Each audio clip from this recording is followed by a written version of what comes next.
PJ?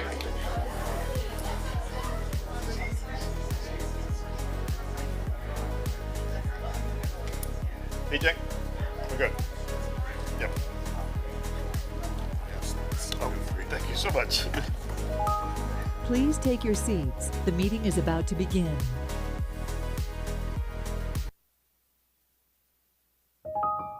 Please stand by. We are going on air in 5, 4, 3, 2, 1.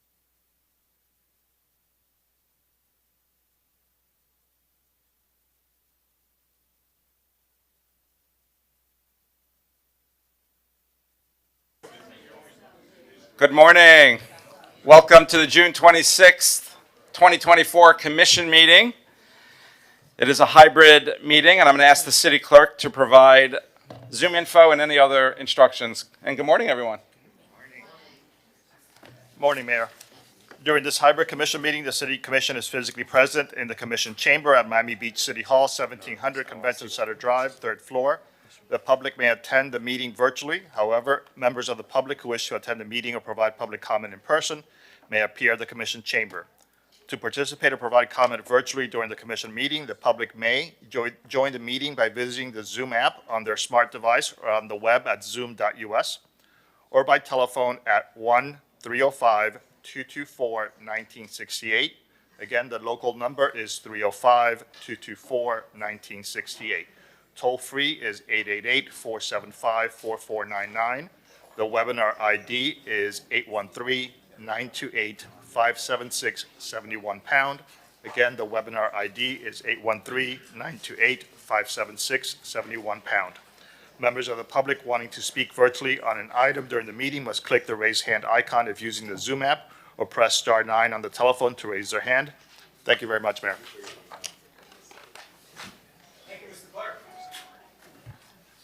Before we actually start with Sutnik Hour, we switched to set the tone right. Last meeting we started with our invocation, and I've asked Rabbi Daniel Hadar from Temple Moses, and before you even start your invocation, thank you for everything you do for Miami Beach and for certainly the North Beach community. Thank you.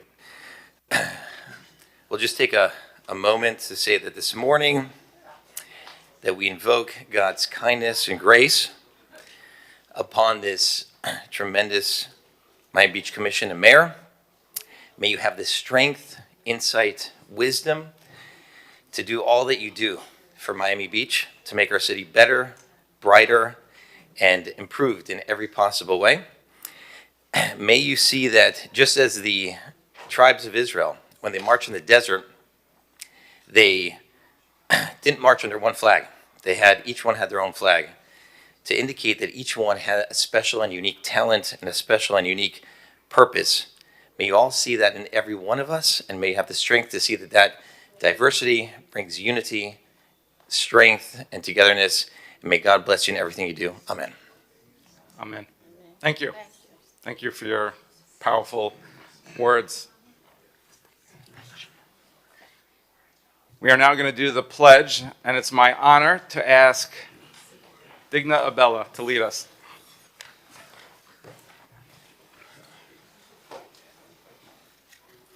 I pledge allegiance to the flag of the United States of America and to the republic for which stands one nation under God, indivisible, with liberty and justice for all. Great job. We'll hear more from you later. Who's first? Welcome, Wendy. Thank you, Mr. Mayor. Good morning to all of you on the dais. Today is a special moment for myself and Gary, and I think you'll understand why in a few minutes. I'd like to ask our Fire Chief, Virgil Fernandez, to come up, please.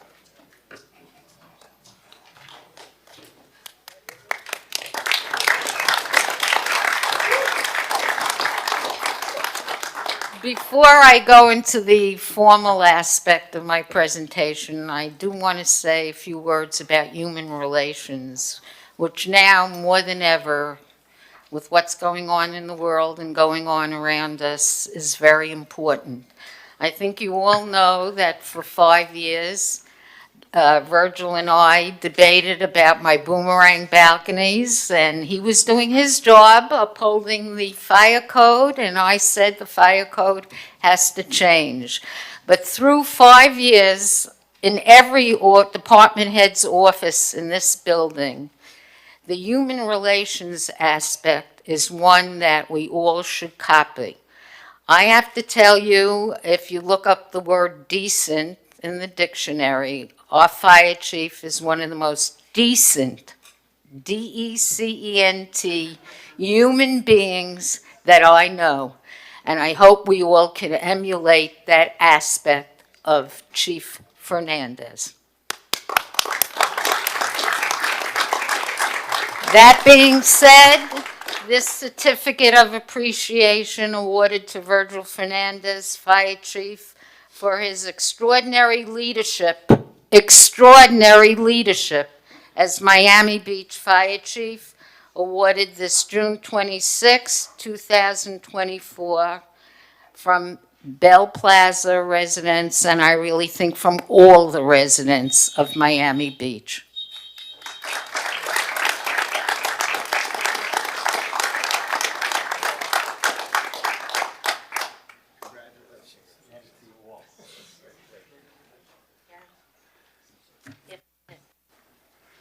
Good morning, I'm Gary Rugg, 20 Island Avenue, Belle Isle. I always follow my wife on the dais. Today I'm here representing BIRA, the Belle Isle Residents Association. We'd like to recognize a number of people that have done very much for Belle Isle and its beautiful park. We invite you all to come see what they do on Belle Isle. I learned a little while ago that one of the people that I'm going to talk about is Joe Gomez. And we've known Joe and his team of workers when we had floods or when we had broken pipes. His team was always there. Recently, he just did broken sidewalks, and great time, very beautiful work. Also, John Rebar, the head of the Parks and Recreation. He has planted shrubs and trees in this park that are beautiful to see. It's close to the Botanic Gardens. And we thank them. We're going to miss Joe. We think there are many people leaving that we need here. Our organization could not do well if we don't have connection to these department heads. And I know the commission has to interview a lot of people and replace a lot of people. And we need to do the same to know who they are and where we can get a hold of them. So we wish you well to do that. But we will miss Joe Gomez tremendously. So thank you.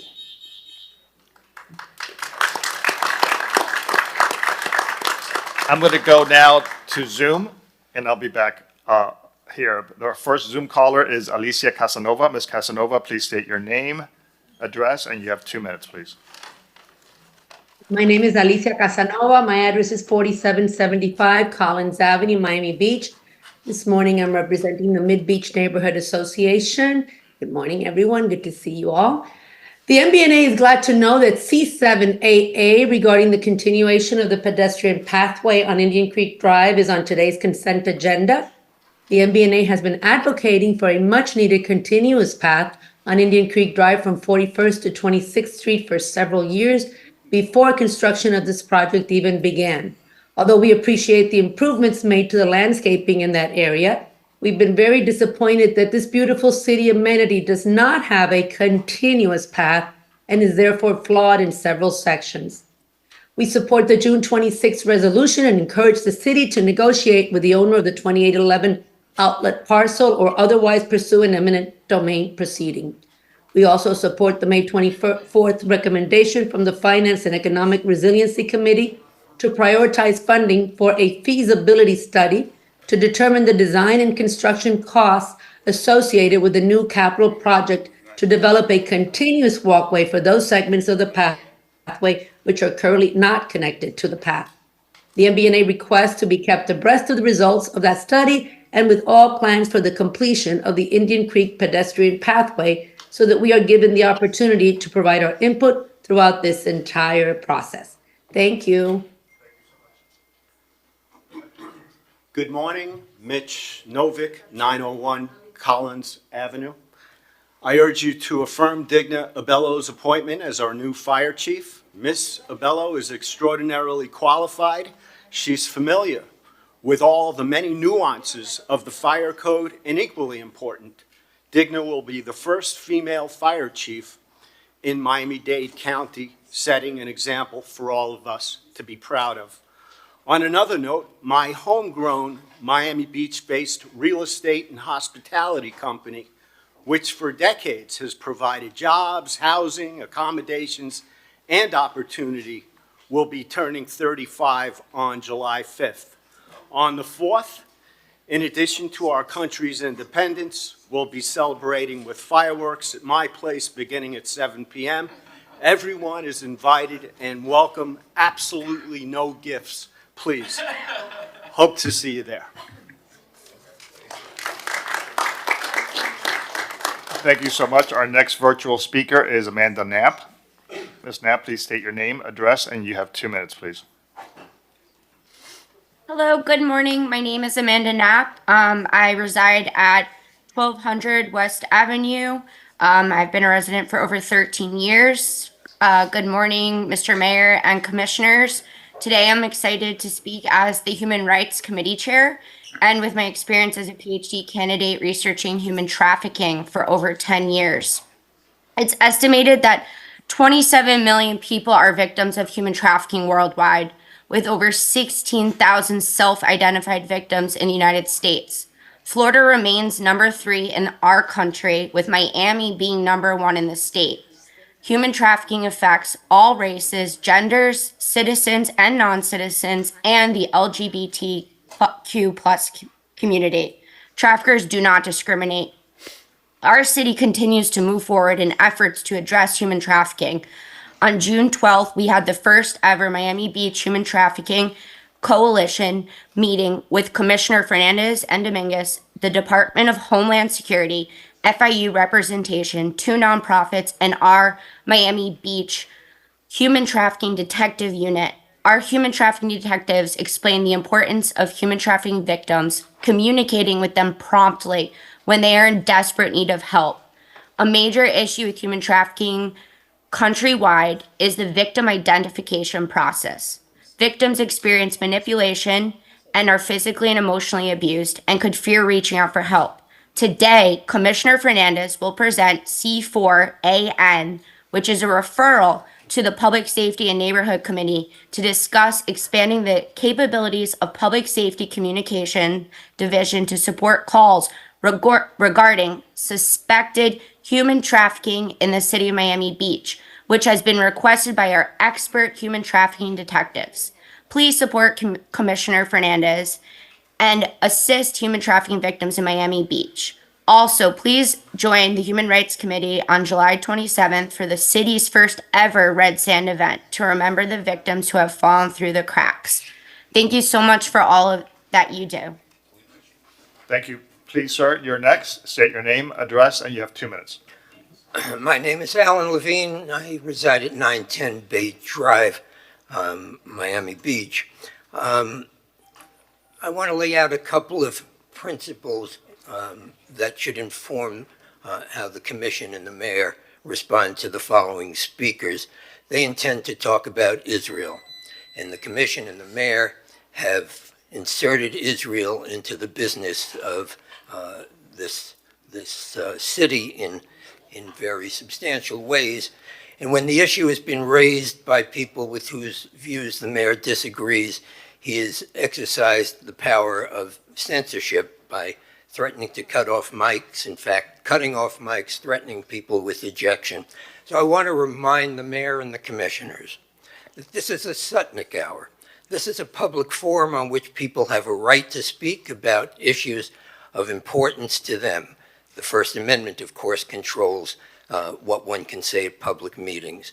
The mayor has said on occasion we are a nonpartisan body, aside from the fact that that only applies to the election process, that is, you don't run as Democrats or Republicans.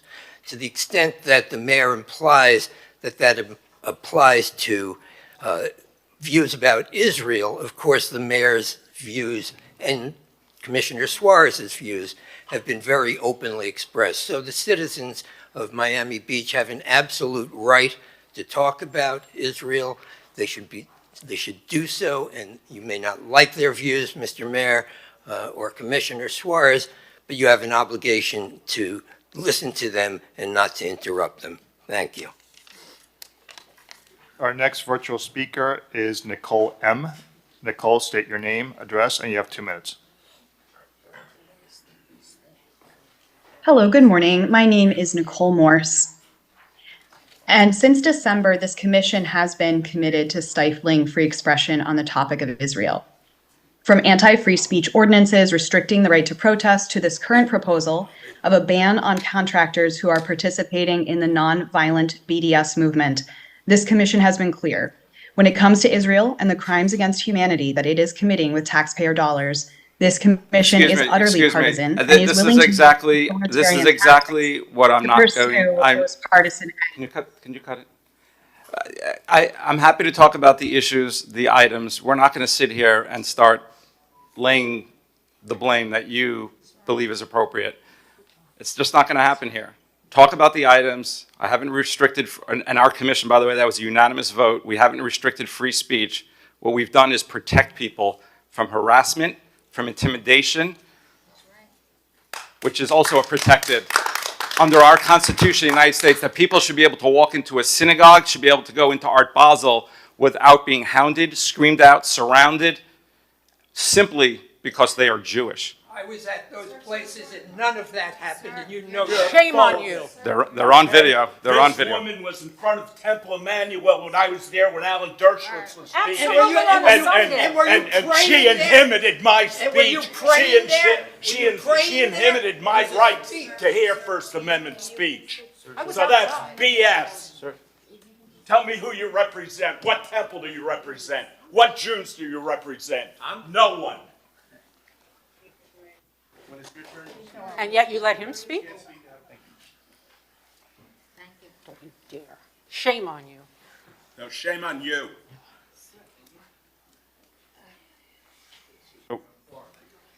State your name, address, and you have 2 minutes, please.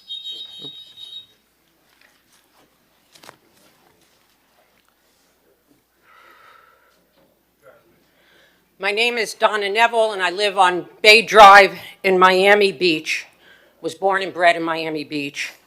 I want to begin my remarks in front of this commission once again reiterating that growing up in Miami Beach, I learned from my beloved parents that being Jewish meant fighting for justice always, for the civil rights and human rights of all people, and for dignity for all people.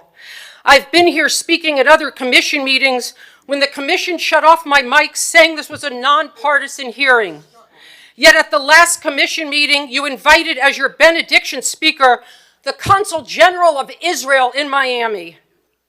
In introducing the Israeli government representative, the commission mentioned Israel Independence Day and said it attended a ceremony at the Hebrew Academy, where incidentally I went to school as a child.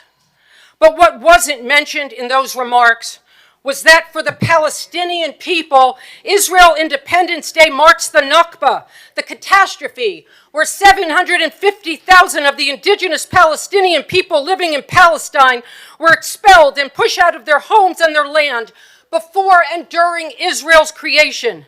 And the Nakba continues to this day, with Israel's genocide against the Palestinian people happening as we speak. You crossed the line. Just one of the many, many heartbreaking realities Israel has killed 15,000 children. Hey, by the way, how can you That's never one in mention the 5 hostages, Palestinian the children woman in that were Gaza. raped on October 7th and mutilated? Months. I It's not implore you anymore. to take that in. By the way, this is That not. the commission invited to speak the representative of a country committing a genocide. We're taking a is time out. simply I'm asking the unconscionable. police department to We will regain not order be in this meeting. silent. We will not Chief be Jones, silent Chief as Jones, I am Miami asking you to Beach take supports order of this commission genocide. meeting. Never again means never again for anyone. Never again has to mean. I am asking the police never department again once for again to anyone. regain order of this commission meeting through our city manager. Yes.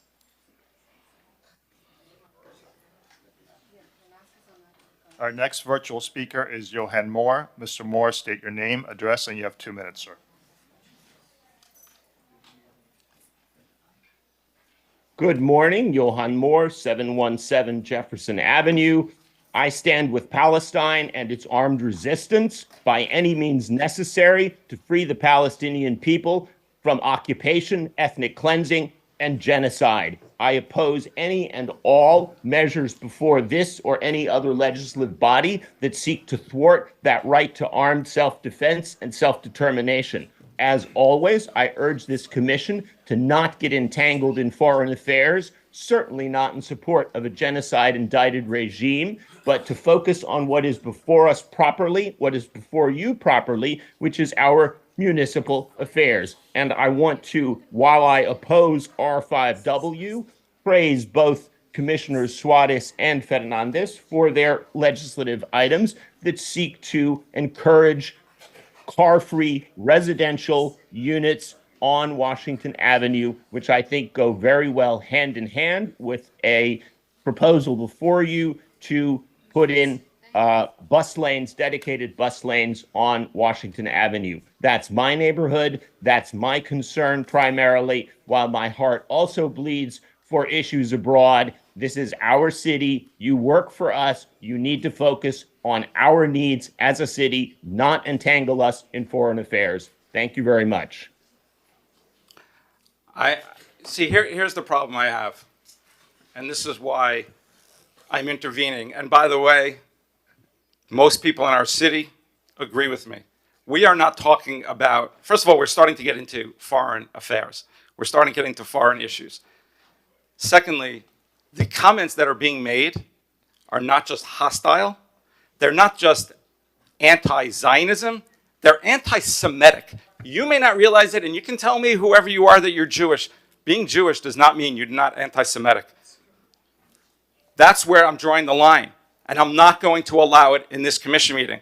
And I'm going to ask the body, I'm going to put my colleagues on the line here too. Back me up. If you disagree with me, I mean, I'm the mayor, I'll make the decision, but if you disagree with me, tell me. But I mean, we're either going to support Jewish people, and there's a lot of them in our city. By the way, it does not take much. When I proposed that legislation, and we did not restrict free speech. We did not restrict free speech. We put a parameters on reasonable time, place, and manner, and just directed the police department to enforce that. We already had it in place. It's law. It's the law of our country. We asked our police, we directed our police department to enforce it, which had not been previously been enforced. That's what we're talking about here. And ultimately, what we saw afterwards, by the way, was the demonstrations that happened across the universities. Is there anybody sitting in this room that does not think those demonstrations were anti-Semitic? I mean, does it take a lot to make that leap? Okay, we have a couple of hands. We got a couple of hands from the people speaking here. I am not going to sit here. It's not going to happen here. Go to some other city where they accept this. I'm not going to accept the anti-Semitic comments and the revisionist history that you individuals are bringing to us. I want to hear from all my colleagues. I want to hear from all my colleagues here, because I am not going to sit here and allow anti-Semitic comments being made while I'm sitting right here as the presiding officer. Commissioner Suarez. Mr. Mayor, thank you. I'm half Israeli. Half my family is in Israel. And I find it so disgusting that these people are so anti-Semitic. I knew people who were victims in the October massacre. And then you have the gall to come here and tell us anti-Semitic comments. It's disgusting. It's horrible. You can be Jewish and still anti-Semitic at the same time. And you are anti-Semitic. Stop with this nonsense. Miami Beach is ground zero for Jews. And you're making it uncomfortable for us. In our temples, in our schools, and on our streets.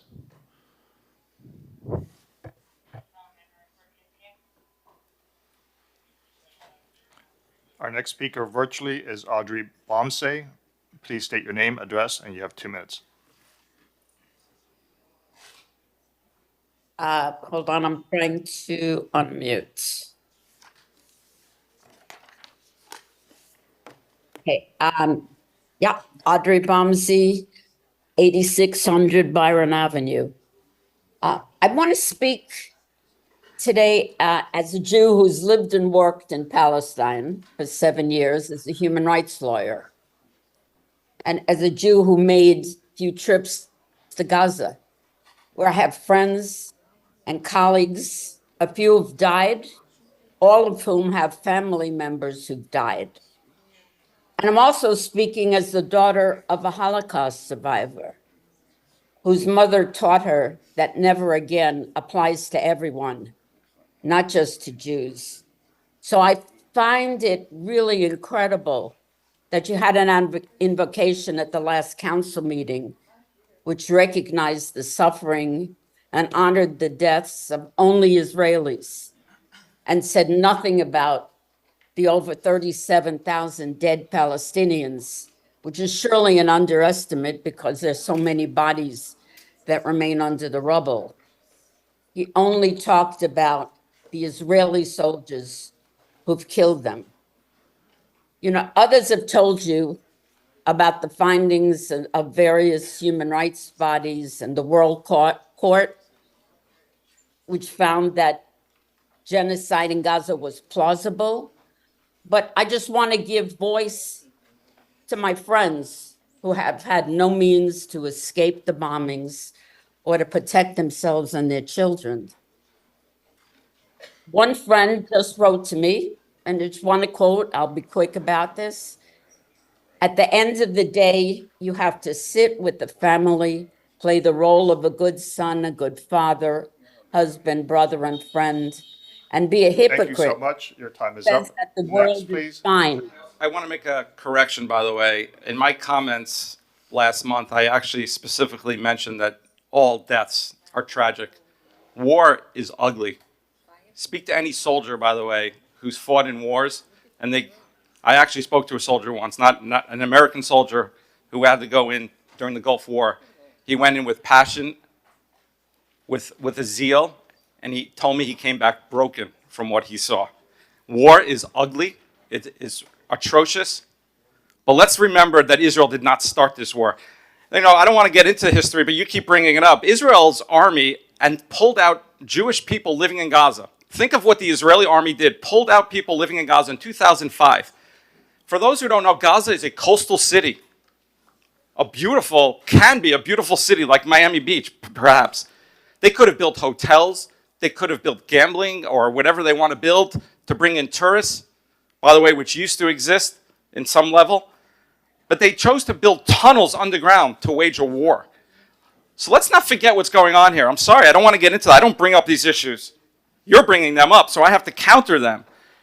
So for 19 years, instead of building a beautiful beach town where you and I could have visited and gone there. And let's not forget, a lot of people sitting in this room, by the way, if they went to Gaza, would be killed. And it's not just Jewish people. I don't want to have to name the groups, but you know who you are. You would not survive going there. So let's remember, you go to Israel, it's a free democratic country. Everyone is free to practice their religion, their faith, whatever they believe in, and you will be safe. That is not true in Gaza. Test it out if you want.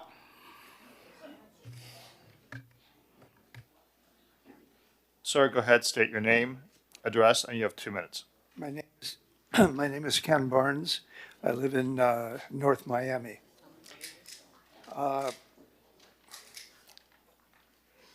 You mentioned the army of the Israeli country. Because you have an army, the Israeli Defense Forces, that has killed 37,000 Palestinians, and it calls itself. How many of those people were terrorists? It killed 37,000. Give me a number. How many of those? How many? And 15,000 children. Calls itself the most moral army in the world. It is. Here you have an army that has destroyed almost 60% of the housing in Gaza and calls itself the most moral army in the world. Who builds terror tunnels? And you have an army that supports and is an integral part of using starvation as a weapon of war and calls itself the most moral army in the world. What I find particularly reprehensible is the inability of the Israeli government to tell the truth. It promotes itself more as a moral force for good by calling for a tactical pause in the fighting to allow the delivery of humanitarian aid to people who are starving. Yet we have not seen any increase in humanitarian aid reaching starving Palestinians as the IDF protects those blocking aid at border crossings. As people of conscience, we are enraged about these actions by the Israeli government and its army. That being said, all peaceful popular efforts, including boycott and divestment, must be used to hold accountable those corporations and institutions which, in doing business with Israel, are promoting and supporting Israel's grave violation Thank you, sir. of Your time is up. Palestinian human rights. Thank you. Our next virtual caller is Quinn. Go to Washington, D.C. This is not the place. We're in Miami Beach. Bring up local issues. And don't invite the Israeli Consul General to your meetings. Go bring Don't invite the Israeli Consul General to your Get out of back here. if you don't like it. Leave us alone. No, get out of here. Stop it. You self-hating animals. No, you guys act as human beings, okay? Committing genocide. Look up the definition of genocide. I just want to say. Oh, an anti-Semitic international court. This is the Miami Beach Commission. Miami Beach. People have issues. They want to talk about local. Yes. They don't invite the Israeli Consul General to your meetings, and we can talk about local issues. They introduce Israel, not us. So. We can't just keep talking about it. Thanks. The Sutnik Hour, if it's on the Yeah, so I've been trying to be very generous, to say the least. But we have decorum here. We have an agenda that there are items. And this happened the same thing when we talked about the demonstrations. Stick to the item. Talk, if you want to talk about the item, talk about it and give us your plea. By the way, some of what you just heard, I get emails regularly from at least one person who spoke today. I don't want to call out names, that are so violently full of hate and anti-Semitism. It's beyond. And I don't block it because I want to have it in my phone. I want to prove the stuff that I get literally on a daily and weekly basis that is horrific. And now I have to listen to it here. But the problem is, it's not fair to our residents. It's not fair to our residents. Talk about the issues that are at the forefront. Talk about the issues that we are going to vote on today.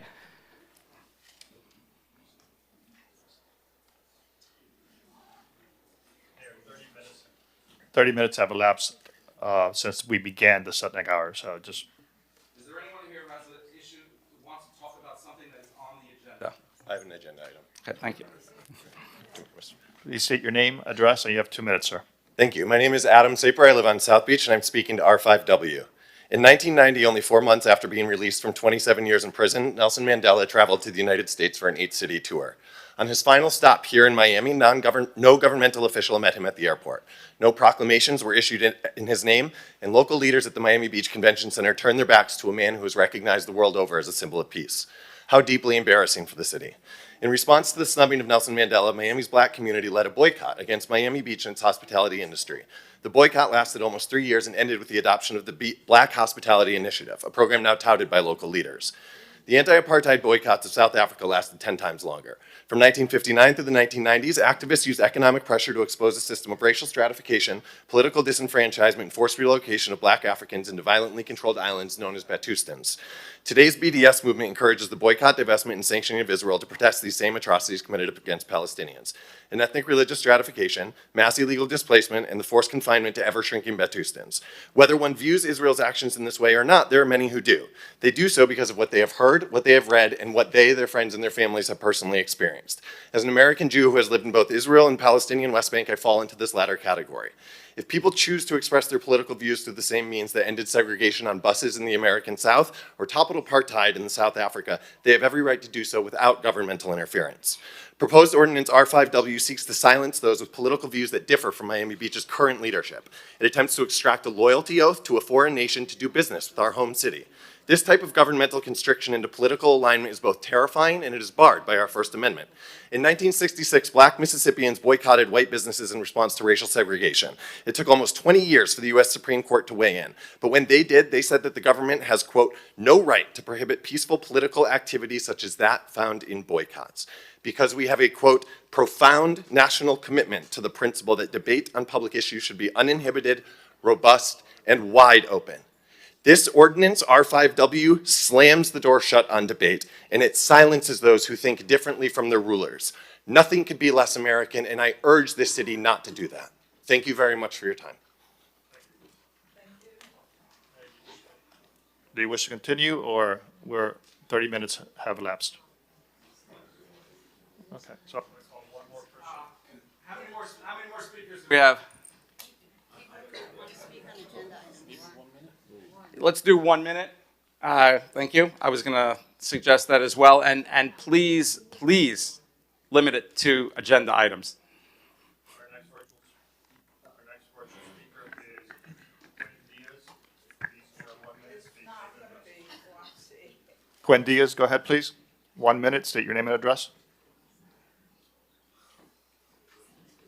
Good morning, Quinn Diaz, 124 3rd Avenue. I'm the Public Policy Associate at Equality Florida. As the state's largest civil rights organization dedicated to securing full equality for LGBTQ Floridians, Equality Florida strongly supports Commissioner Fernandez's recommendation in C4T to exempt unisex or gender-neutral restrooms from FAR calculations.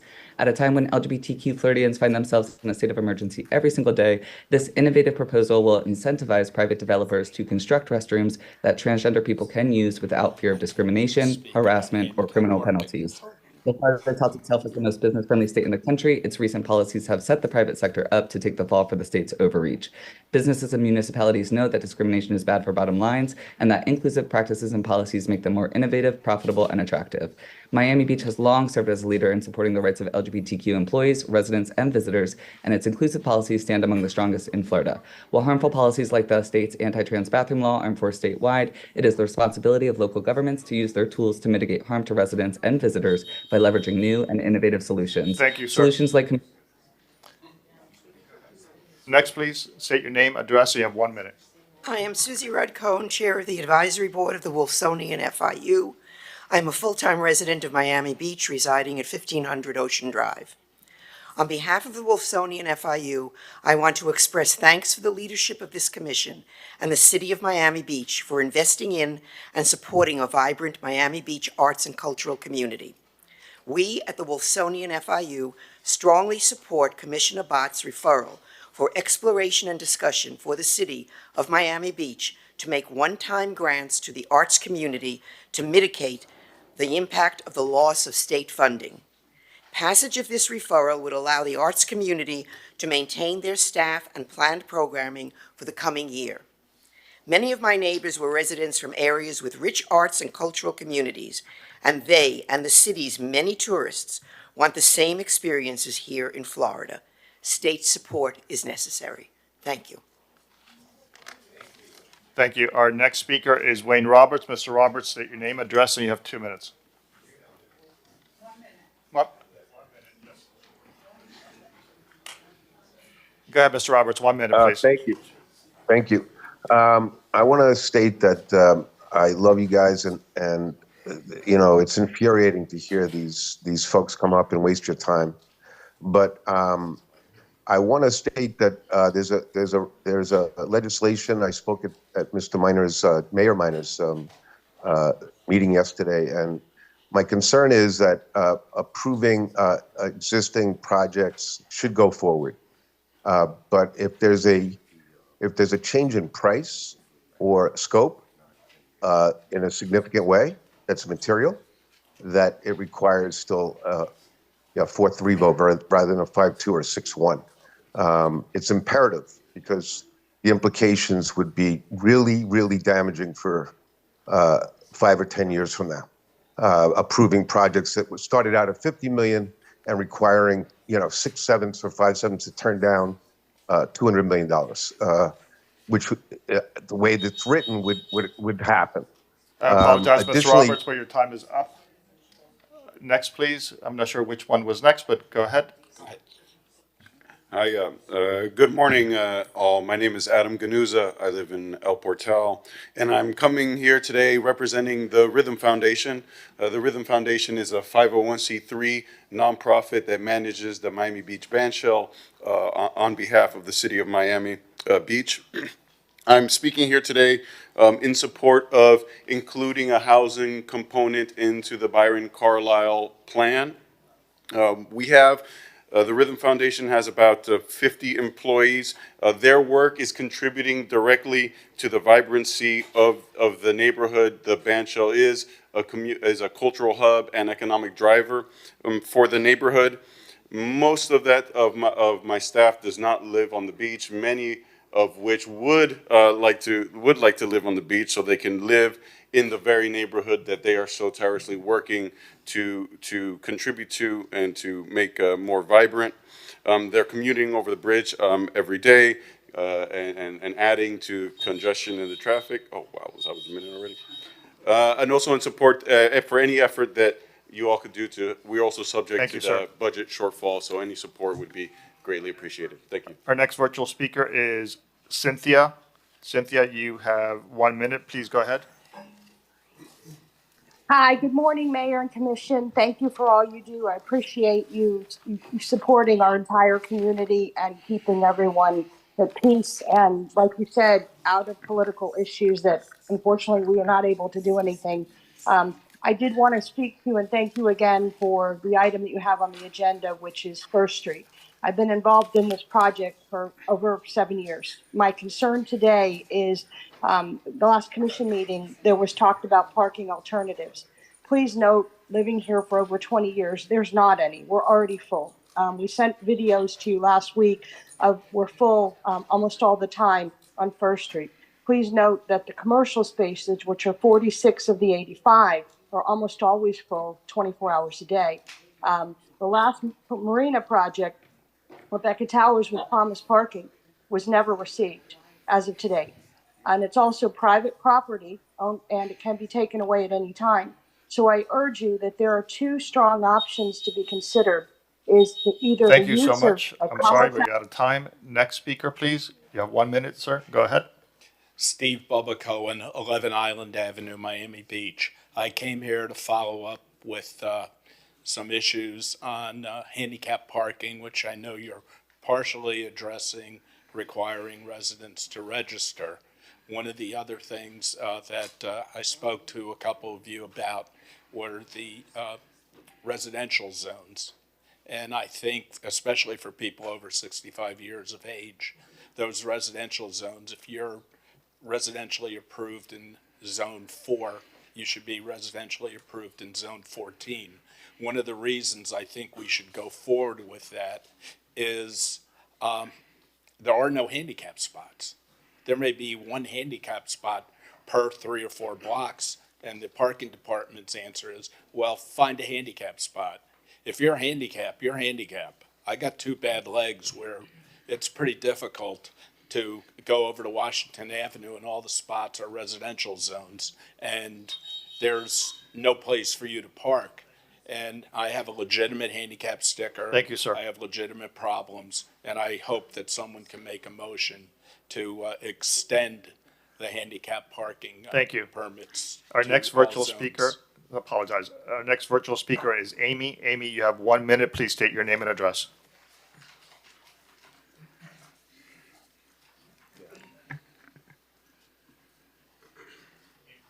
Amy, please unmute yourself. Amy Mayhew. Amy Mayhew with 41st Street Bid.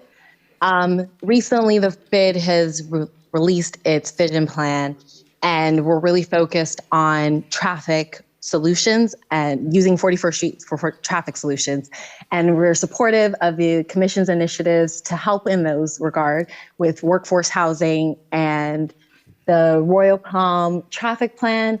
We're only asking that for the traffic plan, it start not 2 weeks after, that it starts prior to, so that routes can be established prior to school starting and not be a disruption once school comes into session and then cause some mayhem, because that can be an issue. When it comes to workforce housing, we like to support our businesses, our medical offices, our medical facilities. We have great hospital nursing staff, great nursing technicians that would love to live and work on the beach. So we'd like to support that, and we appreciate your efforts on that. So if you can help with those consent items, it'd be great. Thank you. Thank you. Next, please state your name, address, and you have 1 minute. Hi, my name is Wow, is that a minute? Thank you for speaking. Hi, my name is David Sexton. I'm a 30-plus year resident of Miami Beach, and I'm here today to urge you to support the workforce housing model at the Byron for 2 reasons: community and economy. Community, every single one of you has said to me at one time or another how special you think North Beach is. We are in danger of losing that specialness because the artists, the teachers, the first responders, the plumbers who work in that community could no longer afford to live there. So please help us keep this community special. Economy. If we use the bond model that's successfully been implemented at the Collins Park Cultural Center, you will save the city $15 million, and then that money from those rents can go back to the Performing Arts Center. You have the opportunity to create a groundbreaking business model. Funding gets cut for these organizations. This would be a self-funded organization. It could do additional free programming for the community. This is the best way forward. North Beach needs your help. Thank you.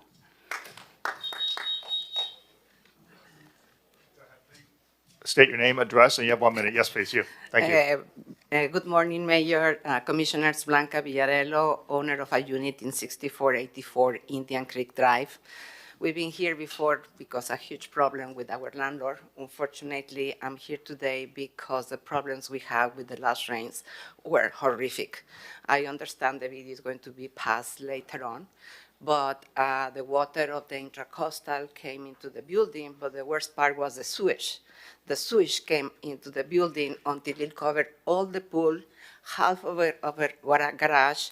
We lost our laundry, we lost 2 cars, and the main problem is the sewage. I understand it's a huge problem, but if we are spending so much money in recertifications, insurance, and things like that, we really need the city to come and check what's going on. Before, it used to happen here in Washington Avenue. It's not happening anymore, but there in Indian Creek between 63 and 65 is a complete swimming pool. Our garage was all the way to the waist, so I'll appreciate if you come and take a look. Thank you. Good morning, Mayor and Commissioners. My name is Matthew Galtanoff, and I live at 125 Jefferson Avenue.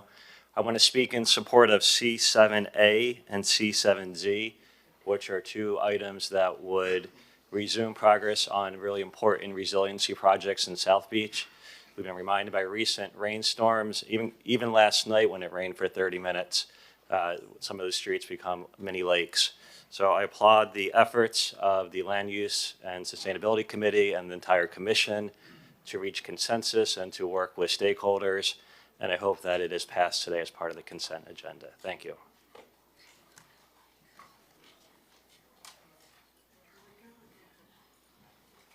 Good morning. My name is Rafael Vega, 5300 Collins Avenue. I came here not to talk about the war in Israel. I am here to talk about a different war, the word that Mr. David Suarez had declared to our group of artisans. Please don't mention specific We are names. 60 You can refer persons, to him. head of the family, and he want to take out the food of our family, about 300 persons. I don't know who's going to stay in Lincoln Road, the criminals and all these people. That's what he don't present an initiative to clean or criminal and ugly people of the street. That's a good initiative, not the other one, because the other one is hurting the family. And in this country, the politicians work for the people, not for the elites. Thank you, sir. Thank you Our very next much. speaker, please. Hi, how you doing? My name is Janet Figueroa. I'm one of the artist vendors. And what he's saying, I know he's very passionate. He's been an artist vendor for maybe more than 15 years. I've been here in Miami Beach being an artist vendor for 7 years now. And one of the problems that I see by us being moved from Lincoln Road or being moved for the locations that were assigned to us is that we're here. We help all the tourists that come in and ask us questions. Where's the bathroom? Where's this store? Where's this at? They are lost. Some of them don't even, their phones turn off. We have to look for the hotels and our phones and tell them, no, it's this way, sir. It's this way, ma'am. I had a customer, she was walking down Lincoln Road, the sidewalks are all destroyed. She broke her leg in a couple of pieces. They had to put metal rods on her leg. She was mute, she couldn't speak. The person that was with her was able to talk sign language. They would try to pick her up from the floor, sit her down. I had to call the ambulance for them. Okay, they had to pick them up. This lady, her leg was destroyed. Thank on you the so sidewalk. much. We try to help people. Thank you so much. Our next virtual speaker is Betty. Betty, you have 1 minute. Please state your name and address.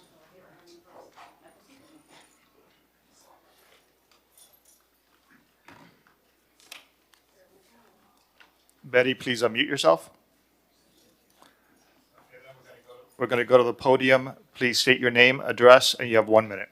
Hi, my name is Claudia Jagge. Good morning. I'm representing the Lincoln Road bid on item C7BI. We are in total support of the Ike kiosks. We want them installed yesterday as soon as possible.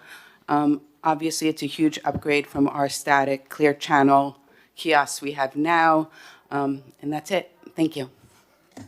Thank you so much. We're going to try Betty one more time. Betty, please unmute yourself. You have 1 minute.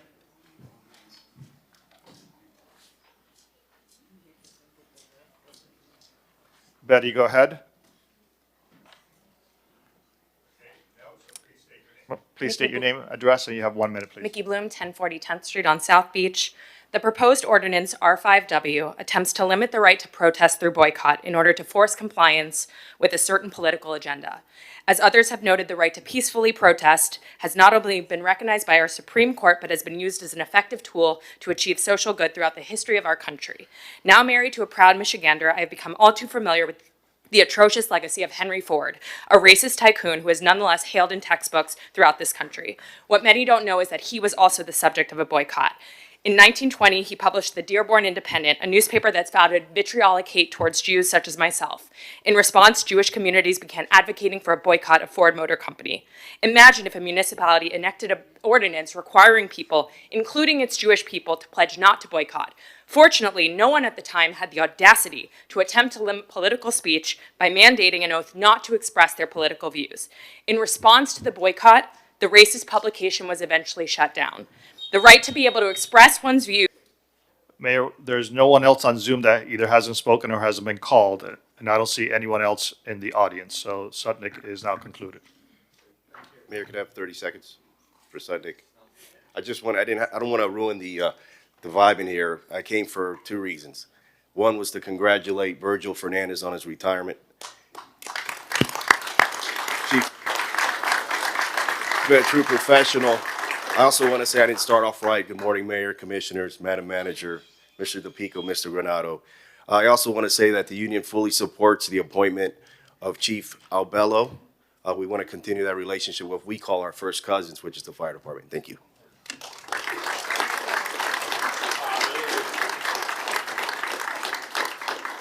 Okay, thank you for everyone for being here. We went over time, but I think it's important to hear from the public.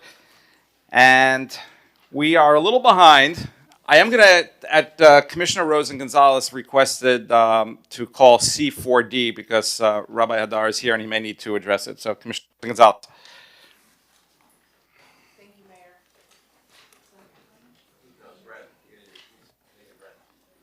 Hello? Oh, okay. New system. Rabbi Hadar and his wife Dina have a wonderful school at Temple Moses in the north end of the city. And what they've noticed over the past several years is that many of the students that they're getting have autism and certain disabilities and issues with learning. And so they would like to do a summer camp. And Rabbi Hadar, would you like to speak about it a little bit? Because there was a request for funding. Sorry. I didn't put the amount in the item, but it's $10,000. And Rabbi Hadar, would you like to speak? Thank you so much. Just very quickly, with over a decade of experience with preschool kids, we've realized, and we've been talking to many directors and people around the city, this is a nonpartisan and non-specific issue in North Beach, but just around the city, that there are children that fall in a category that are labeled as behaviorally problematic, when in fact they fall between the cracks. They are not able to be diagnosed because they're in preschool with certain diagnoses that may come after preschool. And at the same time, they're not getting the tools they need to be able to function well in the classroom with their classmates. So what we're trying to do is a small pilot project to create a summer environment to see that if certain therapies and certain developmental educational approaches would work for these kids, and then we can apply that during the year to school and share this with the rest of the city and really help a lot of preschool kids who are now really being shunted aside or labeled in ways that they shouldn't be labeled. So because there's some expediency with this item, I would move that we approve it now. The program would be open to any Miami Beach child who wanted to apply, and we will work with Leslie and our marketing department to send out an email so that people are aware of this program. If this program works and the certain therapies and modalities that they're going to use in this program, hopefully we can roll it out across the city and have a summer camp for children with special needs. So it is a $10,000 ask. I would like to move it. Would anybody consider seconding it? So we have a second from Commissioner Fernandez, and we just wanted to, I want to thank you and your wife Dina for the work that you're doing in our community, and hopefully this will result in something very fruitful for all of the children of Miami Beach who have any issues whatsoever. Thank you so much. Thank you, Rabbi Hadar. Thank you. Is that approved then? Oh.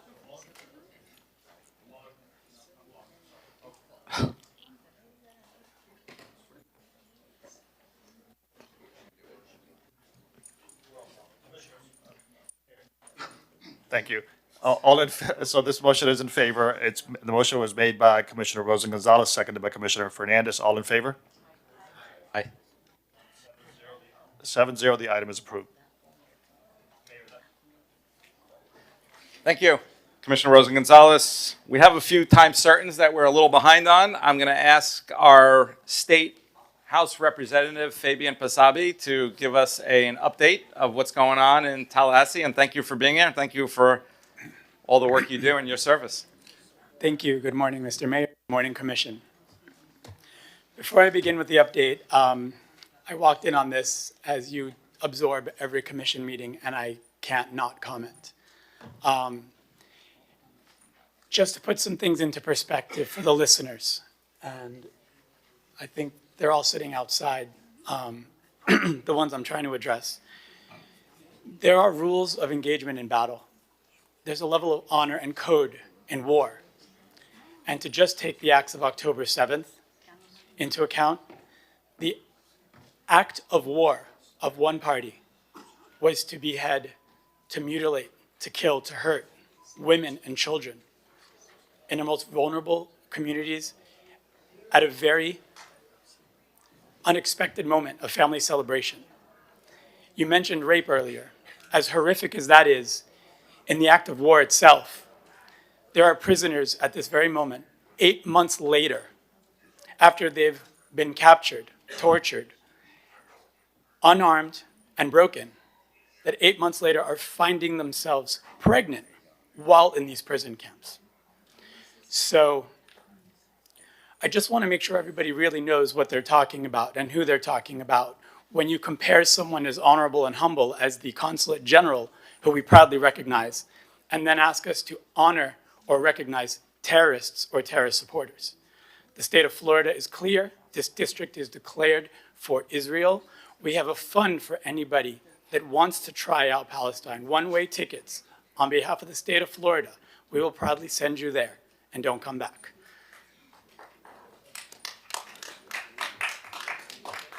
So, on a more positive note, which I always do enter the room with, greetings everyone. We've had an exciting first term for me, first ever in office, and a really strong session. Times are tough. Everyone is concerned about the cost of living, and the state is here to help. We do what we can. I want to go over some tax incentives to start off with, because there are specific dates that you might want to jot down and not miss. I'll start with the small business tax relief. We've got $5 million credit for the next 3 years against corporate income taxes. This is for any businesses that employ people with unique abilities. I think this is a strong way for the state to say we recognize everybody. We want to make sure they're included, and we want to help you do so. The bill also increases the annual cap for Strong Families Tax Credit Program. This incentivizes businesses to donate to charitable organizations that are focused on child welfare and their well-being. We care about our children, and we want to make sure our community is involved in the betterment of their futures. We have property tax relief. There's a House Joint Resolution that will be amended to the Florida Constitution, requiring a $25,000 homestead exemption applied to all ad valorem taxes, except for the school district taxes, so those aren't affected. This will be adjusted annual for positive inflation growth. We also have property insurance tax relief. So you will not be paying state tax on your property insurance for the next year. That also applies to the fire marshal assessment for residential property insurance policies. We've renewed the toll relief, which I know everyone really enjoys. So if people going to and from work, if you're using the SunPass lanes for 35 times per month, you're getting a 50% rebate on that. I know we all get the text alerts. I think that's really exciting. You should know that that's a $450 million investment on behalf of the state to help your pockets. We have some sales tax holidays coming up. So August 24th to September 6th. This is for disaster preparedness. So everything from flashlights, radios, lanterns, coolers, etc. Let's get prepared for the upcoming storm season. There's tax relief on that. We also have a skilled worker tax holiday on all tools, power tools, toolboxes, belts, etc. That's September 1st to September 7th. Upcoming in the month of July, we have a Freedom Month. This is tax-free on all entertainment.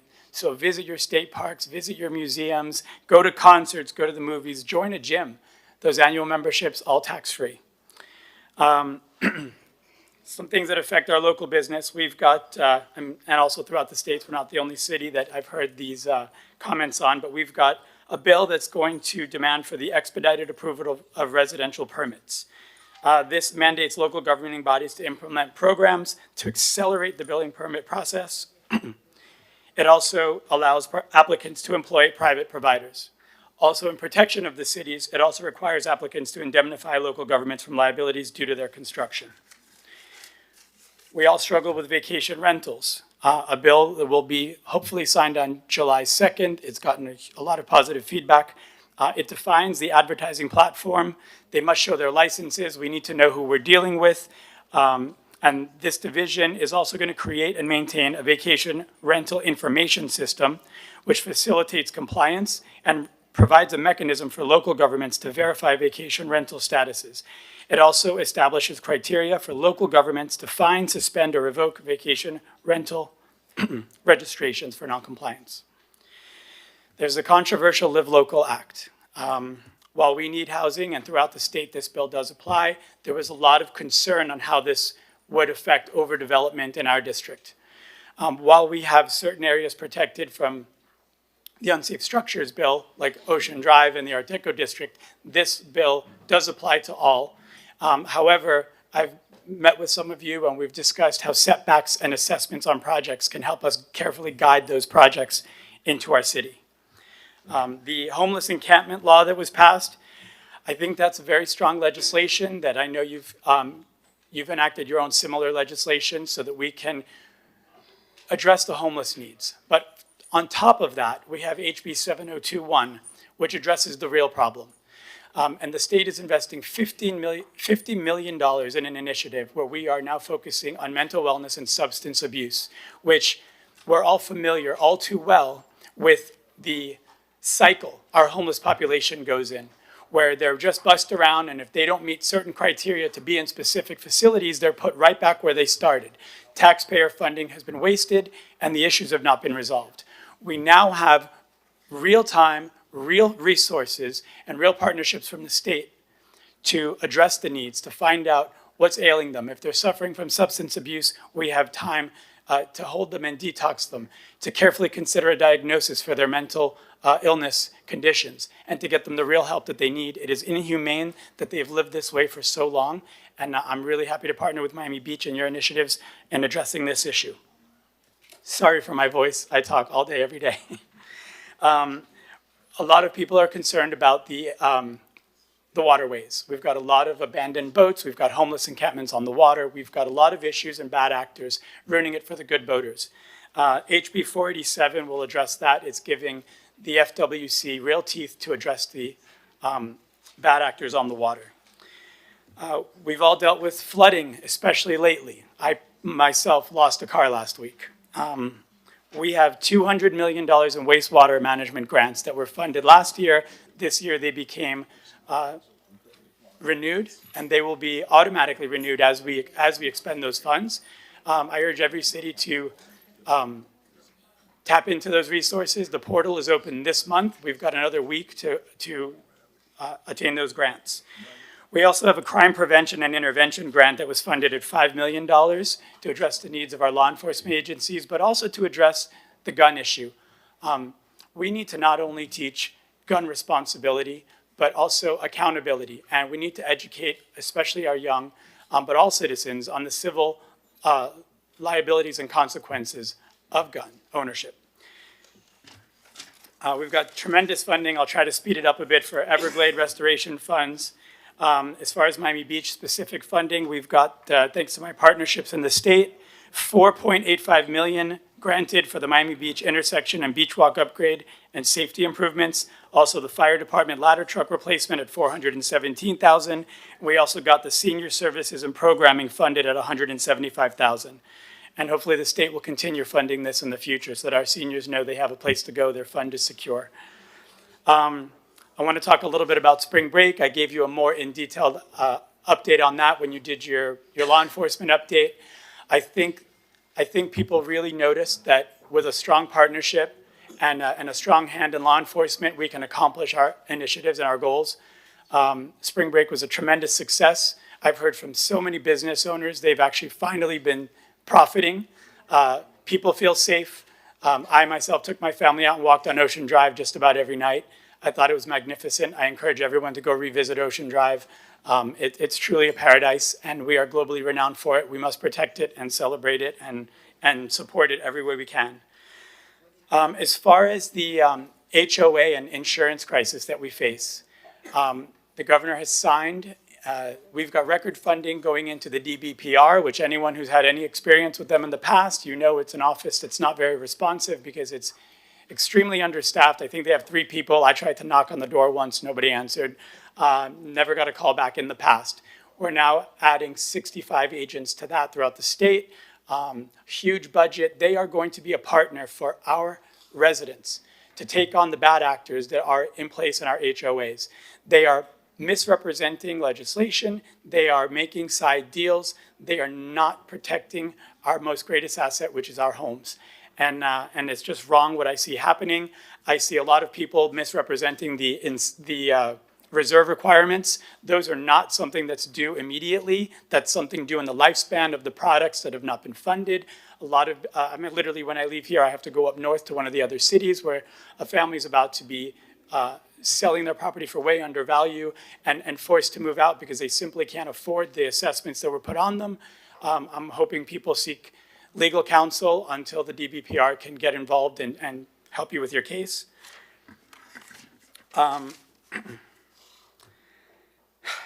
Let's see. We've got emergency refills for insulin approved. We've got HIV preventative medication more easily accessible to all people. This was a really important bill because anyone that's aware of this issue, you've got to jump through a lot of hoops to get medicine that's been available for a very long time, and it's at a very high cost. And now it's as easily accessible as having a pharmacist prescribe it to you so that we can live responsibly and protect ourselves from illnesses that are out there. I want to recognize our law enforcement every day. A lot of politics get in their way. I'm really excited and proud of this commission for how you stand alongside and behind our law enforcement. They are our heroes every day. We thank them. We thank their families for all they sacrifice and endure with us. I also want to thank the community. It's been a hell of a year for me in politics, and it was really a pleasure. With everything that was thrown out, I think I remain more inspired than I was when I began, because when you see the good outweigh the bad, when you see the people that are trying to get in office, my partners in the legislature, my partners in the communities I represent, really trying to do the work and get past the bureaucracy, it is impressive. And it's not for everyone to jump into this, and they don't make it easy. But if your heart is pure and you are trying to do the right things, you can accomplish a lot for a lot of very good people. So I thank you all for your partnership, and I hope I'll be back in the next session to give you another update. But thank you. Thank you. And if you have any questions, let me know. Thank you, Representative Basabi. Appreciate the update and for all you're doing in representing Miami Beach's interests in Tallahassee. You're always accessible. And thank you. And I have to comment on your last comment. It's very true. Politics can be and is often a blood sport, but there's nothing that I can think of that I could do. And I think we all sit here up there and say and think this, that you can help people literally every single day. And we do it, and hopefully we do it with a pure heart. Thank you. Thank you, Mr. Mayor. Have a good day, everyone. Okay, why don't we, before we get to the fire chief item, let's just wrap up the consent agenda, and why don't you call that, Ralph? Thank you, Mayor. The following items have been separated from the consent agenda. You all have a list with these items, but I'm going to read them for the public. Mayor Minor has separated C7AY and C7BG. Commissioner Bott has separated item C7V, which has a time certain of 2:30 p.m., as well as C7BI and C4A. Vice Mayor Dominguez has separated item C2E. Commissioner Fernandez has separated C7Y, which has a time certain of 11 a.m., and C2E. Commissioner Magazine has separated C7E and C7U. Commissioner Rosa Gonzalez separated C4D, which has already been heard and approved, as well as C7BM and C7Z. Commissioner Suarez is separating items C7P, C7X, C7AZ, and not on your list, so please add this, not on your list, he's also separating C7W. Those are all the items that are being separated, Mayor. Thank you. Anybody want to move the consent agenda? I'll move the second. So I have a motion from Commissioner Suarez, second from Commissioner Fernandez. All in favor of the consent agenda except the separated items. Motion passes 7-0. An additional announcement, Mayor Minor is going to be listed as a co-sponsor of C4C, and Commissioner Fernandez is going to be listed as a co-sponsor on C4D. Thank you, Mayor. Thank you.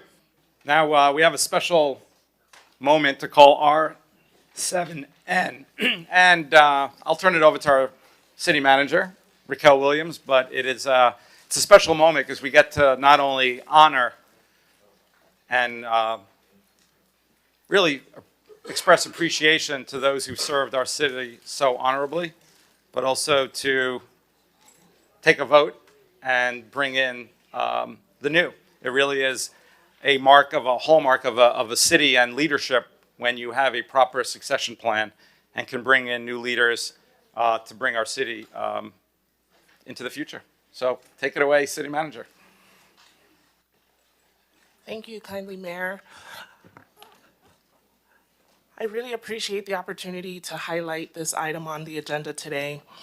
Although it is a significant day for the Miami Beach Fire Department, it is also a really important day for our entire community. Although we want to express our congratulations as it relates to the future leadership of the department, I would be remiss if I did not highlight the service of Chief Virgil Fernandez.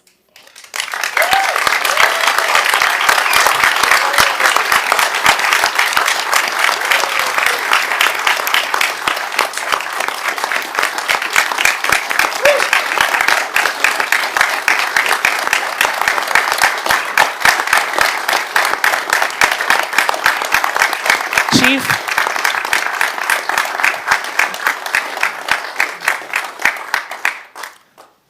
please come to the podium. For over 10 years, Chief Fernandez has served the Miami Beach Fire Department with integrity and distinction and the highest level of professionalism. With over 42 years of fire service in South Florida, he is a true leader of our broader community. He reflects the best of public service. His countless contributions to the city of Miami Beach and his personal sacrifices have not gone unnoticed. From delivering babies to his deployment to Ground Zero following 9/11, to his response to various hurricanes and emergency events statewide, and his response to the Champlain Tower South collapse, very close to home. Chief Fernandez has seen and done it all. And I'm just honored to have had an opportunity to work with him. A testament to his leadership is the fact that he has developed a strong leadership team. Will all members of the command staff please stand? Okay, please raise your hand.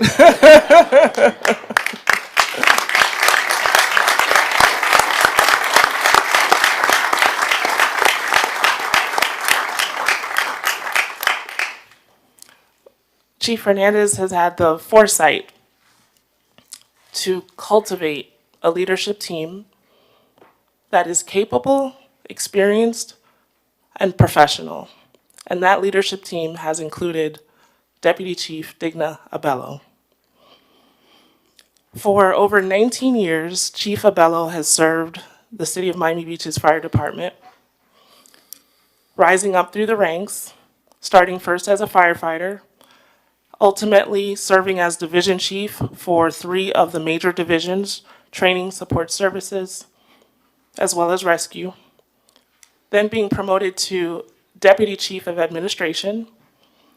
She has been right by Virgil's side every step of the way, and there is no doubt in my mind that she is ready and prepared to take on this new role.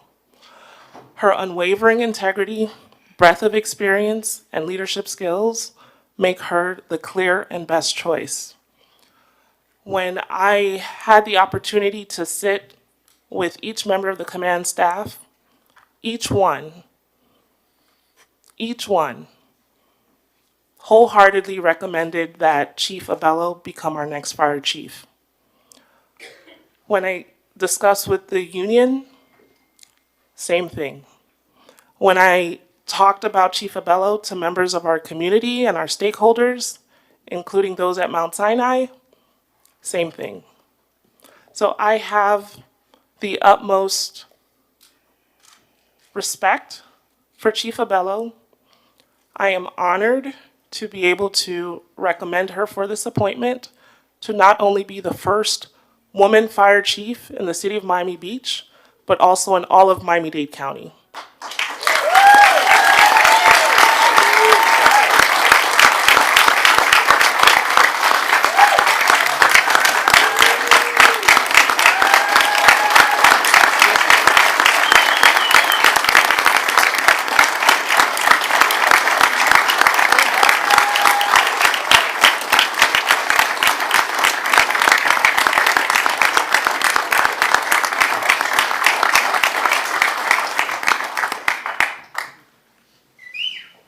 Chief Abello has been a part of what makes our fire department world-class and top tier. She has led during the COVID-19 pandemic, leading our vaccination efforts for our most vulnerable residents. She has led 2 rigorous accreditation cycles, yielding the prestigious Insurance Services Office Class 1 rating. She has also led through our triple accreditation from the International Academy of Emergency Dispatchers through her oversight of our dispatch unit. So everything that makes our fire department remarkable, stellar, it's a part of what Chief Abello has done over the past 19 years.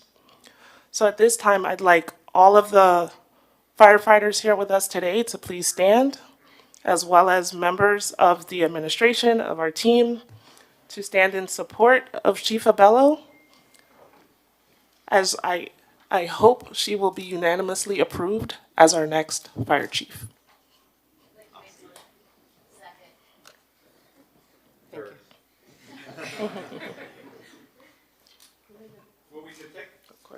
We could take the vote, but do you want to say something, Deputy Chief, presumably soon to be Fire Chief Abello?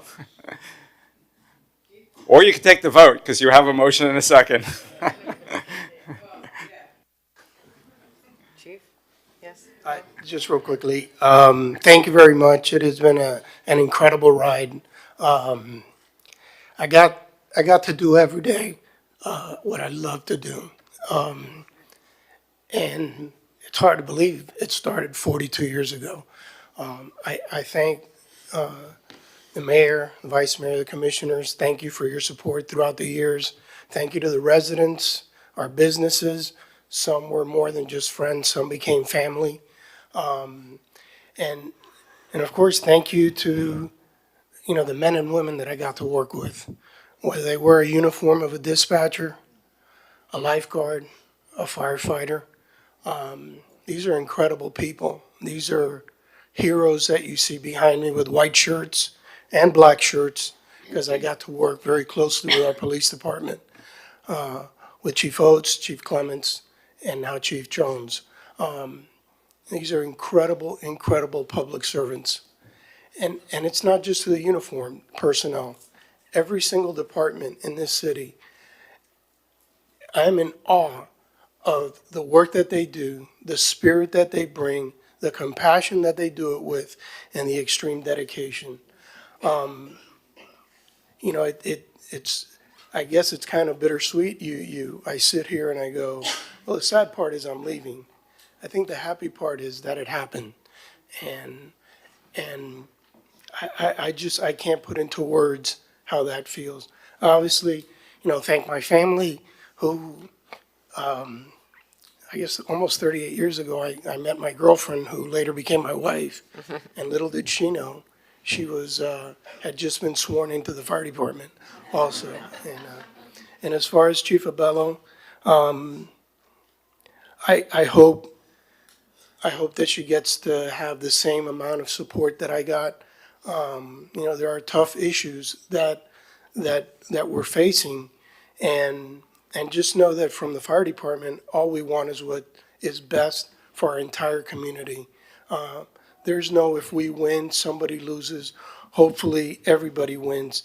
And I hope that her humbleness, I hope that her demeanor is not confused with weakness, because she is an incredible, incredible firefighter. She's an incredible administrator. And I know she is going to be an incredible fire chief who's going to take this department to places that I could only have dreamed of. So congratulations to her, and thank you, Mr. Mayor and commissioners.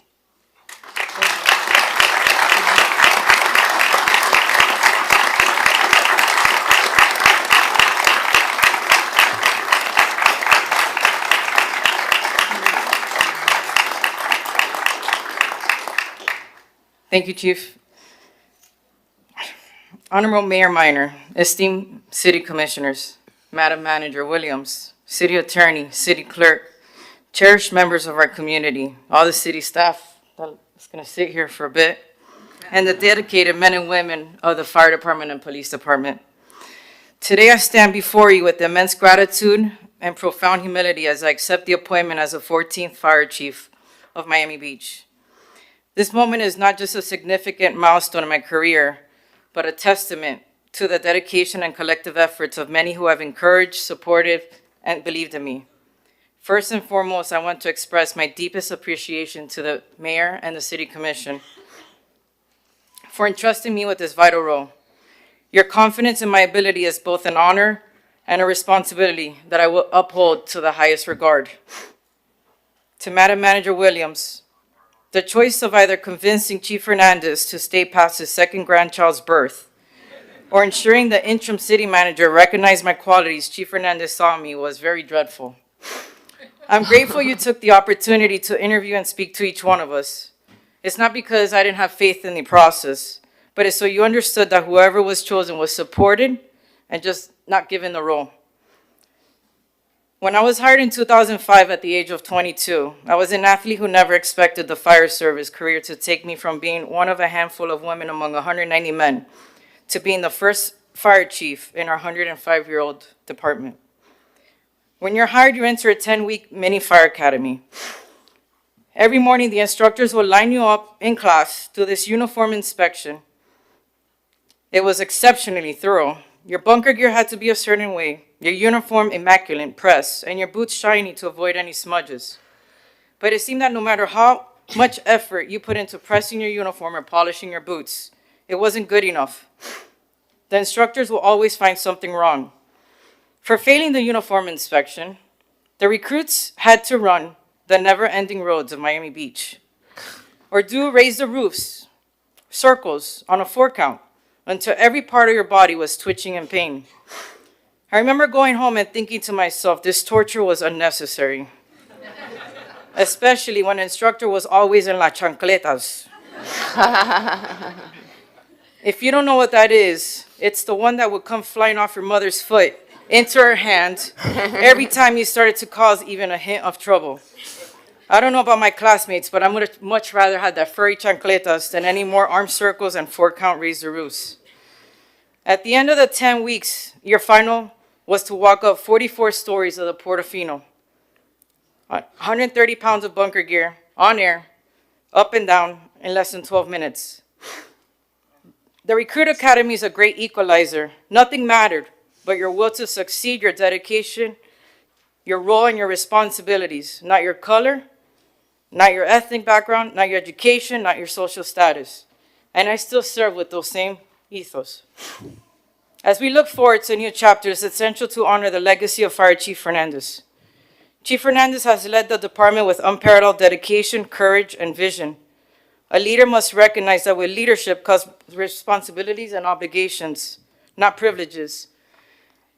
Throughout this journey, I've been guided by a strong moral compass, the importance of staying grounded, making informed decisions swiftly, and understanding the dynamics of power and influence. But above all, each decision was reinforced with the belief that true leadership is about service. It's about working for the betterment of others before personal gain. His leadership has been a guiding light and is a contribution to continue to inspire me throughout my career. Thank you, Chief Hernandez, for your unwavering support and laying the strong foundation that we'll build upon. To my wonderful wife, 2 older boys, and my incredible 9-year-old son, your unwavering support and belief in me have been the driving force behind my perseverance. You have stood by me through every grind and hustle, every spring break, every Memorial weekend, standing on 10th Street throughout the long hours and demanding 20-hour days that I've been working for the last 14 years. Your love has been my anchor. My time's not up, right? Your love has been my anchor, keeping me grounded and focused, even when the path seems steep and challenges very daunting.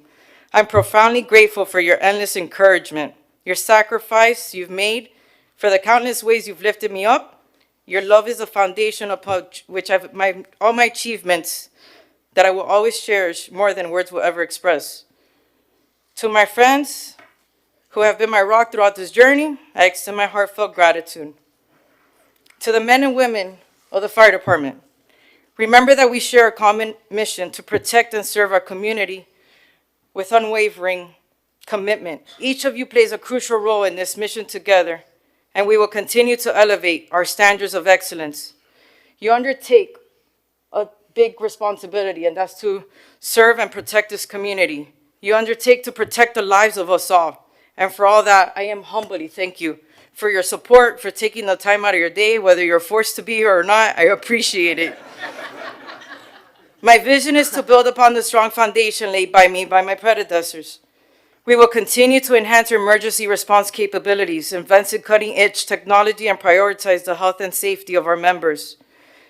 I recognize the immense pressure and stresses that comes from this job. Every day is a duty. We see things that we may not think about today, and it just randomly just pops up 4, 5, 6 months later. But I am committed to fostering a culture that will continuously improve not only your mental health, but also the innovation and inclusivity of our department. Together we'll face challenges ahead, and I continue to make the Miami Beach a place where safety and security and community strives on. In closing, while I am honored to be the first woman of Miami Beach Fire Department in the Miami-Dade County, it's my fervent hope that I am not the last. Our community is a vibrant tapestry of international cultures, perspectives, each contributing to the unique character of Miami Beach. I love the city, I love the people, I love what it means for so many. It stands for hope, freedom, and opportunity. I know that we have a long agenda. They said that we're an hour already behind, but we do have a time certain of 7 p.m. So I'll cut this speech short. And let us move forward with the courage and determination as we work together to protect and serve the beautiful city of Miami Beach. Thank you.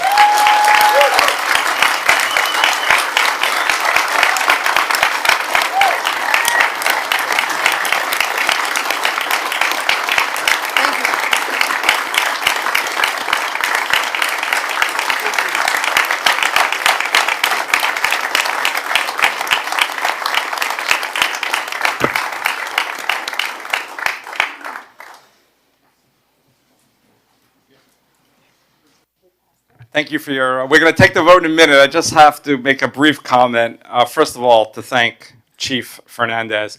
I actually not only want to focus, we have a world-class fire department. We absolutely do. Everyone knows it. Our residents know it. But I want to talk about what a human being he is. My first time I met Chief Fernandez, he knows what I'm going to say. I was a candidate for commissioner, and outside of my family and friends, nobody really knew who I was. But I reached out to learn about the fire department. And he sat with me for an extended period of time. And I remember walking out, not only learning a lot about the functions of our fire department, the EMS services, the dispatch, but I walked away saying, wow, what a decent human being. You could just see it in talking to him.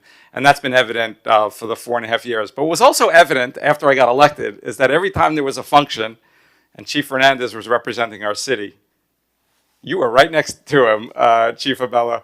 And it was pretty apparent to me, and I never asked Chief Fernandez, but it was pretty apparent that you would be our next fire chief. So I look forward to working with you closely. I don't know if Chief Fernandez told you. I do call him, but I don't call him now. I call our police chief, Wayne Jones, way more than I call Chief Fernandez, and we'll see. But we're really looking forward to working with you, and thank you for your passion in representing our city the way you do. I know you like the morning roll calls. My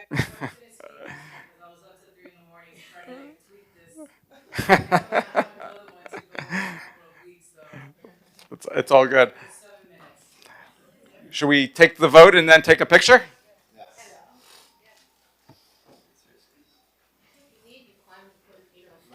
Oh. Has to be red. My mic on. I can't believe you climbed the Portofino in 12 minutes. You got 44 flights up and down? With a full bottle of air. Wow. Congratulations to all of you, actually, for doing that. And congratulations to you, Digna. Since I've been in politics for the past decade, you've always been by Virgil's side. And when when Chief Hernandez announced that he was going to retire, and we got the phone call, it was just such a smooth transition. I don't think any of us had any questions whatsoever because we were so used to seeing the two of you like two peas in a pod all the time. You've had tremendous training, and I'm just so happy that you'll be our next you are now our fire chief. So, congratulations. Thank you. Okay, let's take the vote.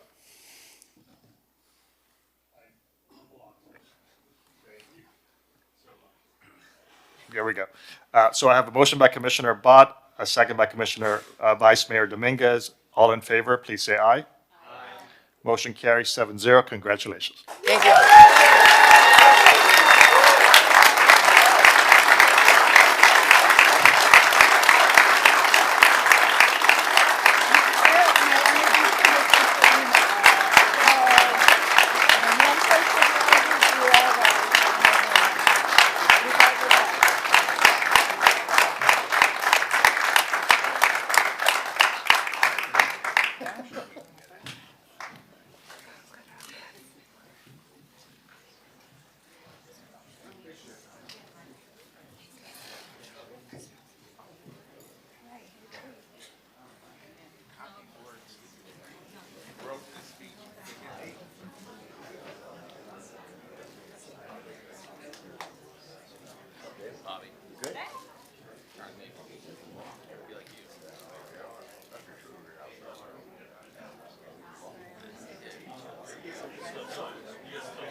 Slide that way just a tad bit.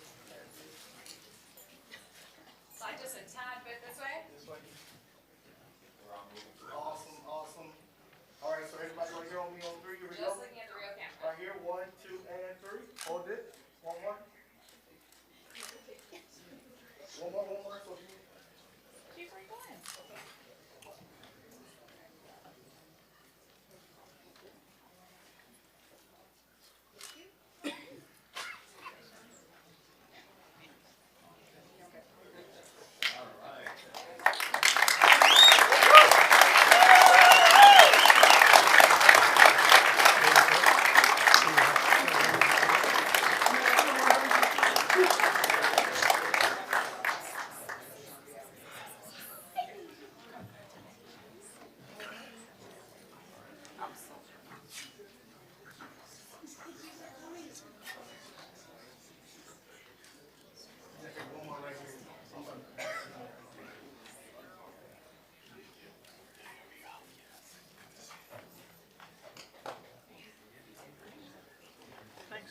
Suggestion. I'm always open. Sure. Yeah, no, I have.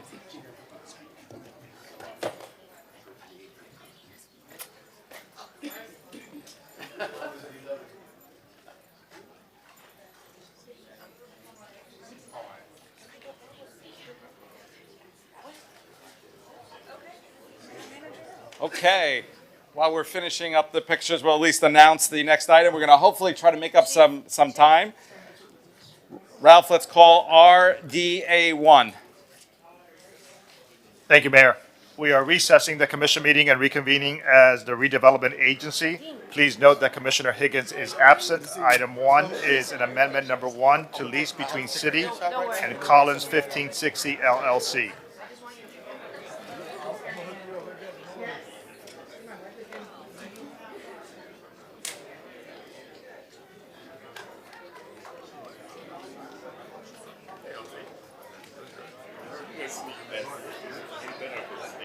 We're going to continue with the meeting.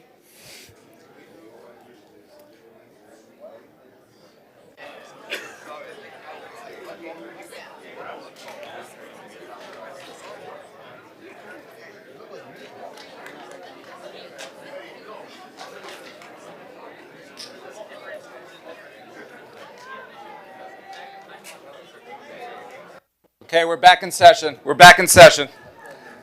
If you can, everyone can please either quiet down or step outside. That would be appreciated. Thank you. So we are on item RDA 1. Liz?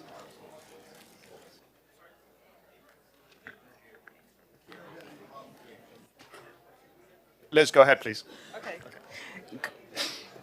Wait. Good morning, Chairperson and members of the RDA.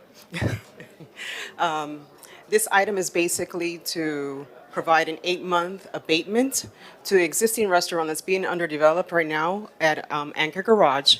And this is basically it. It's due to delays that they were doing a grease trap, and currently they need a couple more months to complete this project. We have a motion. Do we have a second? I'll second. So I have a motion by Commissioner Fernandez, a second by Mayor Minor. All in favor? Motion carries, 1 absent. Commissioner Higgins? Good job. That's it. Elizabeth. Thank you. Let's call CRA 1 and CRA 2. We are reconvening now as the North Beach Community Development Agency. We have 2 items for the record. Commissioner Steinberg is absent. The first item is waive conflict of interest, authorize NBCRA advisory members to apply for facade program. That is item 1. Good morning, Chair and members of the North Beach CRA Board. I am Heather Shaw, the Interim Director of Economic Development, and I am here to present CRA 1, which is an item to waive a conflict of interest. The CRA has a number of programs, and it's to support the businesses in the CRA district. And currently, we have a member of the CRA who would like to apply for one of our programs. And under Section 112-313 of the Florida statute, any member of the CRA advisory committee or members of the or employees of the CRA have to disclose in advance if they would like, if there's a conflict of interest. We have presented the item for one of our members, which is Romina NCO, who is here with me today. And she has presented that she would like to apply for one of the programs. Our General Counsel of the North Beach CRA has presented a recommendation that it would not be a conflict because Ms. NCO has disclosed it in advance, which is also in compliance with Section 112 of the Florida statute. I'd like to move the item. Second.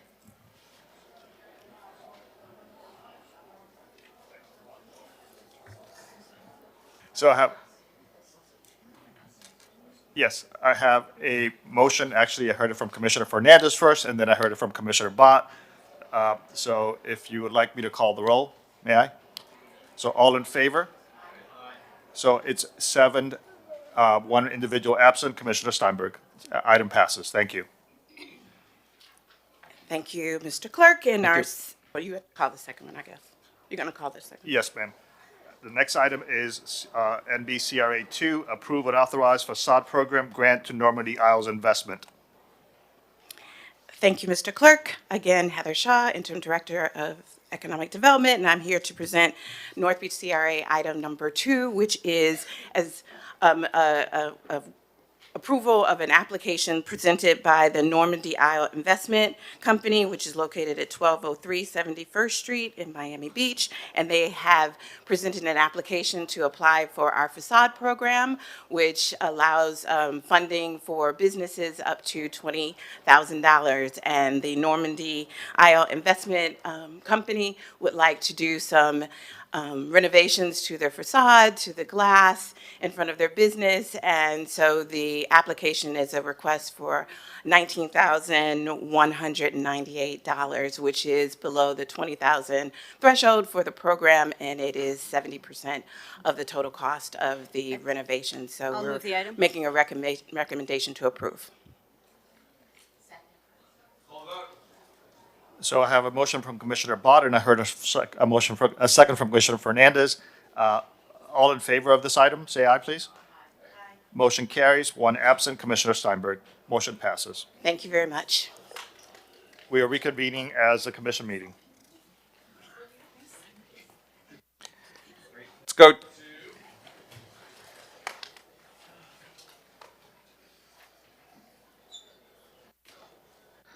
Let's try to knock out. We have a couple of time certains coming up at 10:45. Let's do R5A. Yes, sir. R5A is an ordinance of the mayor and city commission of the city of Miami Beach, amending chapter 42 of the code of the city of Miami Beach, entitled Emergency Service, Article 2, entitled Alarm Systems, Division 3, entitled Burglar Alarms, by amending section 42-85 thereof, entitled Required Equipment in an Intrusion Alarm, to require calibration of motion detectors to generate outdoor sound or verbal response, and providing for repealer servability, codification, and effective date. This is a second reading public hearing. It is item R5A.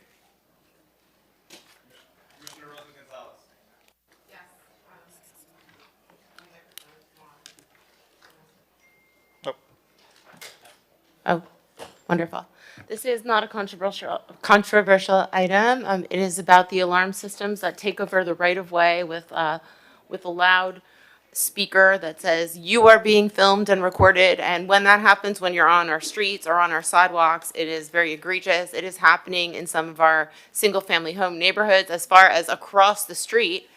When you're walking, you can hear these alarms. So this is giving code compliance. If somebody, if it is taking over right away, it just gives code compliance a tool by which we can control these very egregious systems that don't allow us peaceful walking on our sidewalks and streets.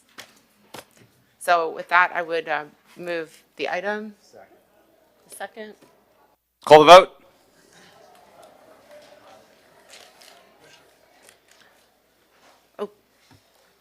It is a public hearing. I see no one in the audience, and I see no one in Zoom. I have a motion by Commissioner Rosen Gonzalez, seconded by Commissioner Fernandez. Commissioner Magazine. Yes. Commissioner Suarez. Yes. Commissioner Fernandez. Yes. Vice Mayor Dominguez. Yes. Commissioner Rosen Gonzalez. Yes. Commissioner Bott. Yes. Mayor Minor. Yes. The item is approved 7-0.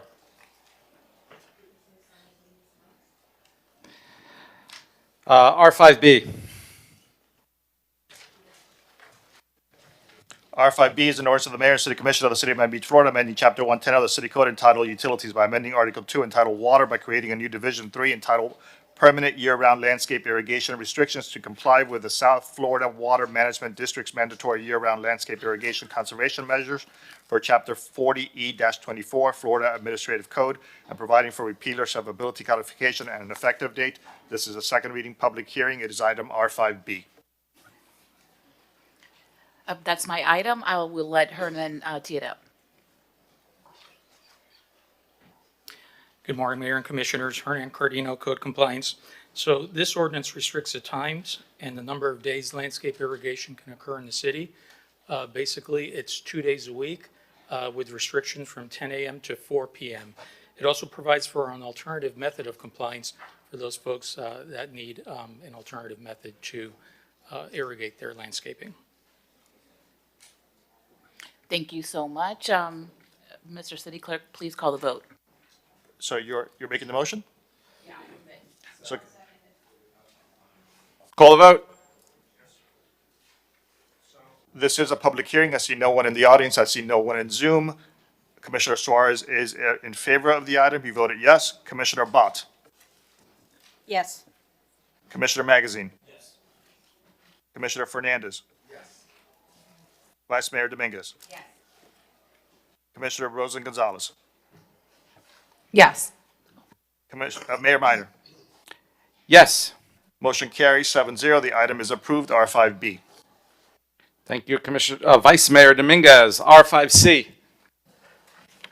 R5C is an ordinance of the mayor and city commission of the city of Miami Beach, Florida, amending chapter 34 of the city code entitled Community Development by amending article 2 entitled Community Redevelopment, by amending division 3 entitled Redevelopment Trust Fund, by amending section 34-87 entitled Prohibition, to authorize the review and approval of certain requests for funding from the Redevelopment Trust Fund of the City of Miami Beach Redevelopment Agency to support the development of public areas of the Convention Center Headquarter Hotel consistent with sections 163.37 subsection 2C3 Florida statutes, providing for repealer servability codification and effective date. Item R5C is a second reading public hearing. It is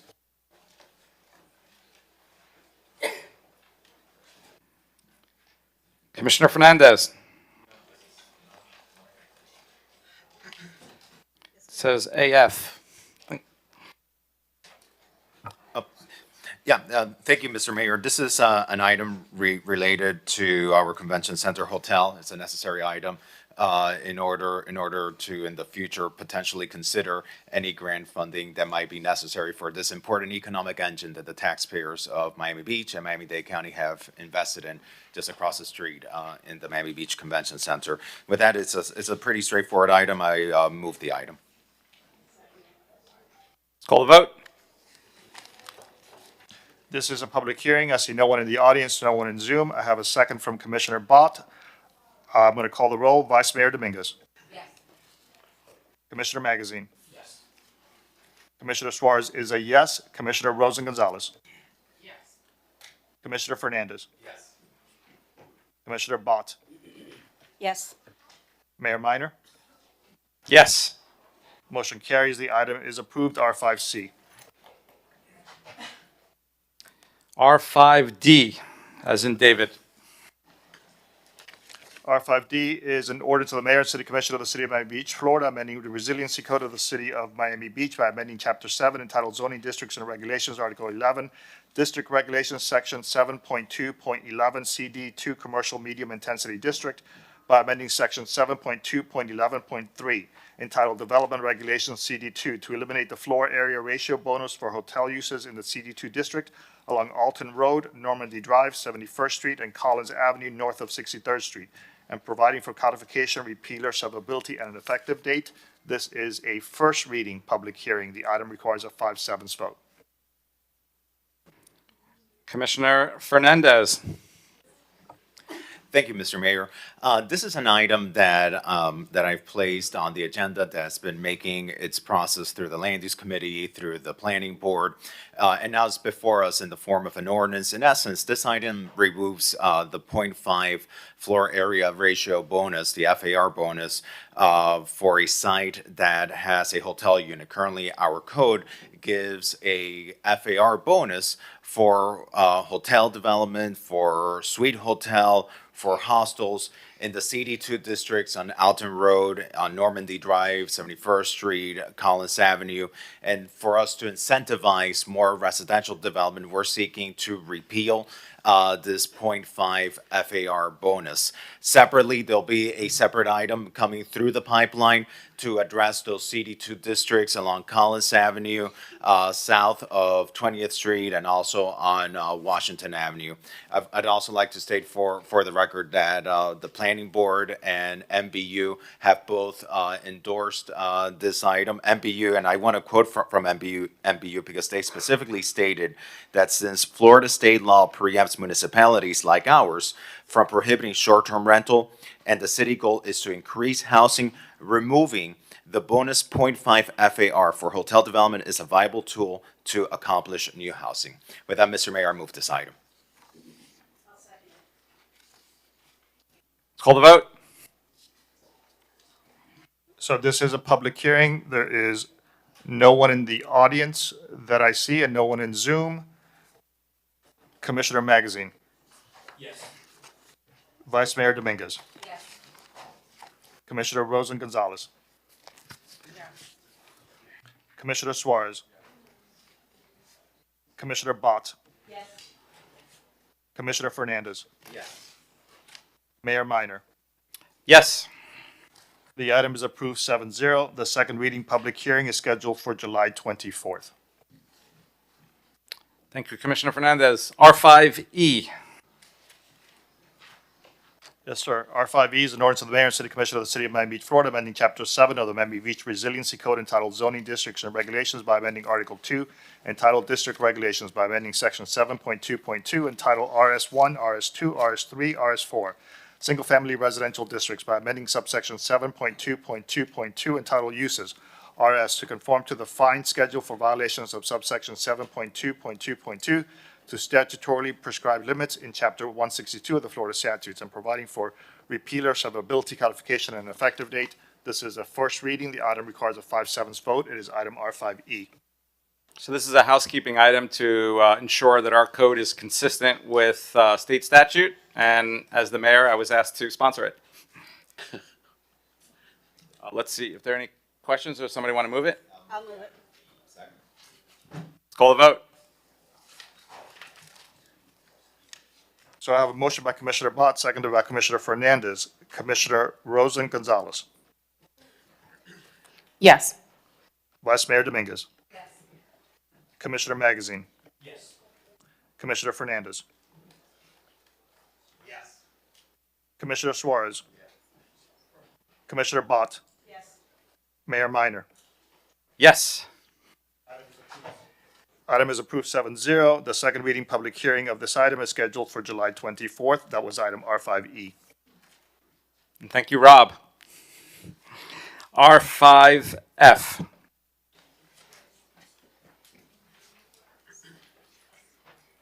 R5F is an ordinance of the Mayor and City Commission of the City of Miami Beach, Florida, amending Chapter 102 of the Code of the City of Miami Beach, Florida, entitled Taxation by amending Article 4 entitled Local Business Tax by amending Section 102-368 thereof entitled Posting of Business Tax Receipt and Decal by requiring that specified vessel-related business prominently display their city-issued business tax receipt number in all advertising, solicitation, and marketing materials, and providing for repeal or severability, codification, and an effective date. This is a first reading. It is item R5F. Commissioner Suarez, co-sponsored by Commissioner Magazine. Thank you, Mayor. Is Hernan in the audience today? If you could tee this up for me, please, and why this was needed. So this particular ordinance, Hernan Cardino Code Compliance. So this particular ordinance mirrors the ordinance for short-term rental, legal transient use of properties, the advertising platforms, where they are required, the platforms, to advertise the resort tax number and their business tax receipt. Right now, we have a proliferation of advertising for charters of vessels that are not licensed in the city of Miami Beach and conduct some of these activities at some of our public seawalls. With that, I'd like to move the item.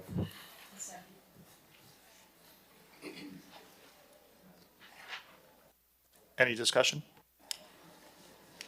May I call the roll?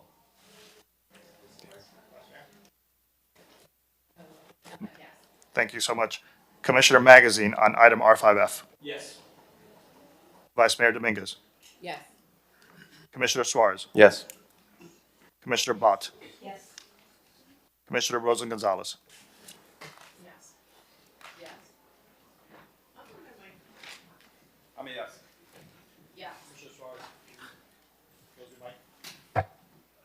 So Commissioner Rosen Gonzalez was a yes. Yes. Commissioner Fernandez. Yes. Mayor Minor. Yes. Motion passes. Second reading public hearing is scheduled for July 24th. That was item R5F. Thank you. R5G. R5G is an ordinance of the Mayor and City Commission of the City of Miami Beach, Florida, amending Chapter 82 of the Code of the City of Miami Beach entitled Public Property by amending Article 6 entitled Naming of Public Facilities and Establishments of Monuments or Memorials by amending Section 82-503 thereof entitled Naming of Public Facilities, Co-naming and Renaming of Streets by amending subsection C1A and subsection C2A to provide additional criteria and procedures for the co-naming of streets in honor of a notable woman figure who made significant contributions to civic, cultural, or political fabric of the City of Miami Beach, providing sunset provisions thereof, providing for repeal or severability, codification, and effective date. This is a first reading. It is item R5G. Sponsored by Vice Mayor Dominguez and co-sponsored by Commissioner Rosen Gonzalez and Commissioner Bott. We be taking public comment on this, even though it's a first reading? Well, let's get through the item first, and if I'll let you have a brief comment. Okay, Mayor. There are many notable women that should be recognized in Miami Beach, and the way our code reads, we can only co-name streets for men, and at the suggestion of the legal department, we are updating the code in order to be able to add women as well. Can I speak? Thanks. Mitch Novick, 901 Collins Avenue. I would just ask that language should include that nothing should be named after anybody who's not yet deceased. Thank you.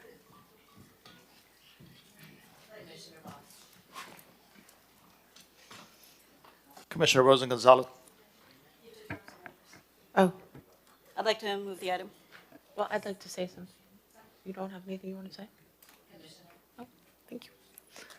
Oh, okay, I'm recognized. You know, when Lynette Long brought this forward, and she's not here right now, but she was in the audience earlier today. A lot of us don't realize that as we drive around Miami Beach and we see all of our streets named, there was only one street named after a woman. And what this does is it sets an example that you kind of have to be a man or to be a leader to accomplish enough to get a street named after you. And this is something that happens when we look at our money or we look at many statues. There is a gross inequality.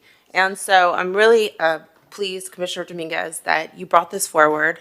And I'm glad that we are going to begin to name some of our streets after women so that as young boys and girls drive around Miami Beach, they will see that everybody has something named after them. And these are very slight nuances, but culturally they really do make a big difference. They're things that we don't notice every day. So this is a very grand gesture overall for women and men, for everyone in Miami Beach, and I'm happy that we're moving this item. So. Thank you. Mr. Clerk, please call the vote. So I have a motion by Commissioner Bott, seconded by Commissioner Dominguez.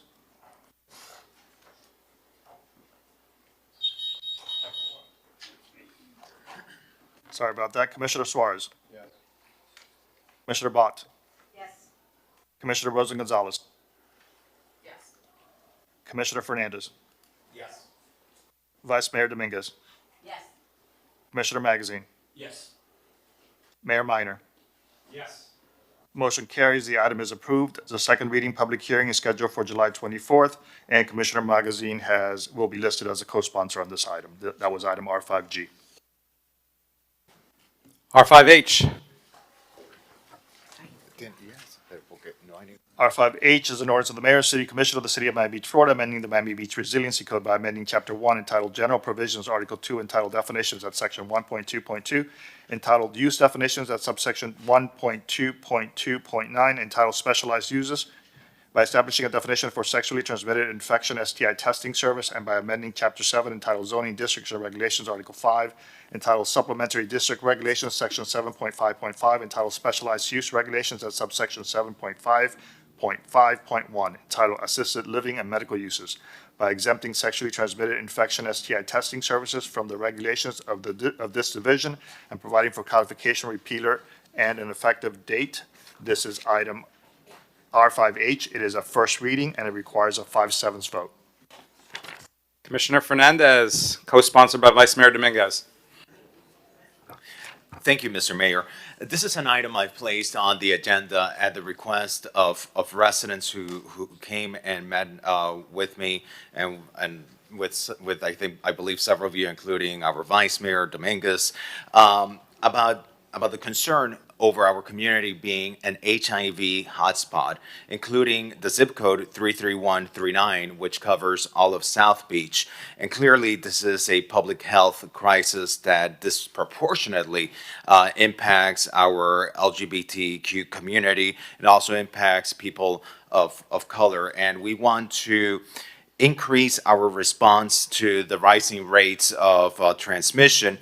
And it's clearly in the best interest of the city and to the health of our residents to provide better access to testing services citywide.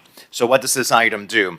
It allows for STI testing facilities to be exempted from the bureaucratic restrictions that we have outlined in the city's medical use regulations, especially in the commercial and mixed-use zoning districts, to facilitate the expansion, facilitate the availability of STI testing services in our city. I see we have our planning director, Mr. Tom Mooney, at the podium. If you allow me, Mr. Mayor, I'd like to recognize him in case there's anything else that should be placed in the record. No, I think that pretty much covers it. The only thing I would add is that the ordinance itself does two things. It creates a definition for sexually transmitted infection and very slightly modifies the medical use regulations to provide for this exception for that type of testing so that it can occur not just in a residence, but also in multifamily, commercial, and mixed-use districts. Thank you, Mr. Moody. We know that the only way we will reduce the rate of infection of HIV is through testing and through detection, and making sure that we have testing facilities available in discrete locations that reduce the stigma of testing is so important to reduce the rate of transmission. With that, Mr. Mayor, I move my item. Yeah, thank you for bringing the item. Actually, during COVID, I worked with Jonathan Welsh and his organization to help bring mobile units to Miami Beach for testing. So, thank you. Unless there's any other comments, let's call the vote. Thank you, sir. I have a motion by Commissioner Fernandez, a second by Commissioner Bott. Commissioner Bott. Yes. Commissioner Rosen Gonzalez. Yes. Commissioner Magazine. Yes. Vice Mayor Dominguez. Yes. Commissioner Fernandez. Yes. Commissioner Suarez.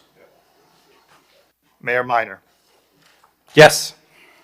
Motion passes 7-0. Second reading, public hearing is scheduled for July, yes. Second reading, public hearing scheduled for July 24th. Commissioner Bott will be listed as a sponsor, as a co-sponsor, and Commissioner Magazine will be listed as a co-sponsor. R5I.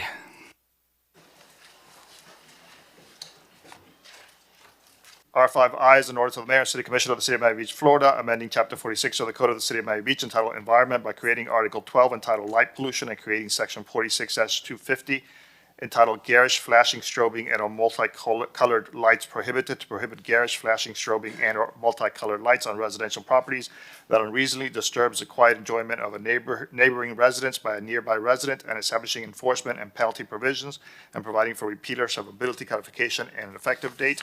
This is a first reading. It is item R5I. So this item, as many of you know, people love to purchase and then rent out houses in single-family areas as party homes. And sometimes to do this, they will hang disco balls, have strobe lights in backyards. So instead of going out to your backyard in the evening and, you know, like for a special occasion, every night is a disco night, because these lights are just programmed to go on, and it's happening in waterfront homes, it's happening across Miami Beach. So it's important because this is light pollution, and what this does is it allows a homeowner who has, you know, some strobe lights right next door that's occurring every single night to actually call code compliance and have something and have this taken care of. And it really is. It's kind of disturbing. And as much as we try to enforce, you know, the short-term rental laws, those party houses are here. They exist. We are constantly fighting them, and they do make living egregious for people who are just living in their homes and trying to live a quiet, normal life in Miami Beach, where party homes abound. Would you like to add anything to No, that this? was an accurate summary of the whole thing. I'll be here to answer questions if you need to. The only thing I would add is that there is an exemption for the period 30 days before and 10 days after national holidays and major religious holidays.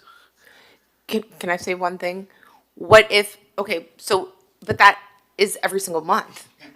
That's all the time. I'm striking that exemption because then I'm moving this without that exemption.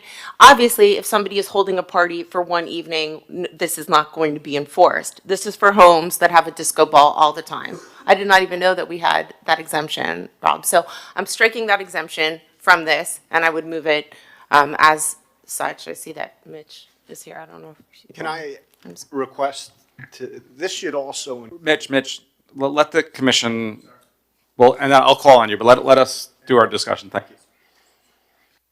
If I may, actually, I like the spirit of the item. I guess just looking at it, well, one, there's private property rights, but if they're going above and interfering with neighbors, no question. I guess reading the item, I was having a hard time deciphering how this gets enforced. Like what's the measurables here? If you live next door to a party house and every single night your backyard looks like a Christmas tree lit up with strobe lights, you can call code and they can only have the lights on when they're having a party. Now, if that's a party house that's having a party every night, well then maybe they don't have the right to make everybody else's backyard look like a disco every single night. I mean, we're paying, tens of thousands of dollars in property taxes as single family homeowners. So this is something that will just allow code a tool when this is happening, because right now we have nothing. And there are I had a resident call me the other day. Across next door to her on the water, she has a party house. And every single night, those lights are just automatically on. So whether she wants to be or not, she goes into her backyard every night, and her backyard is a disco. And that's not right. That shouldn't be allowed every single day. Okay, yeah, and I hear what the spirit of the item is. It's not to take away people's ability to put up decorations for holidays or.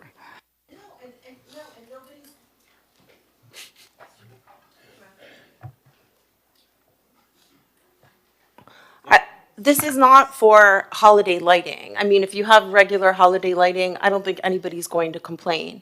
It is not if you're throwing a party at your home one night and you want to light it up. This is specifically for party houses that have permanent disco lighting every single night in their backyards, and this is happening.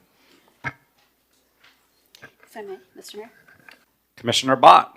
So Commissioner Rosen-Gonzalez, I also love the spirit of the idea here. I think it's not quite fleshed out yet in terms of how it could work. And, we've heard at other meetings, somebody raised the concern about, I can see across the bay, somebody with big, their palm trees are wrapped, and I find that to be offensive. I don't want this to become that. So I would make a friendly suggestion, if I might, to limit this for short-term rental houses or party houses as opposed to any neighbors, because I could foresee this becoming a war. Somebody borrowed a rake and didn't give it back, and now they put up their lights, and so I'm going to call code on them repeatedly until they take their lights down. I don't want that to happen. And I think having something be so subjective of garish lights is problematic. So flashing lights, strobe lights, and disco ball. I happen to love a disco ball, so I would have no issue with keeping that in. But, so maybe it's flashing, strobing, and specifically to short-term rentals. I have no problem restricting it to a short-term rental, but let's say that you have a house next to you. Nobody's going to say, I have an illegal short-term rental, which means that there's no enforcement. But I guarantee you, as much as you like a disco ball, if you walked into your backyard every night and you had a disco ball, and let's say that you were just trying to have like a quiet, peaceful evening, I would like to, how do we determine if it's a short-term rental or not, or a party house? That kind of strikes the entire thing. I think it has to be something egregious. And egregious needs to be what it says. Strobe lights, disco lights. Like, if you're lighting up your trees, that's fine. Nobody has any problem with ambient backlighting. Nobody is going to be complaining about those things. But some of these lights are really awful. They really are.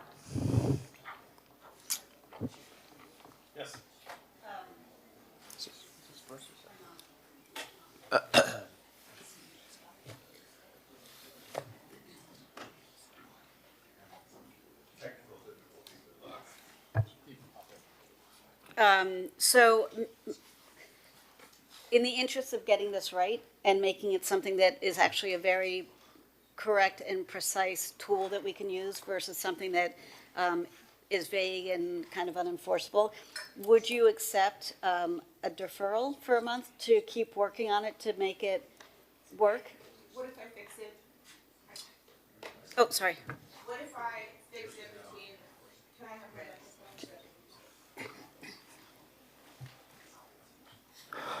what if I fix it between first and second reading? And I will make sure that the language is extremely clear. Thank you. I'm fully in support of this because I've also had a lot of complaints about neighbors and party houses, and it seems like it's a disco almost every weekend when there's a party going on. I think there should be ample time between now and first and second reading to button this up. I mean, I think it's a great initiative to clamp down. And again, unfortunately, these houses that are Airbnb houses, you're not allowed to have an Airbnb house in Miami Beach. So I don't think you can single out short-term rental houses because they're by right not allowed. So I would be okay with between now and second reading to button this up. Okay, and I promise that I will meet with legal between first and second reading and make sure that it is very clear so that nobody can use this as a tool against their neighbor. Mitch, even though it's not a public hearing, I'll give you the courtesy. Thank you. Amaya? Come over here. Okay. Thank you, Mr. Mayor. Mitch Novick again. I believe that I love the spirit of this ordinance. It should apply to businesses as well. Flashing and strobing lights, especially on Ocean Drive, I've always found very intrusive, and I would urge you to take this a step further. Thank you. Also, you need to consider the Kelvin temperature of the lighting. Anything under 3,000 degrees is appropriate. Anything higher, it's truly offensive to the senses. Thank you. I don't know how you feel about this, but somebody just texted me that maybe we should add the boats at the Miami Beach Marina to this because some of them have I don't know if they have strobe lights or what's happening, and I don't know if that's bothering people, but this is just a tool for residents whose quality of life is being ruined by party houses and party boats. So Mayor Minor, this is kind of right up your alley. This is just something that you would embrace. No pressure. Commissioner Magazine and Commissioner Bott. Yes, I'll be supportive. Happy to add my name as co-sponsor Ralph with confidence that this will get hashed out. Just as somebody, habitual offender of keeping my Christmas tree up until February. Want to be sure that I don't self-inflict any penalties on me, but I'm confident you'll get this hashed out. Code will be stopping by. Commissioner Bott. It was just suggested to me that maybe a way to help limit this and get to what we're wanting in addition to the other suggestions is to limit it to properties that are not homesteaded. Well, as you toss it around with the lawyers and figure out how to make that work, maybe toss that into the mix and see if that's useful. And thank you to the person who suggested it. Okay, I have no problem with that because I'm okay with that. Okay, it's first reading. It looks like we have a little work between first and second reading, but I think we're ready to call the vote. I need a second. I'll second. So Commissioner, still as amended, excluding the holiday lights and including homesteaded properties?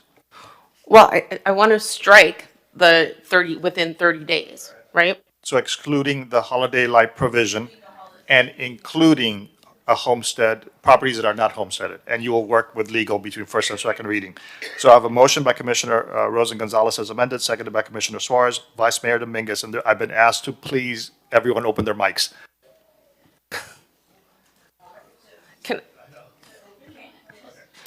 Can I ask one thing? Code compliance will be able to easily find out which properties are homesteaded because I guess if you're calling on this complaint and it's happening all the time, then I guess they can go and do the research and find out. Commissioner Suarez.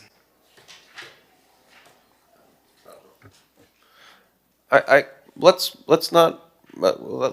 wait till legal fleshes this out a little bit more because what if it's not homesteaded and they're still running it as an Airbnb party house?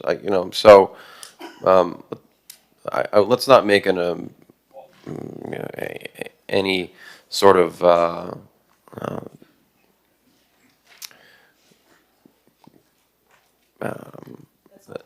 Yeah, let's just let the legal department see what they can do. And the goal is to really stop the party scene in residential houses or communities. So let's not tie our hands to that. And add me as a co-sponsor, please.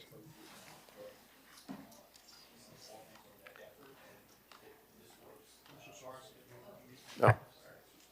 Okay, so I have a little bit of work to do. I'll meet with Rob between now and second reading, and we'll see, and we'll go through the language very carefully so that nobody can abuse this. But, okay, so I guess we're calling.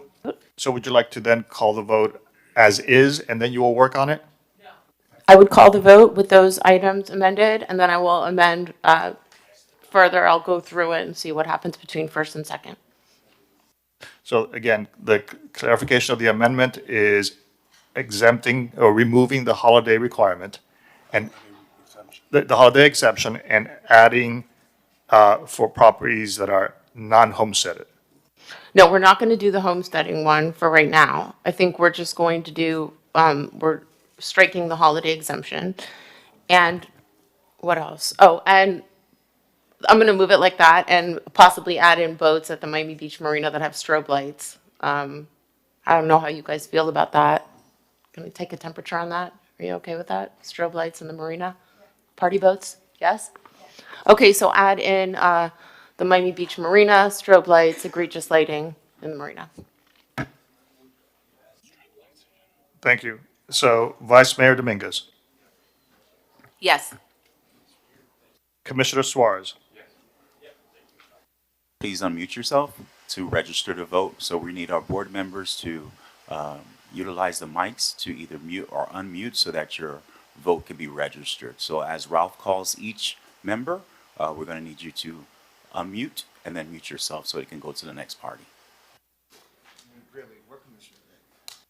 Commissioner Fernandez, Yes. Commissioner Magazine, Yes. Commissioner Rosen Gonzalez, Yes. Commissioner Bott, Yes. Mayor Minor. Yes. The item is approved as amended. Second reading public hearing is scheduled for July 24th. We are listing Commissioners Magazine and Suarez as co-sponsors of this item. This was R5I. We have 2 times certain, so we'll go to that.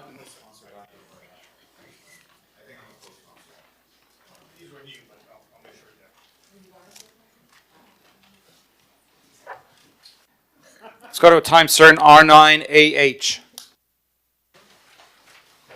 R9AH is discuss, take action, programming for new Byron Carlile Geobond project.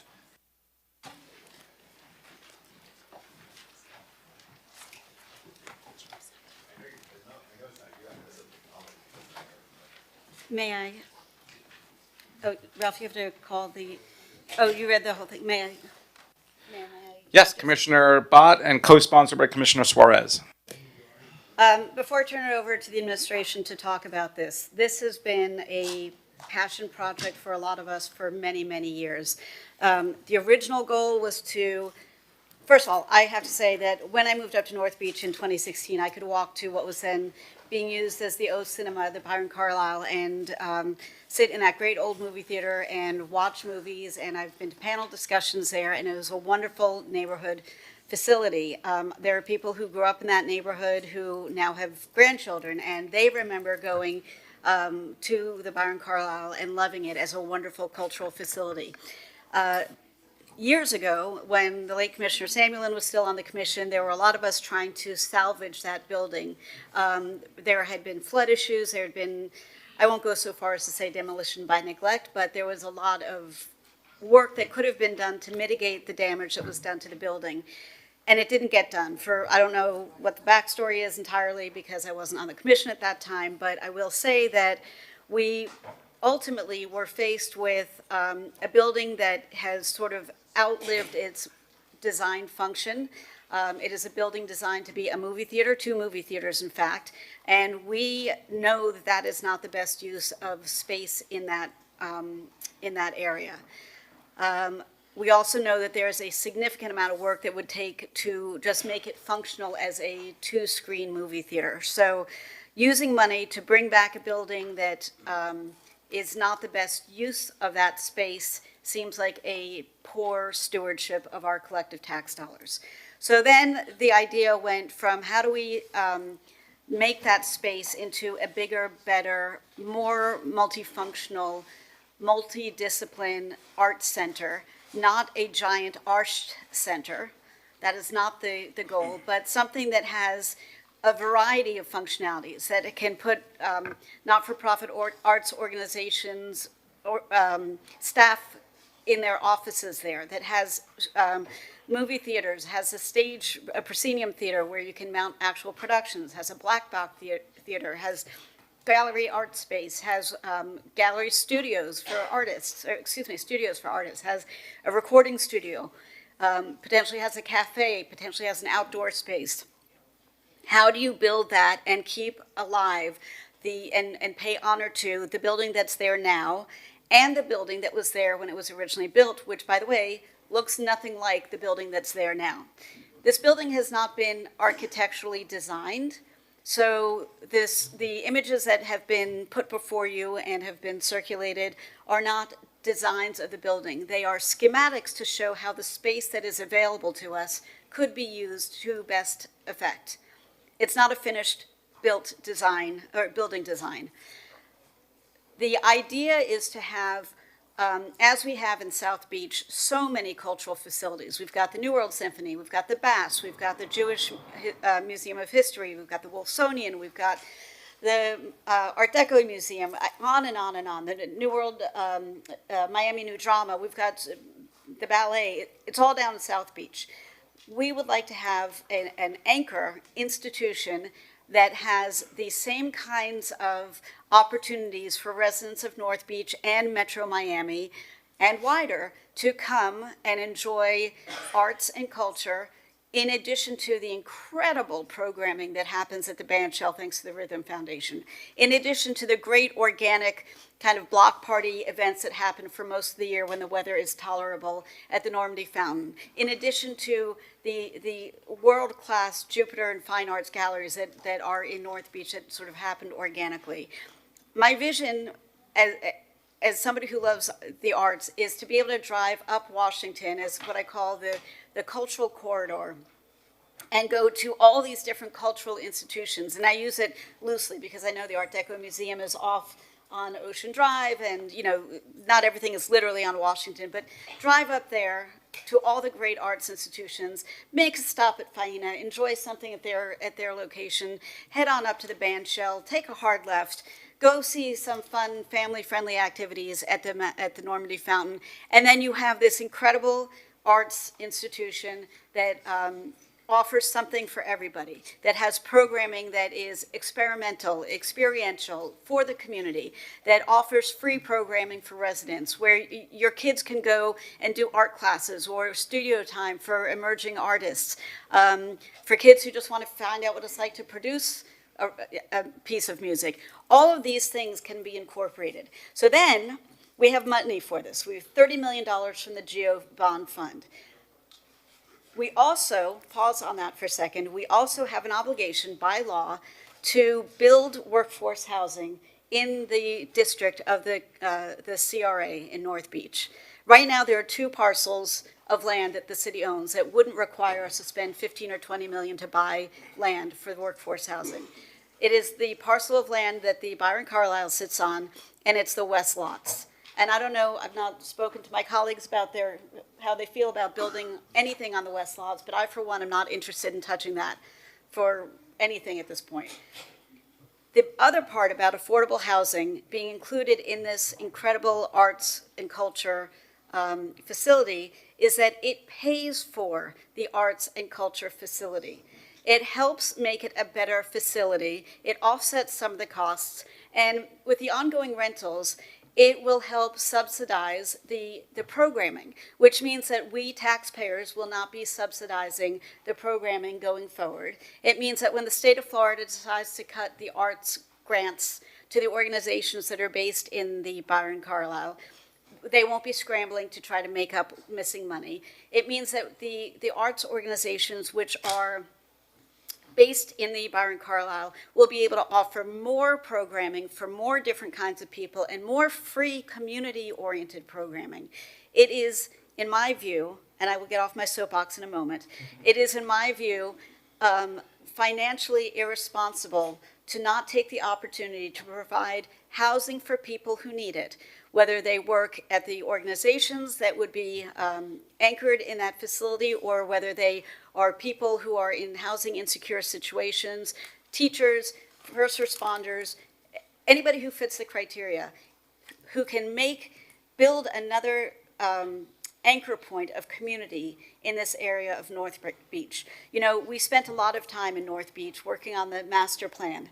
In 2018, I think it was finalized, and the community spent hours and hours along with the staff and the consultants, and everybody was thrilled with the result, thrilled with what the promise was. And that promise was broken by prior commissions. That promise was broken because instead of having 7 or 8 story buildings that have all kinds of offerings, including retail and residential and arts, and including the Byron Carlile, we now are going to have a concrete canyon. And that is not what we're proposing. What we're proposing here is actually the embodiment of the spirit of the Plan NOBI that we were all so enthusiastic about. The workforce housing makes it a better deal for residents, makes it a better deal for people who want to enjoy the arts, and provides much needed affordable housing, workforce housing for a community that is being bought up and priced out in what used to be the last affordable part of Miami Beach. And with that, I am climbing off my soapbox, but I hope you will support me in adding the workforce housing component to the Byron Carlile project, where there's money from the CRA, there's money from another section of the GO bond to help offset some of the costs, and let's have at it. Thank you, Commissioner Bott. Thank you, Vice Mayor Dominguez. You know, one thing that stuck out that you said, Commissioner Bott, was that, you know, all our cultural institutions are in South Beach. It would be really nice to have something in North Beach. And, you know, I co-sponsored this item.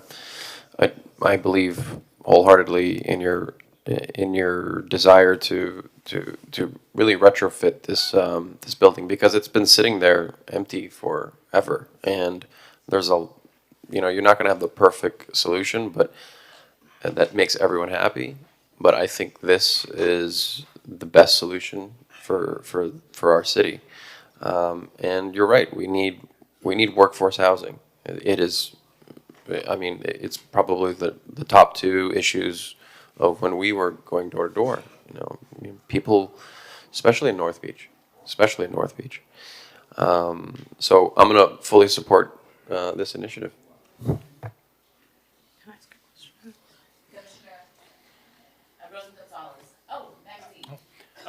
Thank you, Vice Mayor.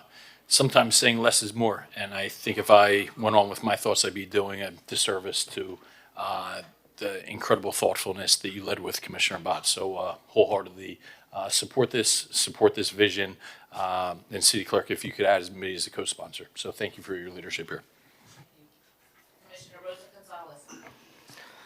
Commissioner Bott, I'd like to commend you on all of your work with the Byron Carlile, and I'm really happy that you're staying on top of it. And I think that in order to make sure that it happens, you have to do this every single month. Put some item on pushing this through, because I get complaints all the time. Even now, you know, I get emails, you know, when is it going to be open? What's happening with the Byron Carlile? And I really think the community at large is upset that it's been closed and shuttered. My only question in all of this, and I'm 100% supportive, is how much longer is this going to take? Because as you know, the Collins Park workforce housing, I mean, we do have that experience, so that we might be able to expedite it.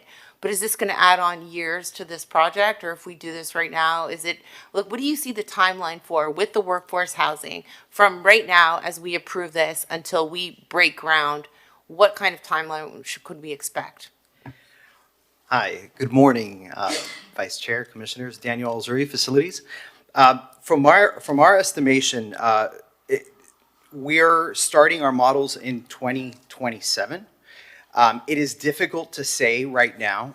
Next steps on this project would be to engage the expertise of a firm that could start creating financial pro formas and operating plans for the cultural centers.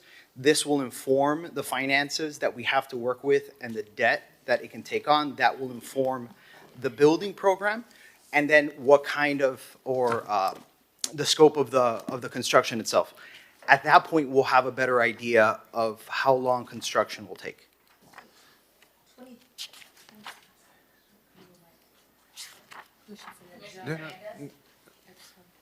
I don't mind yielding to, yeah, I don't mind yielding so they can.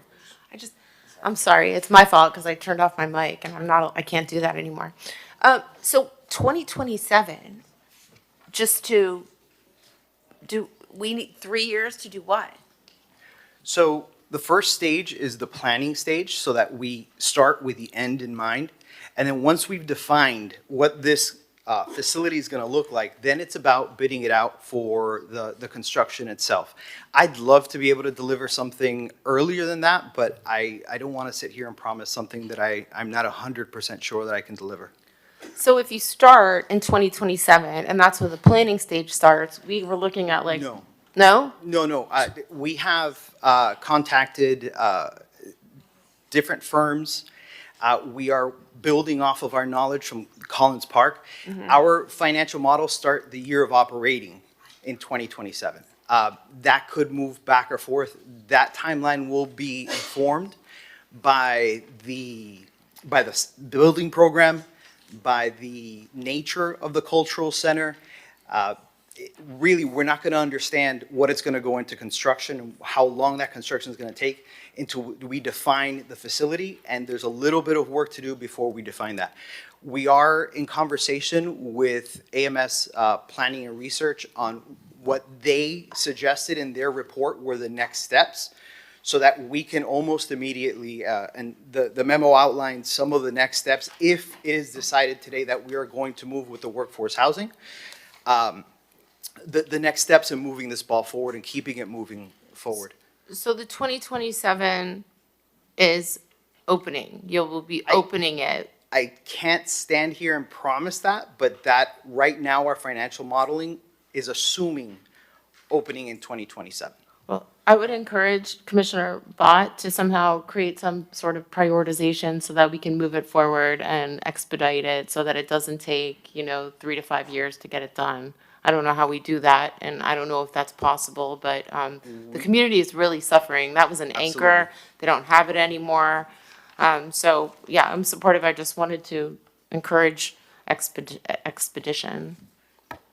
Through the chair, if you would like, we could come back with a proposal for next steps at the next commission meeting. Yes, please. Okay.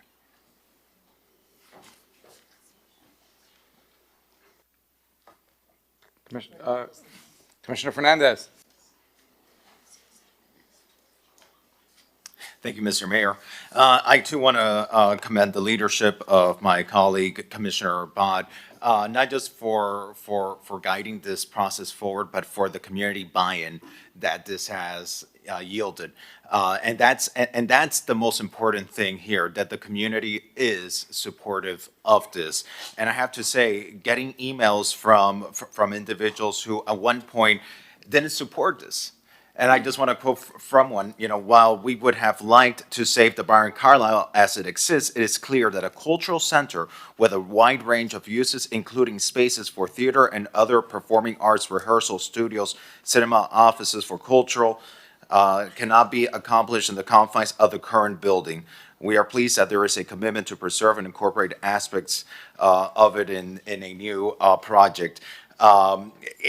When you hear that the income generated by the rentals will help fund the programming and development of the Performing Arts Center, that resonates, and it's resonating with the community.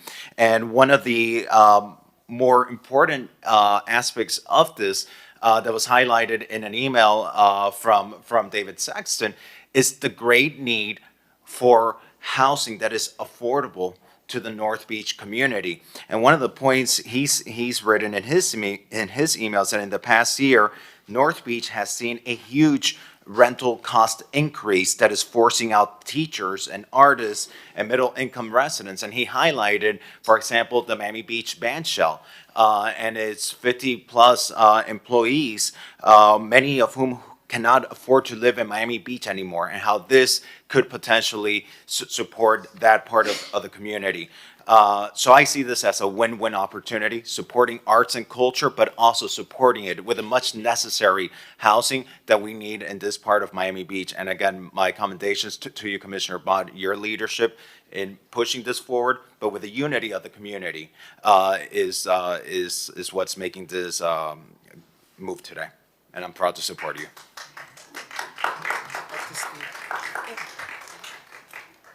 Thank you, Commissioner Bott, for taking this on and all of the hard work that you've done on this item.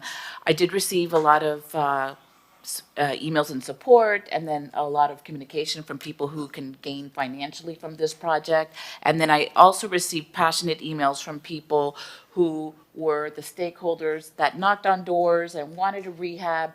So as you go into the planning stage, I will ask to please include residents in North Beach that had wanted something different and fought and worked for years for something different, and now it's a completely changed project in order to get their buy-in. Through the mayor, if I may. Yes.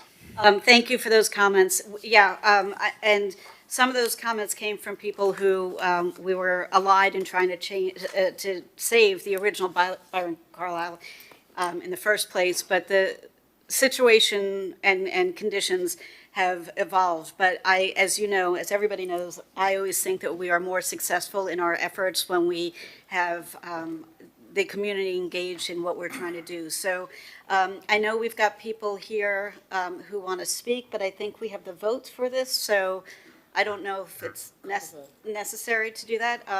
But I will thank you guys for coming out, everybody who came to speak. I don't want to delay calling the vote any further. I would also just ask that the administration comes back in the July meeting with an action plan of what's happening when.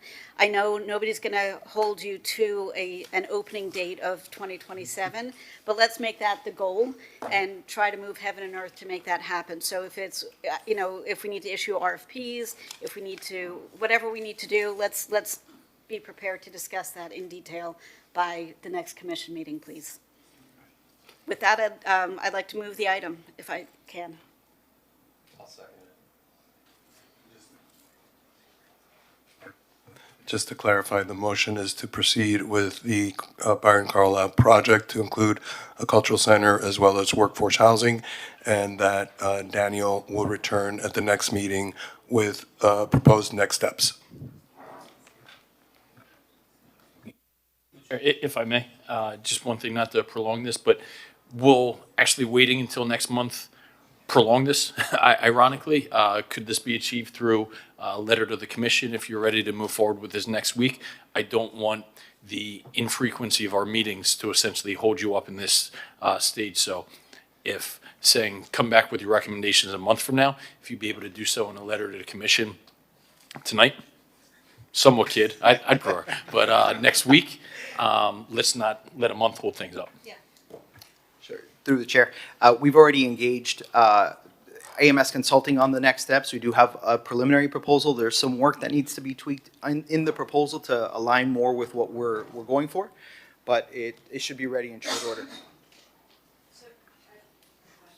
If I could, at the appropriate time. Your call, your item. No, go ahead. I was just going to mention that AMS has been working with us diligently, and they've been doing an excellent job. We do have a $100,000 limit under the city manager's authority. We've already spent, I believe, about 97 with the AMS. So I want to just make sure that this commission is comfortable with us going beyond that limit to move forward with the next steps with AMS on putting forward a plan.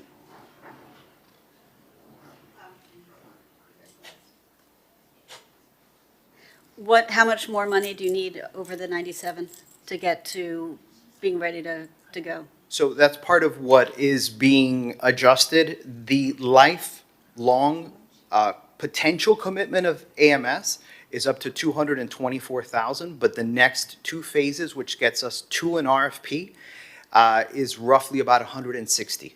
So I'd like to make a motion to approve the 160 to get us to where we. Okay. Let's call the vote. So this is LTC, this is art and workforce housing, and 160,000. I have a motion by Commissioner Bott, a second by Commissioner Minor, Mayor Minor. All in favor, please? I actually didn't make the second. I think it was Commissioner Fernandez. Sorry. I've been told that it was Commissioner Suarez, so I'll correct that. So it's Commissioner Bott, Commissioner Suarez, and it's 7-0 approved. Thank you.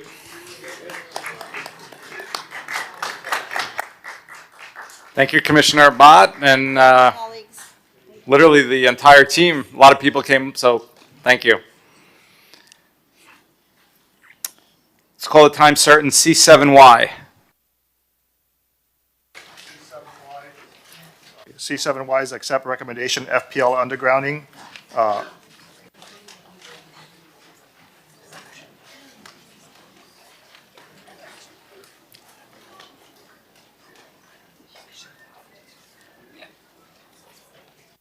That's my item.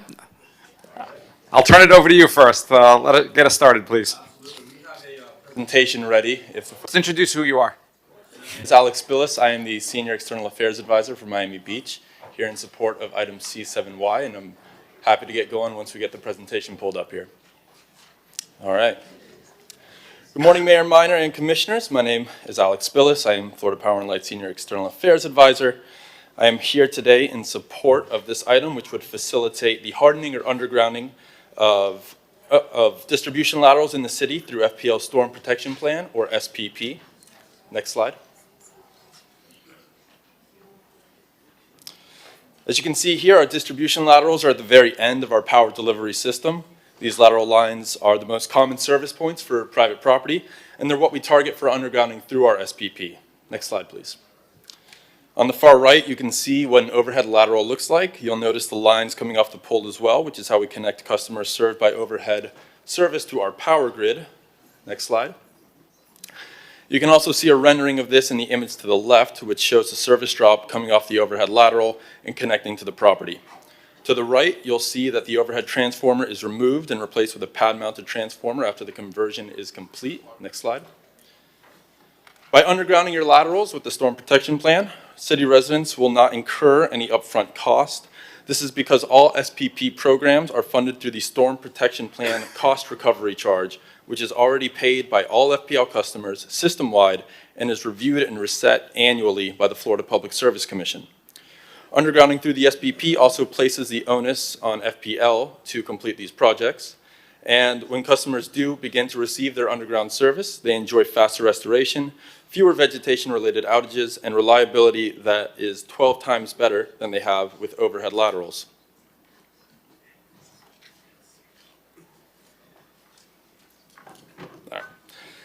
One point that I do want to make very clear is that FPL does not arbitrarily select which laterals to harden and when.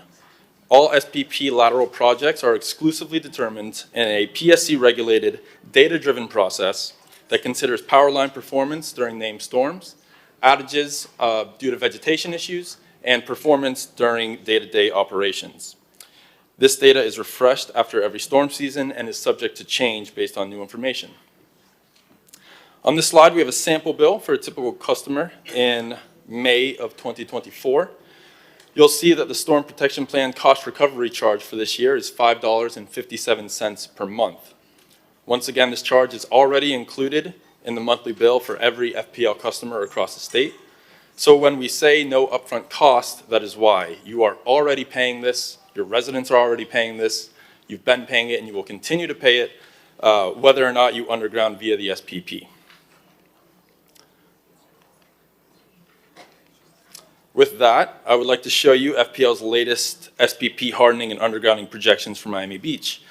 As you can see, FPL currently projects that over 10 lateral miles will either be hardened or converted to underground service by 2031. The 3 laterals that are highlighted, which span over 6 miles, are currently included in our forthcoming filing with the PSC. Pending PSC approval later this year, these projects will begin in 2025, and FPL will recoup the cost of these projects over time through the statewide recovery charge that was previously shown. And at this point, I think it is natural to ask, what is the cost of undergrounding if we'd like to do it ourselves? Based on data we have from the state, we range between $500,000 to upwards of $4 million per mile. If we were to take this range and apply it to the roughly 10 overhead miles that we're projecting to be a part of the SPP by 2031, the city would be responsible for raising anywhere between $5 to $41 million to pay for that service. Conversely, by opting to underground through the SPP, residents of Miami Beach would not pay 1 cent more than they already pay through the SPP cost recovery charge. I want to thank Mayor Minor and Commissioner Fernandez for their leadership in implementing an underground solution that works for Miami Beach. We are fully in support of this item here today and look forward to its passage. Thank you very much.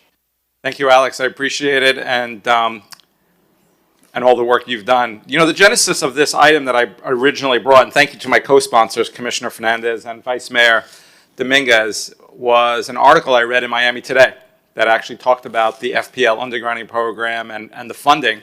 And I checked with our Public Works department and learned that we were kind of far down the list, and that's the purpose of this initiative, is to get that moving forward, because it is a great program. It's something our residents, I've heard in many different neighborhoods, would be beneficial, and obviously for so many different reasons to have the undergrounding. So thank you for your partnership. Commissioner Fernandez, thank you for obviously co-sponsoring along with Vice Mayor Dominguez, but also the work you've done at the land use as chair of the land use meeting, and I'll let you take it from there. Thank you, Mr. Mayor. And I think a number of us have been working on this. I know you've been working on it for a while. The current iteration of the Land Use Committee and the previous iteration of the Land Use Committee have been working at Commissioner Dominguez as well. I've been working with FPL in drafting the resolution that's before us today, which directs our staff to expeditiously work with FPL to facilitate the successful implementation of the storm protection plan projects citywide, and to prepare a utilities relocation agreement with FPL so that we can further advance this project, as well as developing an enhanced and expedited permitting process for these projects. But most importantly, one of the most important things that we need to do is communicate with the public, providing the public with information about the upcoming storm protection plan projects as it becomes available from FPL, and working with the other telecommunication providers and other overhead non-electrical providers so that they can also underground their infrastructure as we undertake these projects throughout the city. It's worth noting that without this program, it's usually community-led undergrounding processes that get this overhang, unsightly overhang, buried underground. And that's all at an upfront cost that's paid by the city or by the residents of those areas through special taxing districts.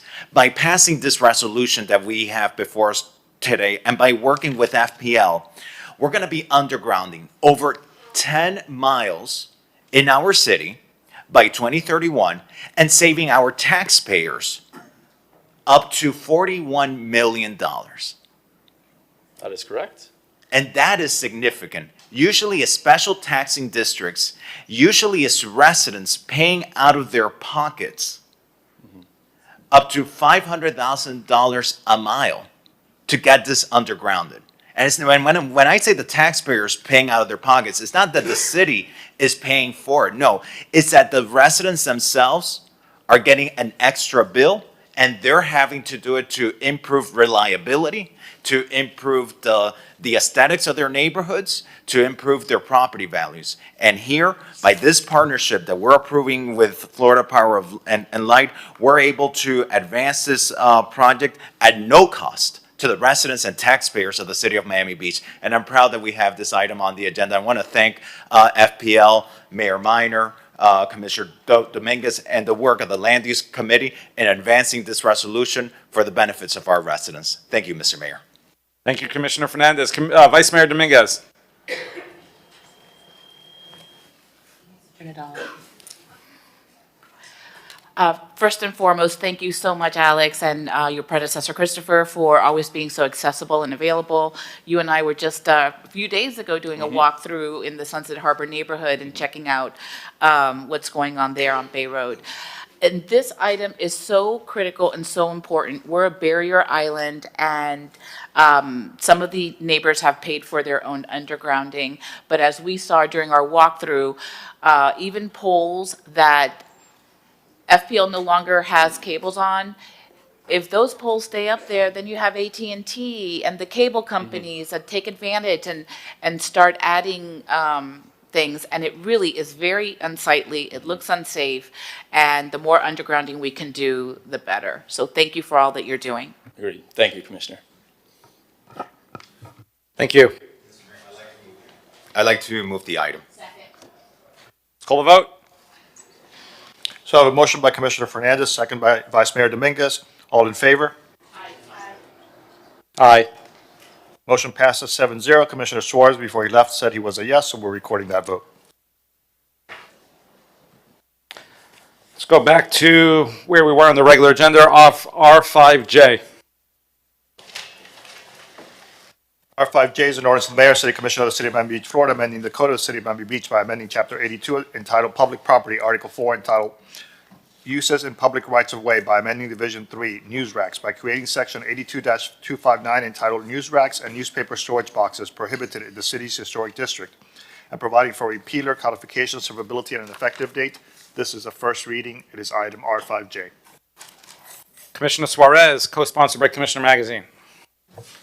Thank you, Mr. Mayor. PJ, can you pull up my PowerPoint, please? Okay, so this has been a long time coming.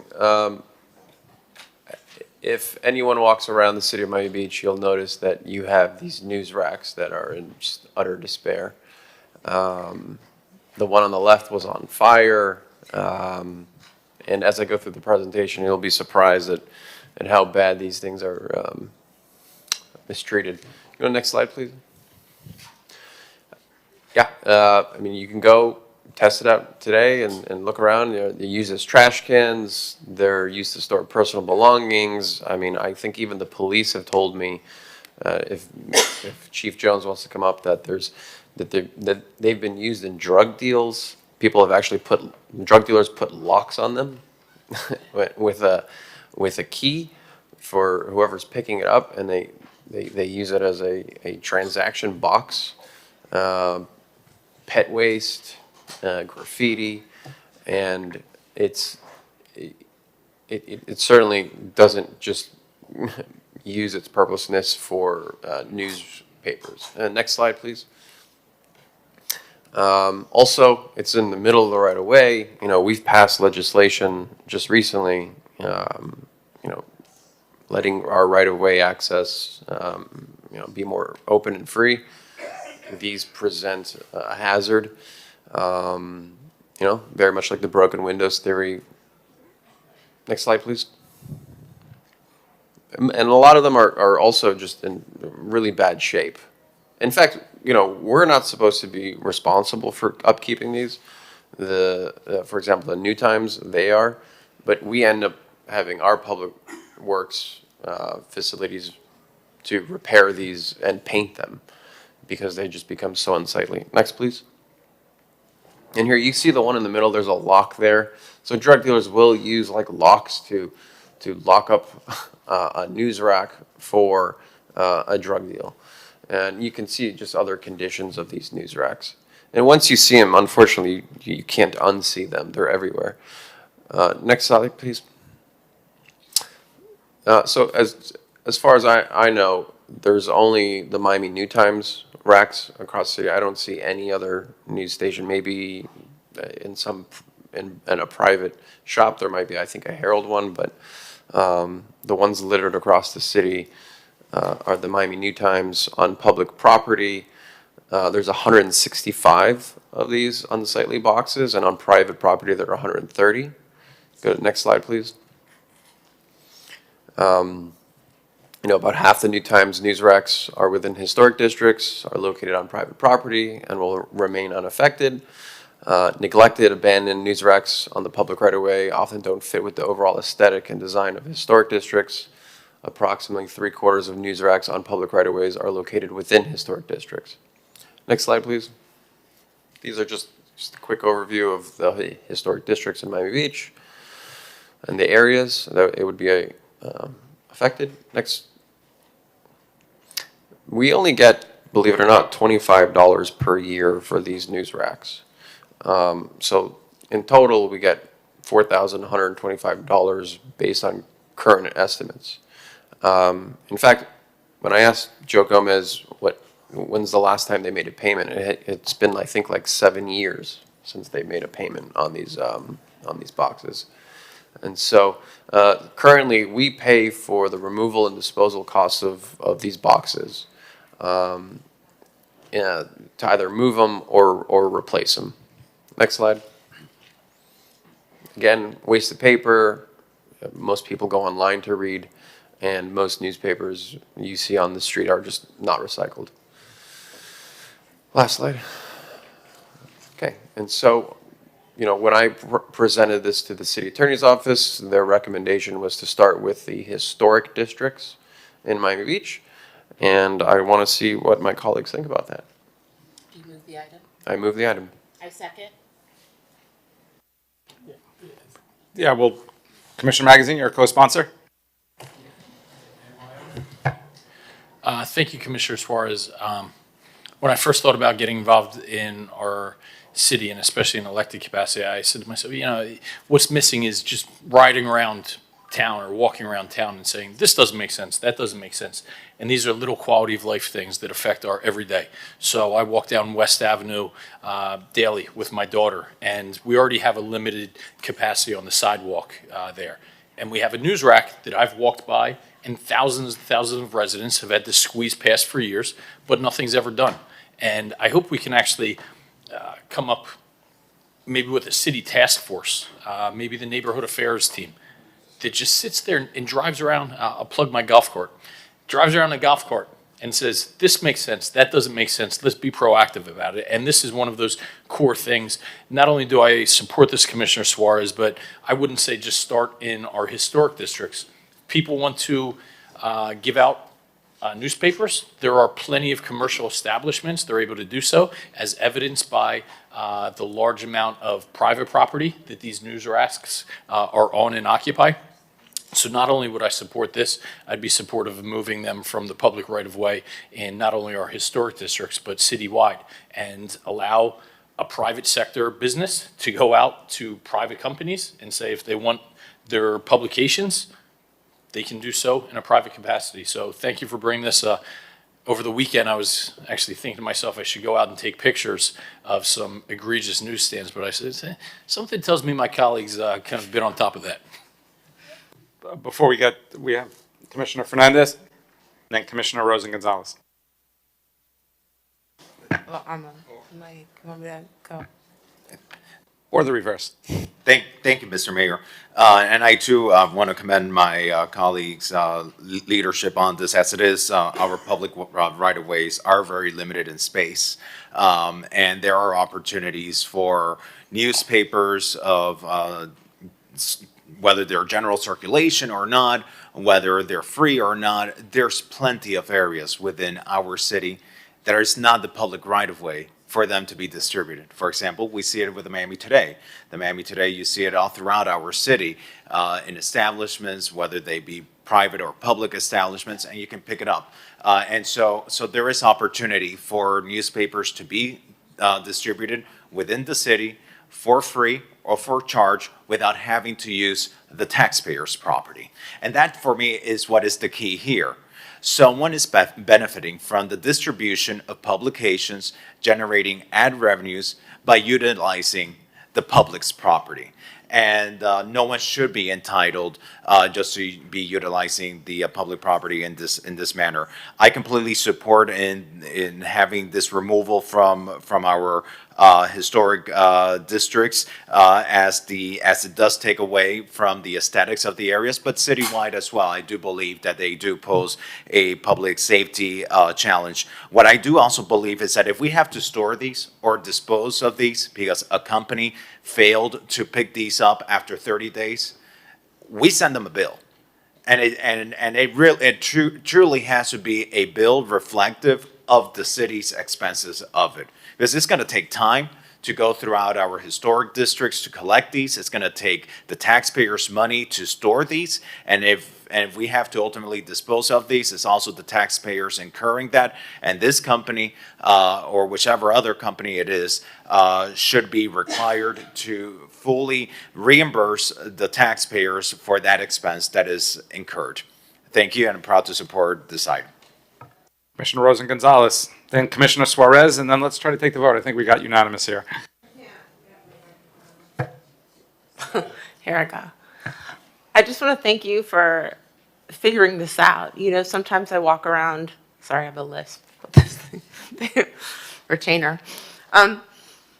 Sometimes I walk around the historic district and I think, gosh, it looks so like, you know, icky or, you know, like it needs freshening up or cleaning. So, and I guess it's because of this pollution that like I've never really seen, you know, like my eyes it never even occurred to me. So thank you for this item. And I'm looking forward to seeing cleaner, you know, overall sidewalks and this continued beautification.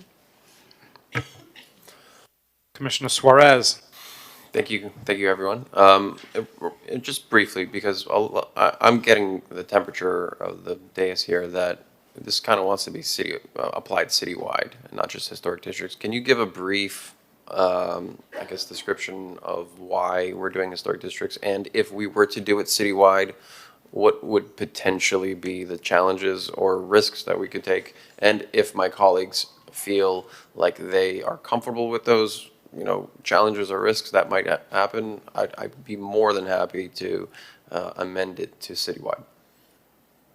Okay, I don't want to say too much in this setting. I'd be happy to talk to each of you individually, but the news racks in general are protected by the First Amendment. There is no case within our federal district or the state of Florida that has addressed this question. However, out-of-state authority has approved an ordinance that ban news racks in historic districts, and there is other out-of-state authority that has not approved citywide bans on news racks. So none of that is binding on the city, on the Florida courts, whether state or federal, but they would be persuasive authority. And so we followed the cases that where the legislation was approved rather than where it wasn't. The risk is if you go citywide, we would be presenting the Florida federal or state courts with a question of first impression here, and the risk of loss increases when you have no authority anywhere supporting you. If I could, Mr. Mayor, however, it's not as if we would be at risk of if we went citywide and then there would be a ruling where it's like, you know what, this is only good for historic districts, and then they wipe out our ability to govern historic districts, correct? Not so that's already been, not per se, no. You could theoretically, if citywide was stricken down, you could then adopt just historic districts. However, courts often form an opinion of the litigation as a whole based on what you initially present, and while it is theoretically possible to just amend it to do something less restrictive if the court rules against you, it always, as a practical matter, it doesn't always work out so easily. And I just want you to be aware of that, because it would be the same judge that threw out the prior version who would hear the new version and possibly would have already reached an opinion in his or her head about news racks in general based on where we went. So, but yes, if a court struck down citywide, we would have the opportunity to pass historic districts only and fight that out in court, but it would be before the same judge. Would you be okay if I made a motion to essentially bifurcate two different visions? One actually removing in historic districts and the other citywide ex-historic districts. So maybe actually if we bifurcate that legislation, it would give us even an additional little buffer. Oh, okay. Mayor? Rob, I'd like to mention that if we do bifurcate it, that could potentially resolve the issue, but we should look into that before we take a motion. In addition, the title for this item was specific to historic districts, so we would need to bring a new first reading.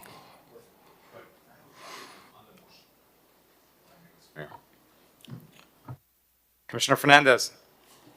Thank you, Mr. Mayor. Because one of the things that resonates to me, which is clear, is our efforts to make our public right-of-ways safe, passable, walkable, for pedestrians, for bicyclists, for people with disabilities.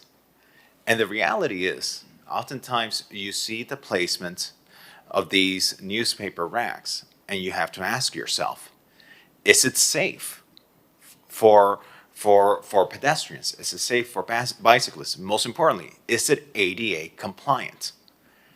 And so we are a city that we've taken, great efforts to provide for ADA compliance. And then to have an outside entity come in and then obstruct the public right-of-way, obstructing an individual's ability to navigate through our sidewalks safely, in a way that they're not jeopardizing their safety in a device if they need to. And doesn't that give us any legal standing, Mr. Attorney?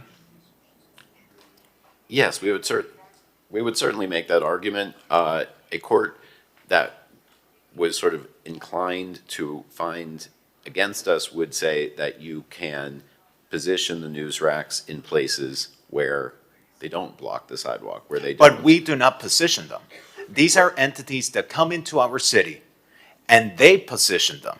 And they're the ones that are positioning them on the taxpayer's property, but on the public right-of-way, obstructing the ability of someone with a disability to safely navigate the public right-of-way. They're the ones that are placing it, not the city. And it's the city's responsibility to provide safe and passable areas for individuals with disabilities, not just within historic districts, but citywide. And that's our foremost responsibility: protect life and property, look after the aesthetics of the city. But most importantly, also in all of this discussion is it safe? But anywhere within this city.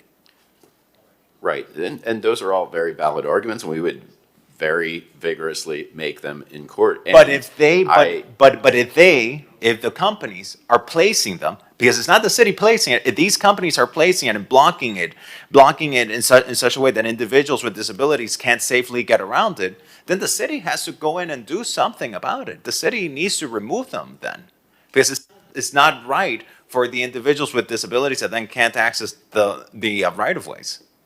Commissioner Fernandez, to back you up, and I appreciate we have a great legal department, but at the same time, their job is to tell us the risks that we face when we do something, and ultimately it's our decision to make those decisions, and we do often make those decisions that it's a good policy decision, it's worth the risk, you can be sued on anything. So ultimately, I think that's something, and I agree with you, Commissioner Fernandez, I think we're on good grounds. Can we take this is a good item, good quality of life, dealing with aesthetics that our residents face, literally walking down the street every day. So thank you for bringing it. Ready to take the vote? So I have a motion from Commissioner Suarez, second by Commissioner Dominguez. Commissioner Suarez. Yes. Commissioner Magazine. Yes. Vice Mayor Dominguez. Yes. Commissioner Rosen Gonzalez. Yes. Commissioner Bott. Yes. Commissioner Fernandez. Yes. Mayor Minor. Yes. The second reading public hearing is scheduled for July 24th. The item passes 7-0. It was item R5J. And if I could just clarify, what passed on first reading was as written? R5L. R5K. R5K is an ordinance of the Mayor and City Commission of the City of Miami Beach, Florida, amending Chapter 30 of the Miami Beach City Code entitled Court Enforcement by amending Article 3 entitled Enforcement Procedures by amending Section 30-72 thereof entitled Conduct of Hearings by creating subsection D, allowing only one extension of time to extend a compliance date and providing for repeater severability codification and an effective date. This is a first reading and it's item R5K. Thank you, Mr. Clerk. So this is my item. I've been working with different neighborhood associations and residents on improving the special magistrate's process in order for the bad actors to be held accountable. At the suggestion and after many meetings with Steve Rothstein, who regularly attends on the city's representation for the special magistrates meeting, that's this item that I'm bringing forward. And the code allows for one continuance, and this allows for the discretion of the special magistrate to do another one. I had a conversation a few days ago with the incoming special magistrate, and he was fully supportive. And MBU had put out communication saying that they're concerned. But I'd like for Steve Rothstein, our city attorney, to address this item and why it's so important to move forward. Sure. Thank you very much, Vice Mayor and members of the Commission, Mr. Mayor. This is one step further in streamlining the process and getting the new cases heard before the magistrate, which often fall through the cracks because there are cases that are currently having compliance dates that are not complying. Statistically, I looked at May 9th, which was right before your last Commission meeting, and in the morning there were 23 cases scheduled for hearing. An outstanding number of 15 of those were for continuance of time, meaning that they already had a compliance date set by the magistrate, but for whatever reason they could not accomplish that compliance date.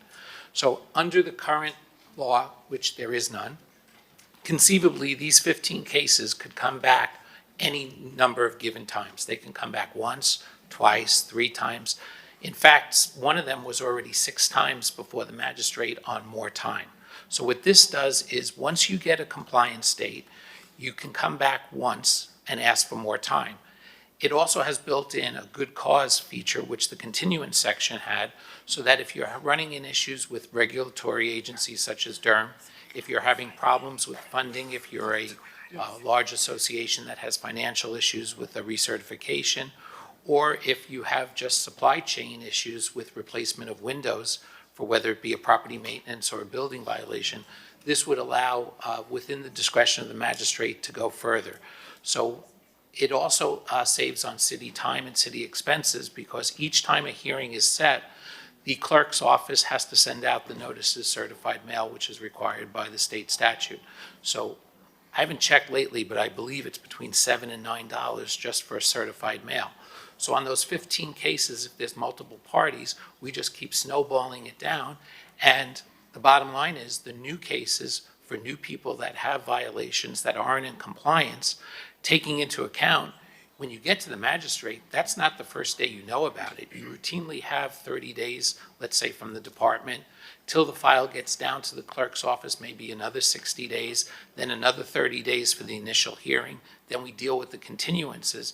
And in the interim, we're not getting compliance. So this is to hold the feet to the fire to those folks that have compliance dates but just choose for whatever reason not to comply. Thank you. I'd like to move the item.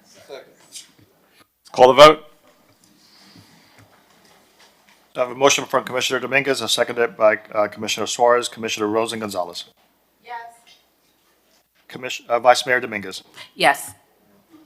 Vice Mayor Magazine.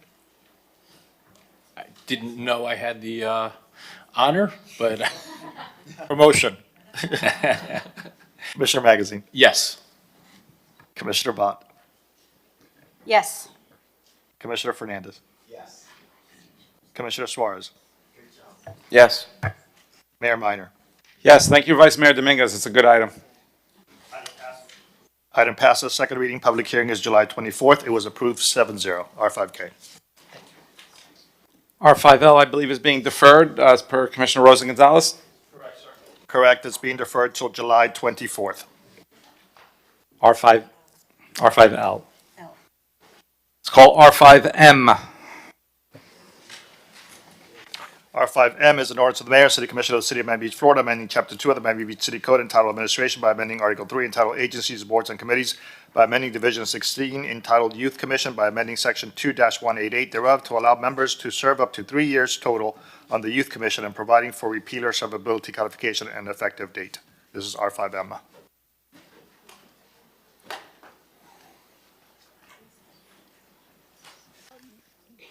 Can the sponsor? Commissioner Vice Mayor Dominguez, thank you, and co-sponsored by Commissioner Fernandez. Thank you. So the Youth Commission sent us all an LTC urging to make this change so that while their students at Beach High, they can attend and be part of the Youth Commission while they're in high school. So I'd like to move the item. Commissioner Rosa Gonzalez.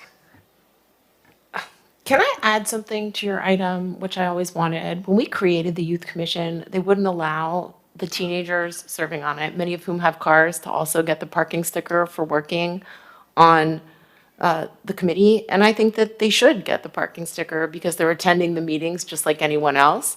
And why shouldn't they have that benefit? So is there any way, would you consider putting, right? I mean, I just thought when we did it, I forgot who, I created the Youth Commission, by the way, which I'm very proud of, in maybe 2018. But I think that they should get the sticker. I don't know how you feel about that, Commissioner Dominguez, but they're working like anyone else. I mean, they sent a resolution that you guys are actually putting, that you put on the agenda, and they're creating laws. So how do you feel about that? They not get the ticket? I thought they did, but if they drive, that's, so that wouldn't change, but. No matter what, if that's the direction, that will be done. So I have a motion by Commissioner Commissioner Dominguez, seconded by Commissioner Suarez. Vice Mayor Dominguez. Yes. Commissioner Bott. Yes. Commissioner Magazine. Yes. Commissioner Rosen Gonzalez. Yes. Commissioner Suarez. Yes. Commissioner Fernandez. Yes. Mayor Minor. Yes. Motion carries. Item, second reading public hearing is scheduled for July 24th. That was item R5M. R5N. That is an ordinance of the Mayor and City Commission of the City of Miami Beach, Florida, amending Chapter 2 of the Miami Beach City Code entitled Administration by amending Article 3 entitled Agencies, Boards, and Committees by amending Division 2, Disability Access Committee by amending Section 2-31 thereof to reduce quorum and voting requirements from 8 to 5 members and providing for repeal or severability codification and an effective date. This is a first reading. It is item R5N. Commissioner Fernandez. Thank you, Mr. Mayor. I think we're all familiar with the Disability Access Committee. It was created to formulate recommendations and proposals for the city on how to make our public property, our sidewalks, our public buildings, our streets, more accessible for persons with disabilities. We were just speaking about that a few minutes ago. The current composition of the current quorum requirements of the committee of 8 members to be present has created a logistical challenge for the committee to conduct its business, especially when a person is unable to attend or vote in person due to a disability-related accessibility barrier. So what this item does is that it reduces the quorum requirement for the Disability Access Committee from 8 members to 5 members so that they can meet more regularly and formulate the recommendations that they need to be sending over to our administration and to our city commission. With that, I move my item, Mr. Mayor. If there's no discussion, I'll call the roll. Moved by Commissioner Fernandez, seconded by Commissioner Suarez. Commissioner Fernandez. Yes. Commissioner Suarez, Yes. Vice Mayor Dominguez, Yes. Commissioner Magazine, Yes. Commissioner Bott, Yes. Commissioner Rosen Gonzalez, Yes. Mayor Minor. Yes. Motion passes. Second reading, public hearing is scheduled for July 24th. That was item R5N. Let's call one more item before our lunch break, which for us is going to be a meeting among the commissioners to talk about the charter review and the charter review committee. But let's call R5V as in Victor. R5V is an ordinance of the Mayor and City Commission of the City of Miami Beach, Florida, amending Chapter 70 of the Code of the City of Miami Beach entitled Miscellaneous Offenses by amending Article 1 entitled In General by creating Section 70-1.1 entitled Habitual Municipal Ordinance Violation Offenders and providing for repeal or severability codification and an effective date. R5V, it is a first reading. So I'm the sponsor of this item. Thank you to our municipal prosecution team. You're doing a great job getting convictions at a close to about a 90% rate. Under state statute, if an individual is convicted of 4 or more misdemeanors, they can be potentially get enhanced penalties for committing those convictions. And what I'm seeking with this item is that our municipal prosecution team under municipal ordinance should have the same rights as one would have under state statute. Again, because the state attorney's office deals with the state statutes and we generally mirror it with our misdemeanors under municipal code, the state statutes. So we're just looking to mirror the state statute.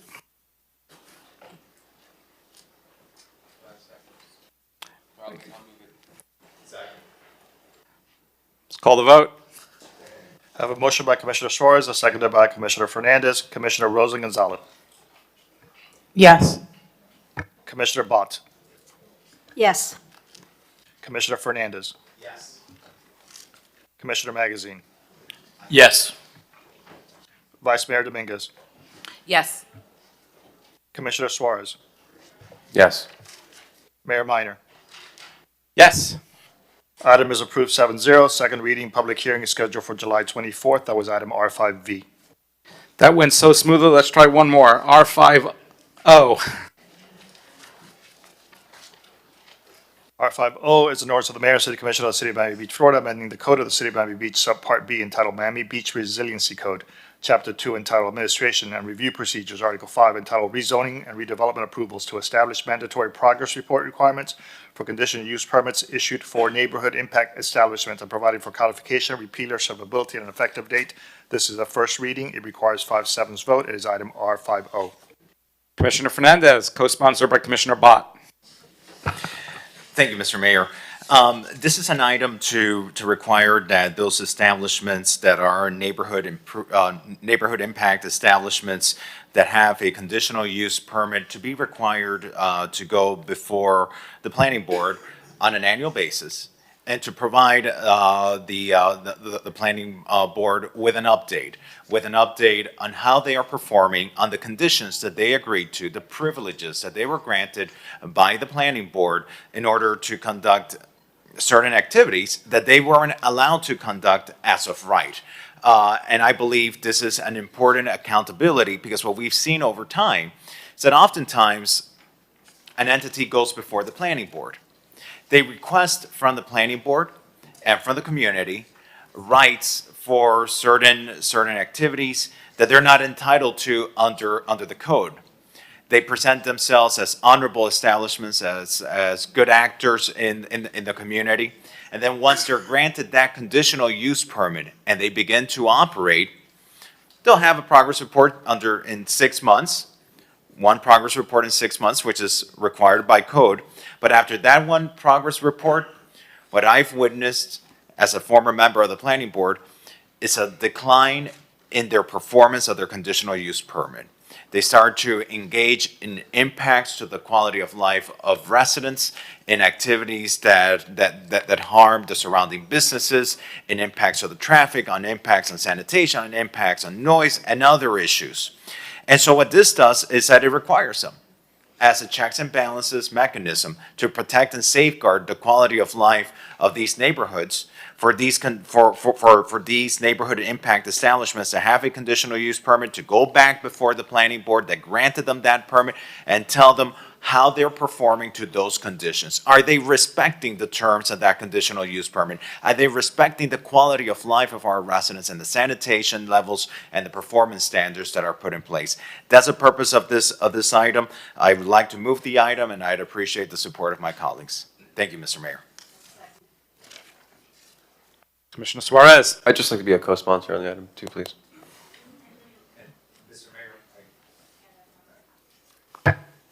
I see we have our planning director on the podium. I forgot to recognize our planning director, Mr. Moody. I don't know if there's any additional background on the intent of the item that needs to be clarified. No, I think, Commissioner Fernandez, you covered everything. Commissioner Fernandez, good item. A year or two ago, I had brought an item at the recommendation of So Be Safe to put all the conditional use permits online. So there is a dashboard now of that, which is helpful. This takes it to another level. I think we're doing some good work. So thank you. Thank you, Tom and Commissioner Fernandez. And we're working on a separate item to require that every conditional use permit, any establishment that has a conditional use permit, to place for them to place a QR code on their window or somewhere in their establishment, so that when code compliance shows up or someone has a complaint, they can scan that QR code, pull up the conditional use permit, and know what are the unique regulations for those establishments. And that's an item that'll be coming in the future. I want to thank the co-sponsors for joining me in support of this item. Let's call the vote. Yes, sir. So I have a motion by Commissioner Fernandez, a second by Commissioner Bott. Vice Mayor Dominguez. Yes. Commissioner Bott. Yes. Commissioner Magazine. Yes. Commissioner Rosen Gonzalez. Yes. Commissioner Suarez. Yes. Commissioner Fernandez. Yes. Mayor Minor. Yes.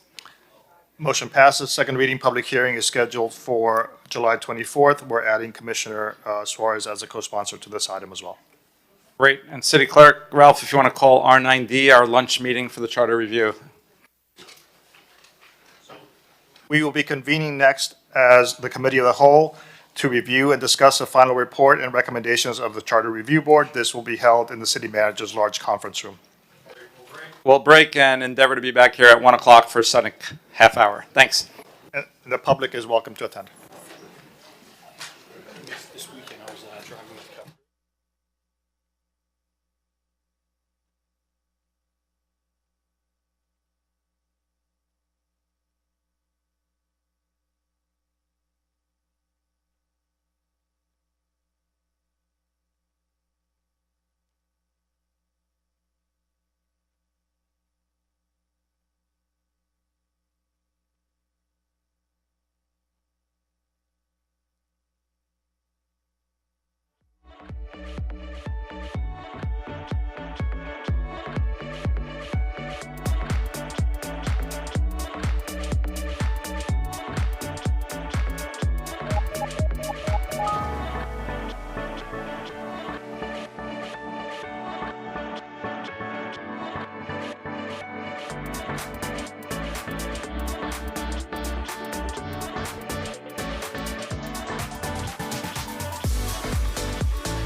Please take your seats. The meeting is about to begin.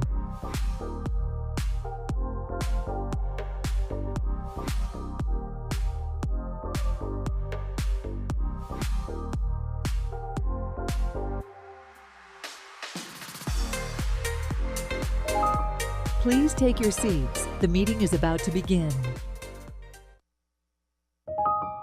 Please stand by. We are going on air in 5, 4, 3, 2, 1. Welcome back. We're going to start the afternoon Sutnik hour. Sorry, we're a few minutes late. So during the lunch break, we met about the charter review recommendations. We had a charter review committee that met numerous times over the last, I think, 18 months. And basically every 10 years we review our charter, and there's going to be potentially some recommendations coming before us to vote on a commission, whether we're going to give it to you, the voters, to vote on to make improvements, good suggestions, good governance for our governing body here and our charter that governs the commission. So that's what we're doing. We ran a little late, but we're going to start the Sutnik hour. Thank you, Mayor. If there's anyone who wishes to speak, please approach the podium. And if you're on Zoom, please raise your hand. Come forward. Please state your name, address, and you have 2 minutes. Go ahead, please. Thank you. My name is Brenda Jordan. I'm a resident of Miami Beach for almost 30 years, and I've seen a lot of changes. I'm also an artist. I had a non-for-profit called WATA, World African Traditional Arts, where I brought the Yemaya Oshun Festival, many different cultural festivals and events. I've also worked with the county, teaching art, the Art Center of South Florida. I'm an artist all around. So, you know, I know there's changes being made to the Artist Vendor Program, but the reason I'm here is because this program was set up without any artists involved in the setting up. And even though the intentions were well, because we had a lot of issues, as we still have some issues, but I feel like it needs to be a committee of artists helping to guide the city. And I know the city has ordinances and things that regulate what you do, but we also need guidance from the artists because this is an artist program. So I think even though the intentions were well, you know, meaning, but for us, it's been like herding cattle. No, go over here, go over there, stop what you're doing. No, you can't do it this way. And I adhere to the rules, but there are real artists who are viable artists. When I had my non-for-profit is when David Whitman and other people went to Basel to bring Art Basel to Miami Beach. And arts is a very vibrant, important ingredient in our culture here. So being herded like that, I know residents, oh, we don't want this, we don't want the noise, we don't want this. And I understand, but I think that we need a committee of artists and people from the commission to sit down and get together because this is a vital lifeline, like a vein that runs through Miami Beach. And I would appreciate if we have some input. Thank you so much. Is there anyone else in the audience who wishes to speak? Good afternoon, Rafael Vega. I just want to add something. You know, I was confused with what Commissioner argument that people, he said that the people of Lincoln Road complain about us, but it's not. I get to know that they are complaining about the people that say fine jewelry. You know, and those are not us. You know, this is other people because anybody can set up over there now. You know, before when the program started, it was on point because it accomplished what it is in the ordinance. You know, and the co-compliance passed many times and see what we're selling. See, if you're selling something, they don't let you to do that. So, but some people, I understand there is an Oriental lady, you know, that she present to get the license, some, you know, handcraft. But when she get to the place, she put it down and she displayed the jewelry, the fine jewelry. That's not us. That's why they had to cancel the license. All we worried Thank about you right very now, much. my name is Jennifer Figueroa, and I'm also an artist vendor. What we worry is that this is a livelihood. This is how we make a living. Some of us have disabilities. We're not qualified for Social Security because we're too young. But we have all disabilities that this is all we could do because we cannot do the jobs that I used to be able to do before. I was hit by a car in the MacArthur, destroying the car, damaging my neck, my back, making it the job that I used to do as a manager, I cannot do anymore. And I try to tell people this is an important program because this is how I still could make a living. Because my health was taken away by a reckless driver. So this is all I have, and this is how I support my family. And I'm the only breadwinner right now in my family. And this program, the 50 spaces that were assigned, is all we have. And if it's taken away and we have to go somewhere that's more far away than we could travel because we can't walk the distance, like him, her, she has a back injury as well, then we cannot make a living, honestly. Should we be submitted to, or go to welfare, or ask for food stamps when we are trying to work? This is the only thing we have. And we also help the community. When people need us and they say, tourists, where's the bathroom, where's this, where's that, where's Lincoln Road, where's Ocean Drive, where's the Española Way? We're the ones that tell them where it is. Could you refer us to a restaurant? Where's the nearest restaurant? Where's the nearest this? Where's the store at? We're the ones that tell them where it is. Where's the trolley? Where's the bus to take to the airport? It's the 150 bus. It's right here on Lincoln Road. We're the ones that give them that direction. And we take from our table time, from our with the little customers that we have, but we give them that extra treatment. And they feel grateful. They say, thank you for your suggestion. Thank you for telling us where the Apple store. They come back and they tell us, hey, thank you for telling us where it was. Thank you so much. Thank you. Is there anyone else who wishes to speak? If so, please approach the podium. Mayor, seeing no one in the chambers and seeing no one in Zoom, we may conclude if you wish. Okay, Sutnik hour is concluded. We are now going to call C7BI.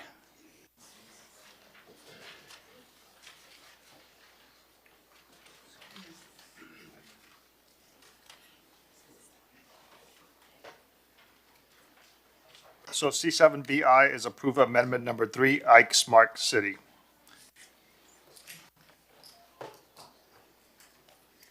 It was separated by Commissioner Bott, sorry. Yeah, I asked to have this item pulled. We spent, I don't know, half an hour, 45 minutes before lunch talking about having newspaper boxes in the right-of-way. What made sense, what was compliant, what was good for neighbors and neighborhoods.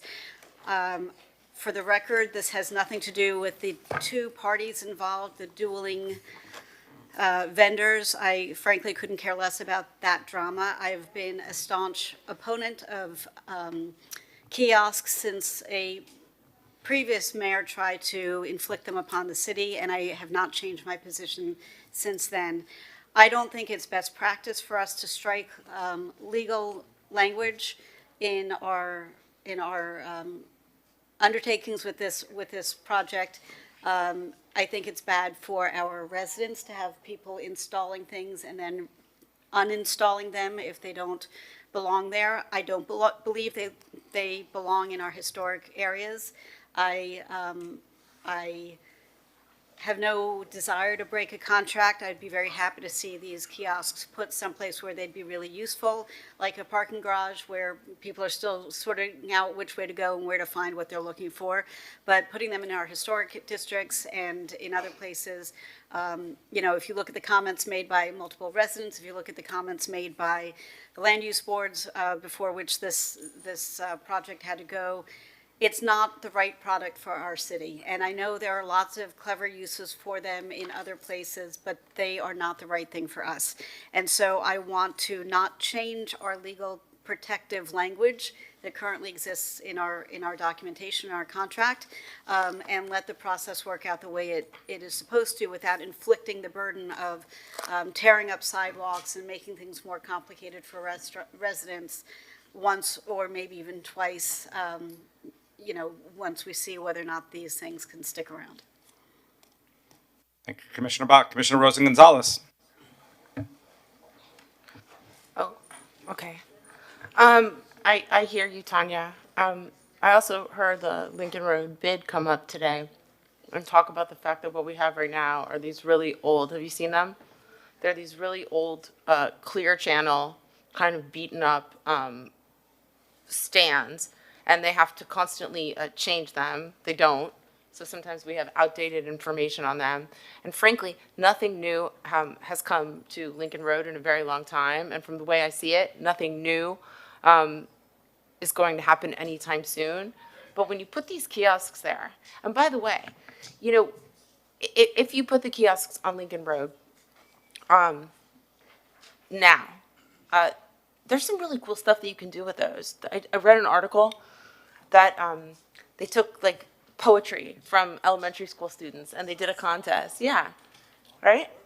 And no, so you could especially now that we're having, different types of, emergencies and stuff, and we need to get information out to people. You have it directly there. I was opposed to the kiosks until we got them on the Miami-Dade College campus.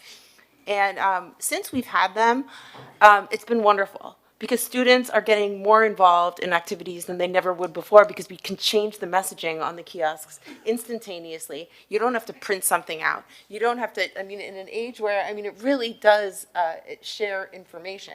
Obviously there's going to be advertising on it too, but I will say that it changed the dynamic of the college. And I think there are certain areas, I think is it 15 for all of South Beach, right? And how many of those are allocated to Lincoln Road as of right now? There are two of them good afternoon, Rodney Knowles, the Assistant Director for the Public Works Department. Hi, Rodney. Hi. There is a kiosk that's designated for Lincoln Road Mall and Alton Road, and another at Washington Avenue. I think especially because we have, I was still, do you want? Okay. So I think that in many cases, because we are tourism driven and we have all these great events, sometimes people don't know about these events. The city will be able to say, hey, we're having orchestra in the park tonight at this time, or businesses. And I do think that it's beneficial. And I think that the messaging that we can put up, and I do think that we should share different community initiatives. We should go to Leslie and have schools submit different student things, and students can go and see their stuff, their poems on the kiosk, or see a picture of their award or graduation ceremony on the kiosks. And I do think it creates community. So at a time where we live in a technological, digital age, and our bus stops are the bus stops going to have kiosks in them, like electronic messaging in them? Probably. And they will not. They're not. Not. They're not. So, we could even put like bus schedules on them. It's the only opportunity we have to give out information dynamically. And I know a lot of people don't like them, but I'm not opposed to them, especially after the bid came up this morning and told us, please don't get rid of the kiosks. We really want the kiosks. There are a total of 6 that will, if approved, be implemented throughout the Lincoln Road Mall. But at this point, they are not approved. At least those, I'm good with at least those 6. If you're opposed to everything else, I'm not.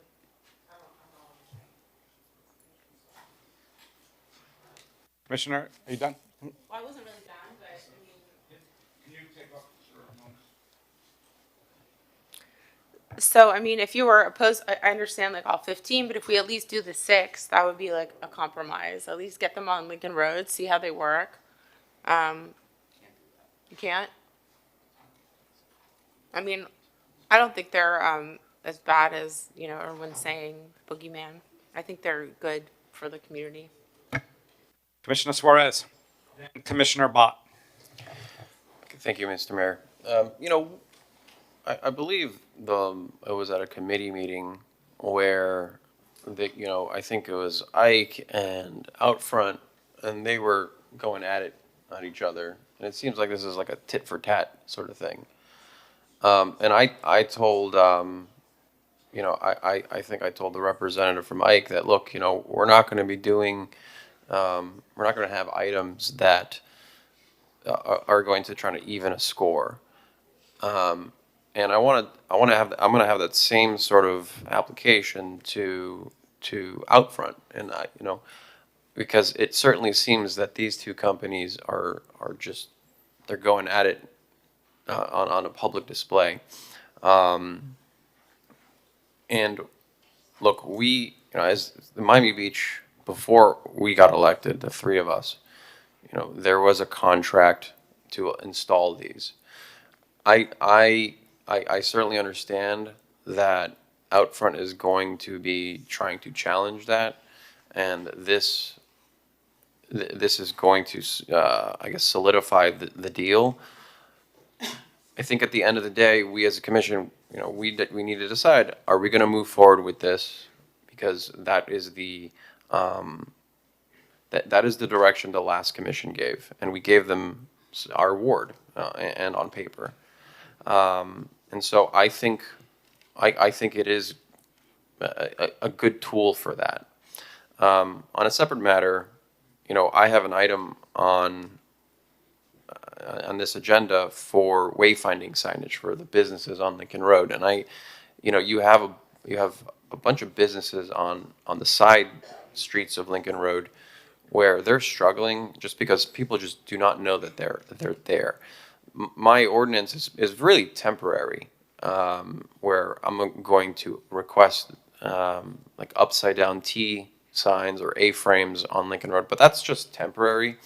This is going to be more permanent and much better utilized, but by the businesses and the users on Lincoln Road.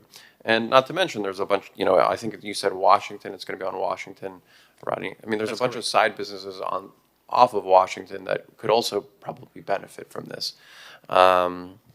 Maybe, to sweeten the deal, maybe someone from Ike can say, like, if you have a business that you are at a storefront in Miami Beach, maybe you give the business a year of free advertising to get them off the ground, so that they can, that we don't have empty storefronts, for example, on Lincoln Road or Washington Avenue. I don't know if you guys are amenable to that, and we can sort of bake this in, but I think, we have an issue now where, we have a lot of vacant storefronts. And if this can sort of facilitate that, I think that's a great tool for Miami Beach. Good afternoon. Through the mayor. Oh, was that a question or? I asked. Yeah, why don't we, Commissioner Magazine? Given my thoughts on this, I don't particularly like these, though I do think that there's an argument for places like Lincoln Road. Unfortunately, I don't think we can bifurcate this current issue, but I'm happy to be corrected on that because that's something I could be amenable to. When this originally came up, I think at this commission's first commission meeting, there was an ordinance to essentially rescind or cancel the contract. I said, well, I don't particularly like these. I'm also not in the business of re-legislating things that have already been decided on, and I'm just going to stay neutral on that. And I think I'm going to take the same stance here, where I'm not going to take any proactive measures to ratify the existing contract the other way. So. Well, Commissioner Bott was next. Commissioner Bott, then Commissioner Rosen-Gonzalez. So I'm not suggesting that we disengage with our contract. The way the contract was written is saying that once any appeals, should there be any, are exhausted, then things can proceed. This is a request to take that language out of the contract. I'm not trying to put my finger on the scale one way or the other. What I am trying to do is make sure that we don't install things and go through trouble of disrupting pedestrian rights of way, and then road, Washington Avenue, sure, that those could be good places for them, but it's not 15, it's up to 30, is my understanding. throughout Miami Beach. And I think we need to just let the process take its course. You know, we wouldn't let a building, well, we have done this, but not with, I was gonna say, we wouldn't let a building be demolished while we're still waiting for, to pursue all of our legal avenues or start building a building before, you know, the issues haven't been worked out. The issues have not been resolved. It's going to court. You know, people on the land use boards are saying the only reason why we're approving this, holding our nose, is because there's a contract. So I'm not saying don't, you know, don't honor the contract. I'm saying don't start the work. Don't start the building of anything and the installation of anything until the process has completed itself. Instead of, I don't even know why this is in here, because the language is already in the contract, so.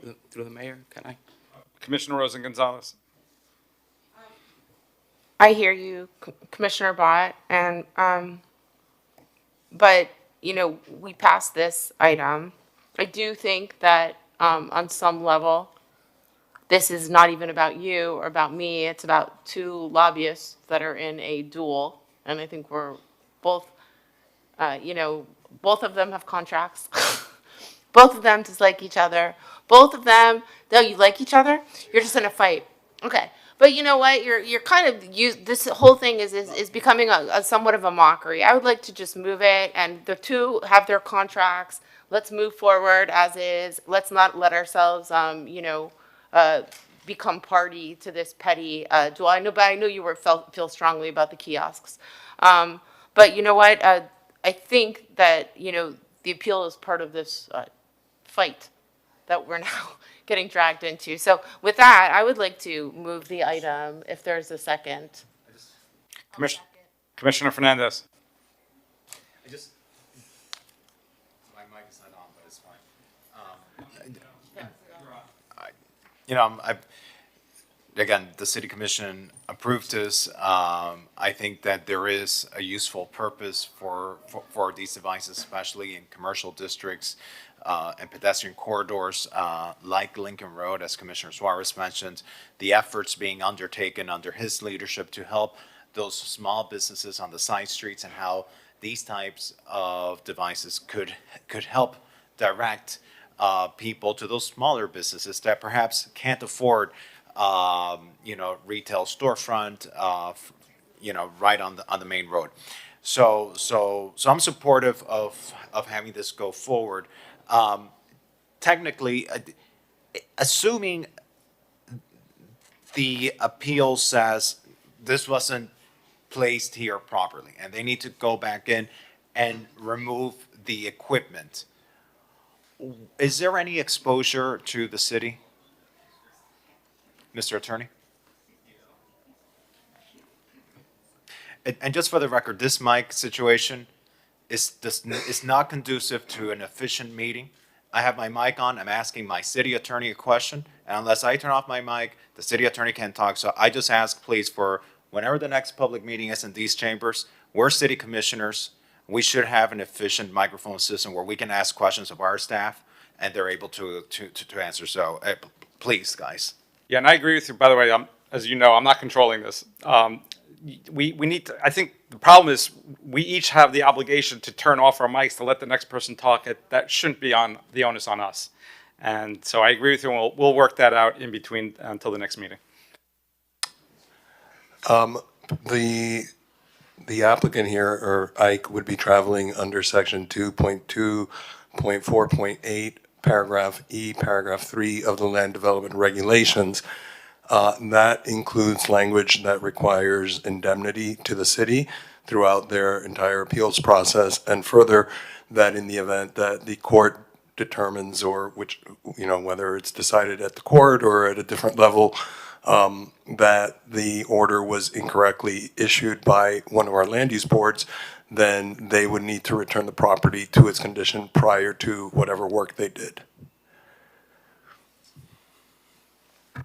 Thank you, Mr. Attorney.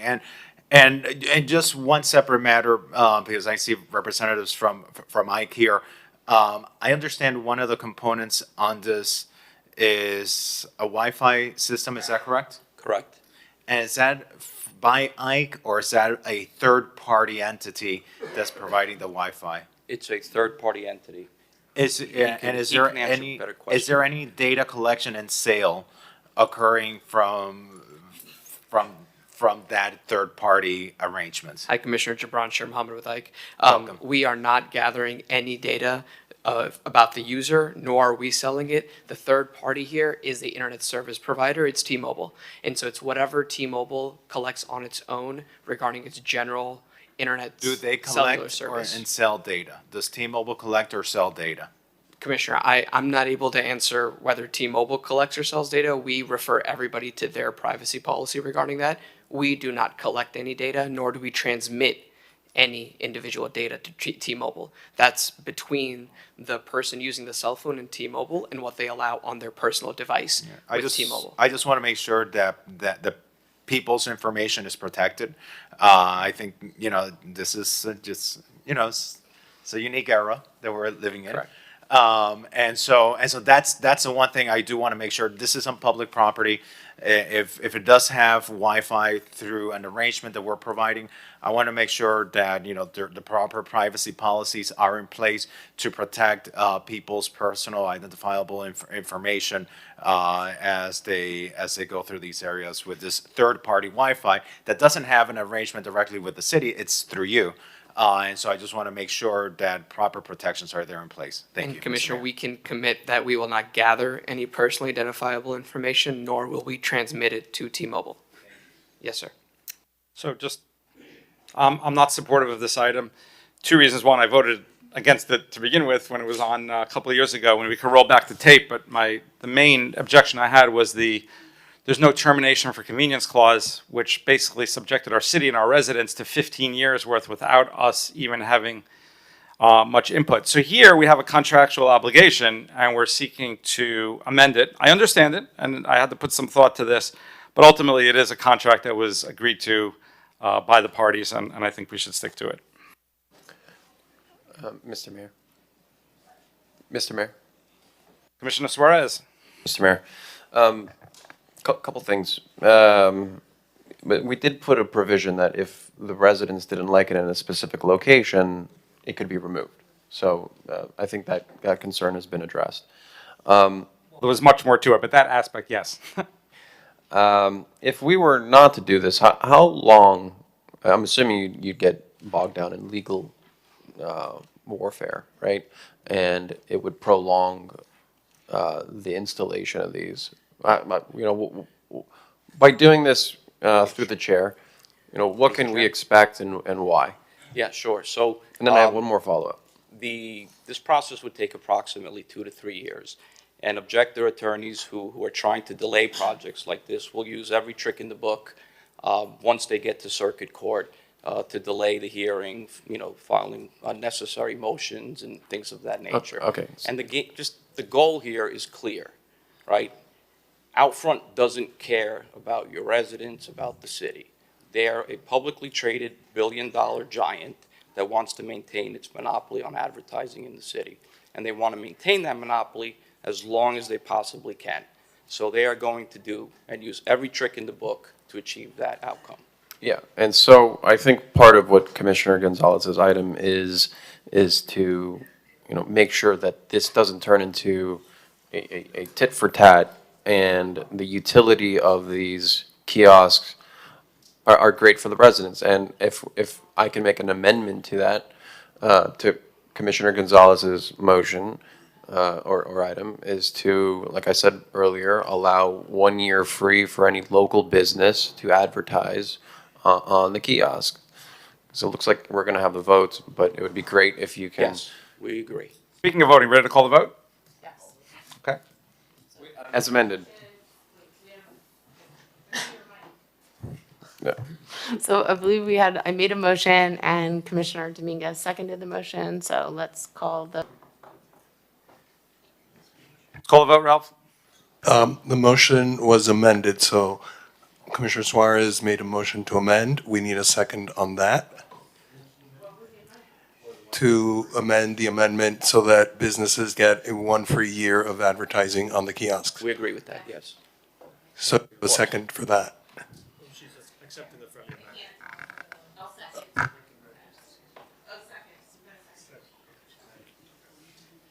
So as amended, do we, want me to do a roll call on this or? Roll call. Commissioner Bott. No. Commissioner Dominguez. Yes. Commissioner Fernandez. Yes. Commissioner Rosen Gonzalez. Yes. Commissioner Magazine. No. Commissioner Suarez. Yes. Mayor Minor. No. Motion passes as amended. Thank you all. Have a nice afternoon. Thank you. And congratulations on your grandson. R7M. We have a time certain. I'm sorry, the Sutnik. No, that's passed. But I'm happy I'm happy to step down and hear what you want to say, but we finished that portion of the meeting. I'm sorry. Thank you. R7M. R7M is authorized implementation of modified hybrid payment service model. Commissioner Fernandez.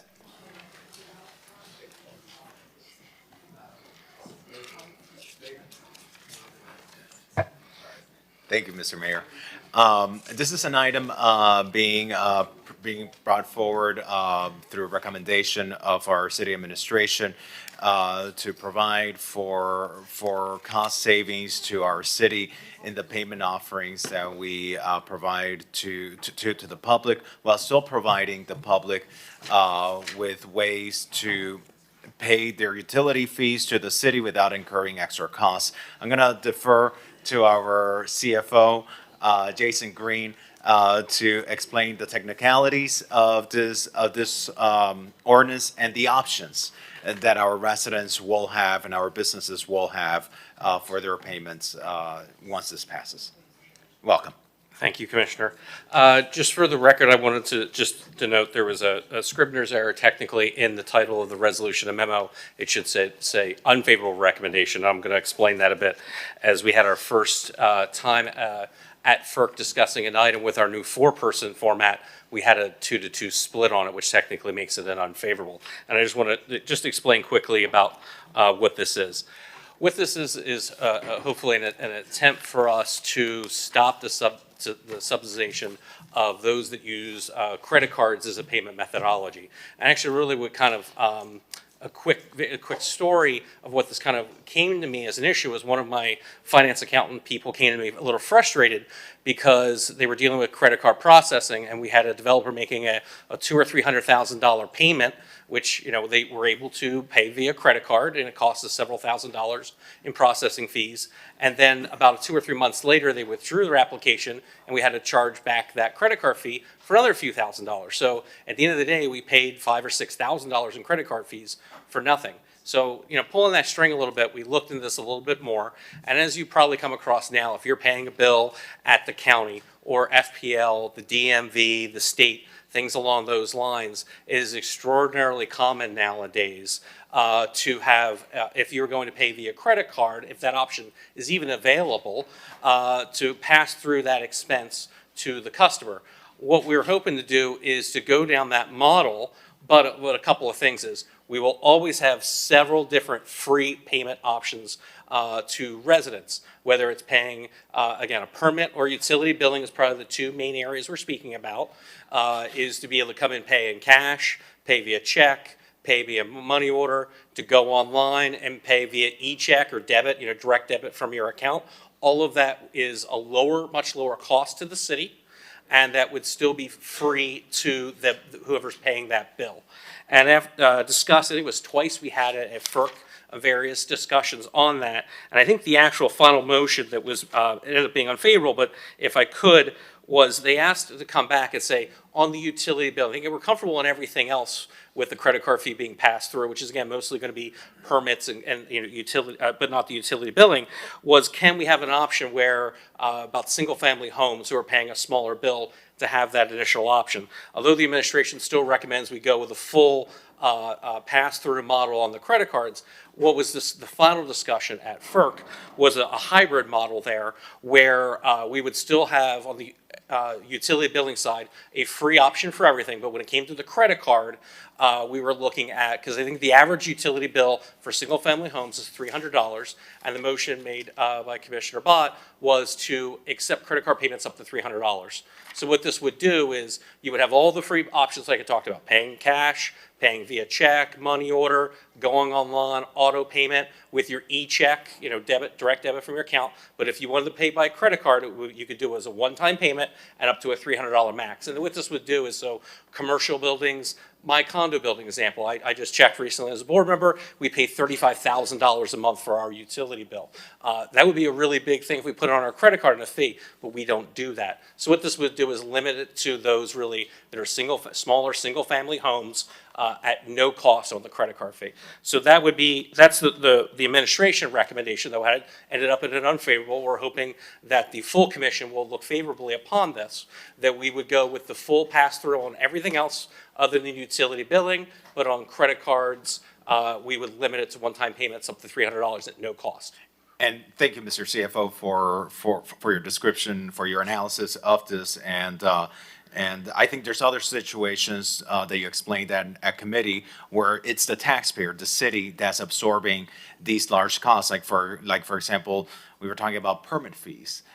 There might be a developer coming in having to pay, tens of thousands or hundreds of thousands in permit fees, and the credit card transaction fees for those transactions for private development is being incurred by the city, by the taxpayers, not by the applicant, for something that might not even pass, for something that might ultimately be denied, for something that might not even end up generating revenues for the city. So I appreciate the creativity that staff has brought forward, where we're able to minimize the city's expenses in these credit card transaction fees without adding an expense on the single-family homeowner or the residential accounts. Thank you, Commissioner Bott, for that great amendment that you proposed, because this is a hybrid that is truly balanced.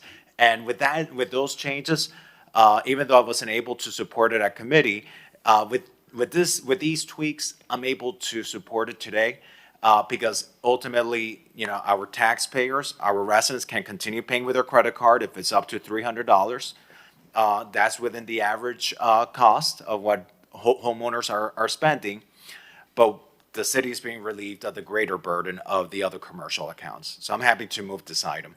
Thank you. Second. A second by the Vice Mayor. Oh. Second the item. Do any of my colleagues have anything to share? Mr. City Clerk, please call the vote. Everyone in favor of this item, R7M? Aye. So it is unanimous. The mayor is absent, and Commissioner Suarez has said he was a yes on this item. So we'll mark yes and one absent, the mayor. Thank you. Thank you. Next, I'd like to call item R5X.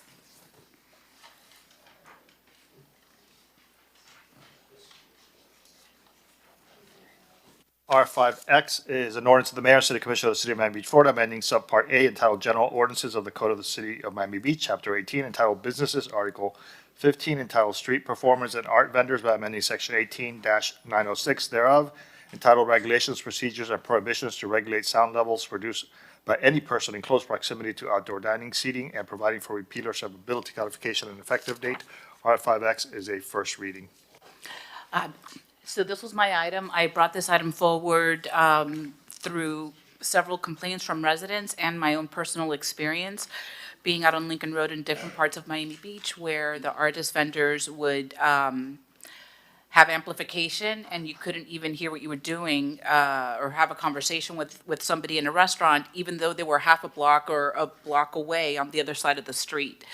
We already passed this once, but at the city attorney's recommendation, there were some tweaks that we needed, and that's what this new language brings in. And with that, I move the item. I'll second. Thank you. Mr. City Attorney, would you call the roll? Thank you. If no discussion, Commissioner Bott. Yes. Commissioner Rosen Gonzalez. Yes. Commissioner Fernandez. Yes. Vice Mayor Dominguez. Yes. Commissioner Magazine. Yes. Commissioner Suarez on item R5X. Mayor Minor. Yes. Motion carries. Second reading, public hearing is scheduled for July 24th. That was item R5X.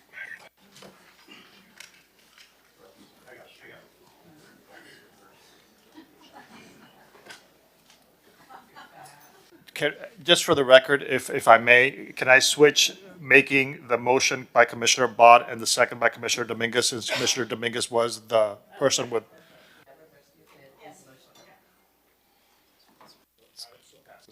Thank you. R7P, we're a little early, but I think everyone's present, so R7P. Yes, sir. This is appointing Chief Special Magistrate Jose Smith for a period of 8/24/24 to 2/23/25.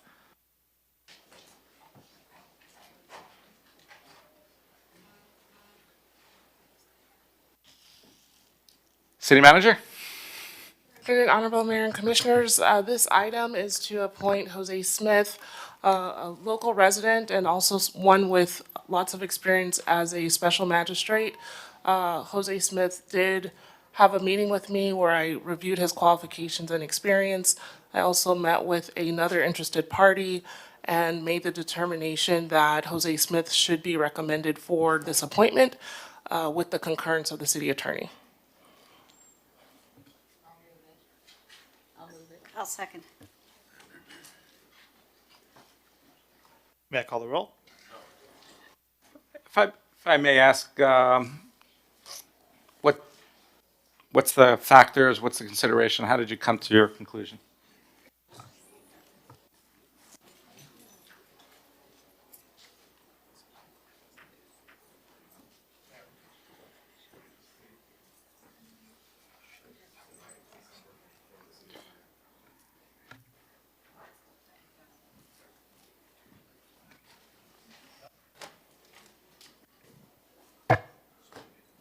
Okay.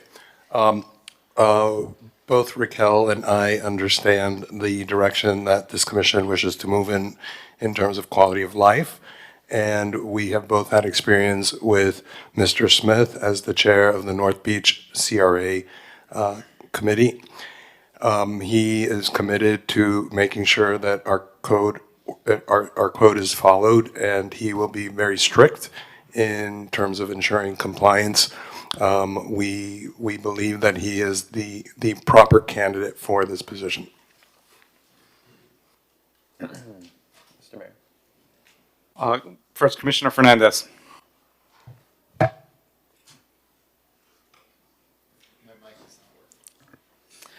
Thank you, Mr. Mayor. I want to first and foremost thank the administration for taking the time to meet with the different interested parties. I'm a big believer of you promote from within. I believe in that a lot. I think the world of Jose Smith. I think Jose Smith is a great, served our city honorably as a city commissioner, known for the ethics legislations he put forward. He was entrusted to lead our legal team for a number of years with great respect and honor, setting forth their great leadership that eventually assumed the chair of city attorney. He developed a great team there, and then he went on to do great work in other cities. I think that Jose would be a fine special master. I think he would do a great job and do well by the residents of our city in the position as a special magistrate. And while I also feel he could do a great job and that he certainly is very well qualified to do the job of chief special master, I feel it's unfair to those that have been a special master for a number of years in our city, taking away from private practice to be doing work in our city on behalf of our community in a non-biased way, in a fair way, in a balanced way, in analyzing our code, analyzing the unique circumstances, and rendering fair judgments to bring proper closure to issues in our community that often are not easy. Often is neighbor against neighbor. Often is residents against special interests, and it takes a special person. I think both Jose Smith, I think, is 100% more than qualified to do this job, as I feel Annette Cannon is. I just think it's unfair when we have people that have been ascending and working at something over the years within the system, and then we say, well, we're going to circumvent them, we're going to let them there, and then we're going to just go to the outside and bring someone in. Jose's a little bit different because Jose is really not from the outside. He's been part of the city system. He's involved in different boards and committees, but he hasn't been a special master. And so I'm really very torn by this because I give great deference to staff recommendation. But I see the work that we did today. Today, we promoted from within our fire department, from deputy chief to chief. Before we did it with our police departments. Soon we'll be taking recommendations on the public works director. We did it with our city attorney's office, where we promoted from an assistant city attorney to city attorney. We've done it with our interim city manager role. I think it's a fair thing in any position in our city, as much as we can, provide for growth and ascension within the ranks where you grow to earn that position. And this puts me in a really torn position because they're both highly qualified individuals who can do this fairly and who could do it well. Commissioner Magazine. Thank you for those comments, Commissioner Fernandez. When I was going to this, I was just going to give deference to the city staff recommendation. You really made a compelling argument, and without putting pressure on staff, high stakes here. Any thoughts on Commissioner Fernandez's comments? Because now I'm kind of leaning towards that. Not to say here, rebut that, but if you had any thoughts to the contrary on what he was saying.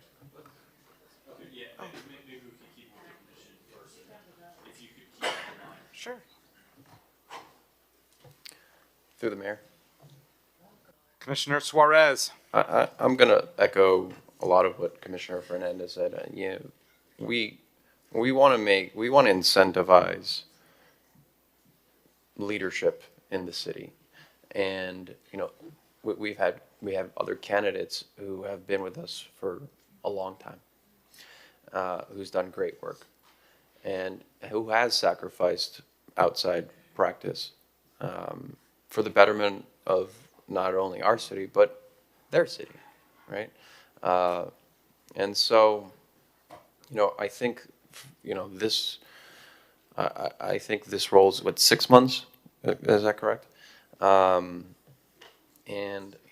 I want to give a strong recommendation for Annette. And she's a resident of Miami Beach, longtime resident. She's dealt with a lot of cases. She has the most experience. I'm sure if she was put into chief magistrate, a lot of things would change. She knows it from the ground up. And so I'm going to hear what the rest of my colleagues say.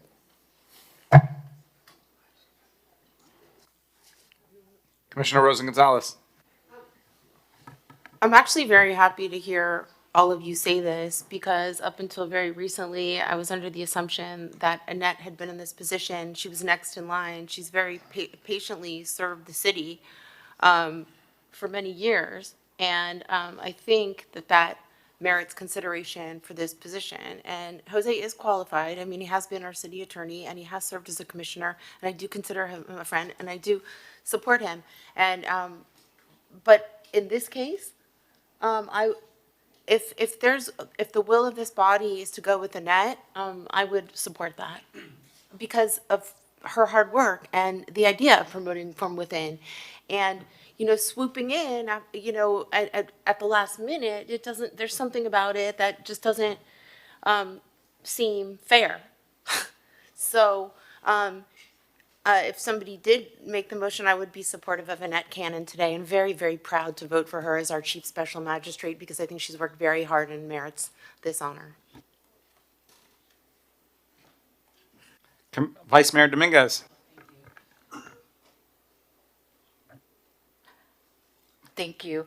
I too am very supportive of Annette Cannon, but what we had before us today was to approve Jose. He would be here in person, but he's sick at the moment, and I find it disrespectful to make these changes on the day as after it was already said and done. But that doesn't take away from the fact that Annette is fantastic.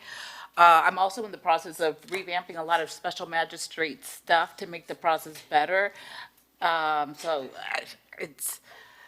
It's a real difficult thing to do on the day is when something has already been put forward. Commissioner Suarez. As a point of order, I don't think I can make a motion to, okay, I can? Okay, I'd like to make a motion to appoint Annette Cannon as the special magistrate. I'll second that motion. I think there's already a motion on the floor, right? Oh, We're not supposed to tell the administration who to hire. Rick, just can you resolve the motion issue? You have to vote on the initial motion before you vote on. And the initial motion, Was to. and who made the motion, who seconded? Nobody made that. I made. And who seconded?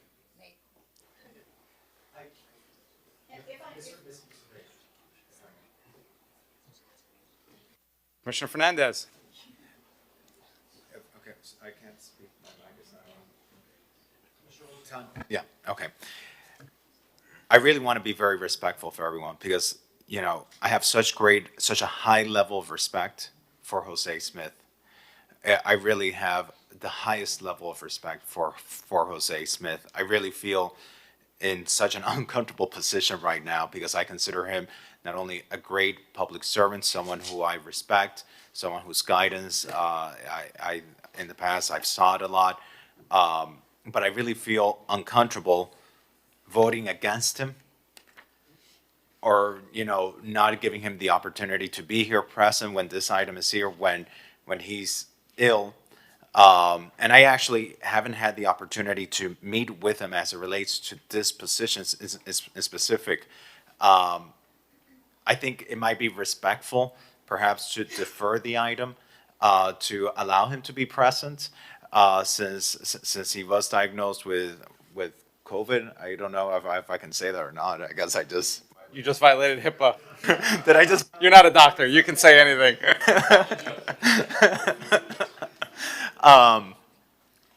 But I just want to be fair. I truly want to be fair.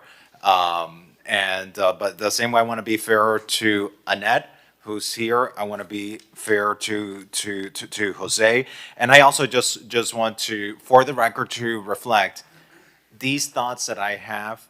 I did share with the city manager, with the city attorney, since this is their recommendation, I felt it was important for them to feel what has been my long-standing position of promoting from within to support the morale of those within our organization. I would do a motion to defer to allow Jose the opportunity to be present.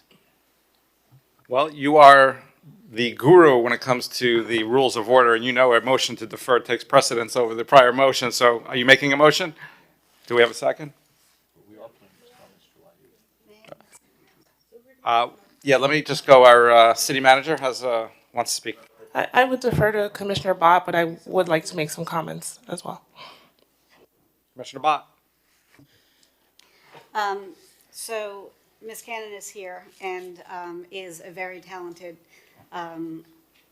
person advocating on behalf of the city. And I think it is amazing that she is willing to stay on and continue in her role.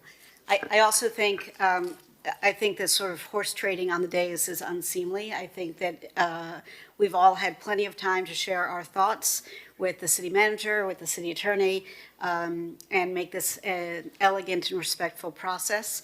I think it is a rare opportunity to have somebody as our special or our chief magistrate who is not only an active and engaged resident, as Ms. Cannon is also, and very knowledgeable, as Ms. Cannon is also, but also was not only a commissioner, but our city attorney. That doesn't happen every day. And I think that we need to seize the opportunity to keep Ms. Cannon on the as one of our magistrates, or special magistrates, and bring in this person who has put himself forward, I would like to correct the record, not at the last minute. He's been talking to I don't know about all of us, but certainly to me about it for months, as soon as it became known that there might be a position available. So I would respectfully, having heard of what my colleagues have said, and respecting your collective views, I would respectfully ask that we continue forward with the path that was recommended by the administration. The administration listens to what we say and then makes recommendations based on their best knowledge of the situation, and I think we should approve it. Well, we have a motion to defer. I'll second the motion, and that takes precedence. You want to take a vote? Oh, yes, Raquel, you wanted to speak. Sorry, I did just want to add a few comments. I wasn't sure that this discussion was going to be as robust based on our briefings. However, I did have an opportunity to discuss with several members of staff before making this recommendation. I do want to highlight that Jose Smith and Annette are very qualified individuals, and I think Jose Smith would be open to maintaining the existing team that works in our special magistrate process. And I think Ms. Cannon was also open to, being a continued member of the team. And so I just want to highlight that I don't know that the addition of Jose Smith would disrupt the composition of the team that is currently working with us, aside from the fact that we had a resignation. I also want to highlight, because there was a motion earlier, I think pursuant to Section 3036 of the City Code, the City Commission would have to take a vote based on the recommendation of the city manager with the concurrence of the city attorney. So I just want clarification. I'm not sure that the City Commission could make a recommendation from the floor as to the chief special magistrate. I just want to make sure we're consistent with the code provision. What we have now is a motion to defer. The understanding is that the motion to appoint Mr. Smith would be voted on at the next meeting to enable Mr. Smith perhaps to reach out to other commissioners, and for Ms. Cannon to also reach out to commissioners who may not have spoken with her yet. Yeah, I guess a question, because this will be pertinent next month as well. The question from Raquel is, if this item remains, could the body then vote for Annette Cannon? Based on the way it's written. The body would first need to vote on the recommendation of the manager, and then if that motion fails, the body could propose a different candidate. Commissioner Fernandez. But under the provisions of the code that the city manager just mentioned, Section 30-36, it has to be the recommendation of the city manager and the city attorney. So presumably, this item comes back next month. And let's just say the city commission presumably votes against the recommended individual on the agenda. Would the person, the candidate at that time that the commission has to vote on, be a different person that comes with the recommendation of both the city attorney and the city manager? Or can the commission put a name on the table for consideration that might not have? This is a matter of first impression. I will have a response when we come back in a month.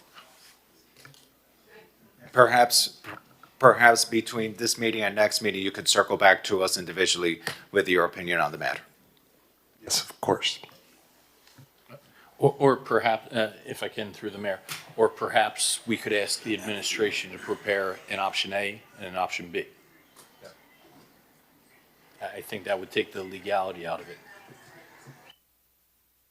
Correct. And I mean, it's going to be apparently a close vote, so it might as well go with, no, there's nothing, sorry, we have two very qualified candidates. This is a good discussion.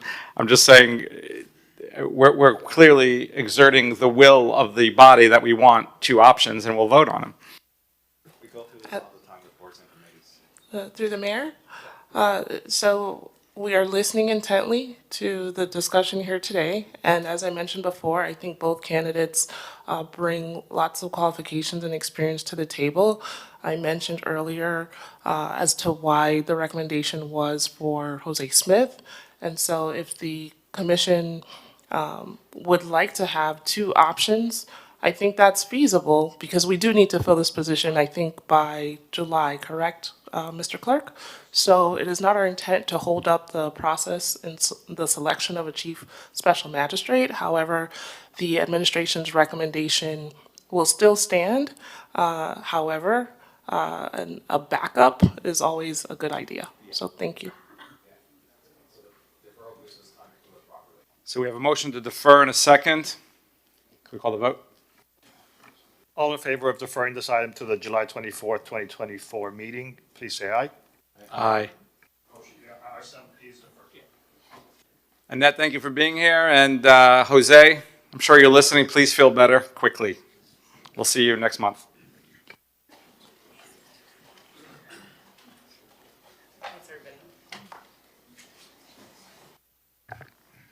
There are 4 fire-related items. Why don't we call those? Yes, sir. I'll be calling items R9AU, R7F, R7G, and R7H. So R7F is temporary suspend expenditures, Fire Station 1 project at the South Shore Community Center. R5G is develop plan reopening lunchroom at the South Shore Community Center. R7H is repaint South Shore Community Center, Leonard Hartswood's color palettes. And R9U is discuss, take action, alternate sites for new fire station project. Start with R9U.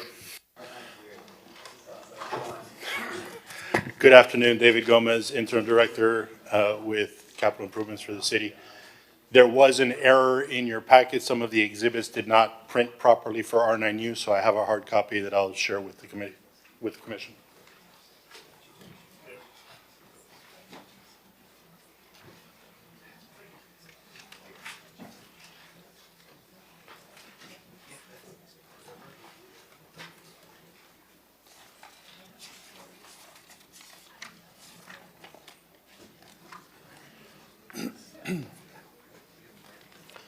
As I'm sure you will all recall, this item has been looked at in one form or another on different commission agendas.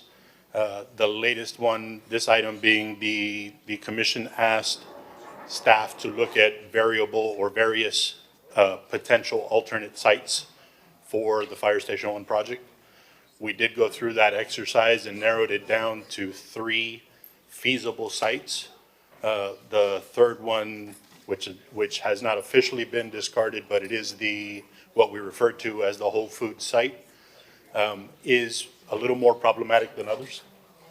And therefore, we're not recommending it as viable at this time. That leaves the original site where it is currently designed, known as the South Shore Community Center site, as well as the Flamingo site, which is within the west end of Flamingo Park along Alton Road between 11th and 12th Streets.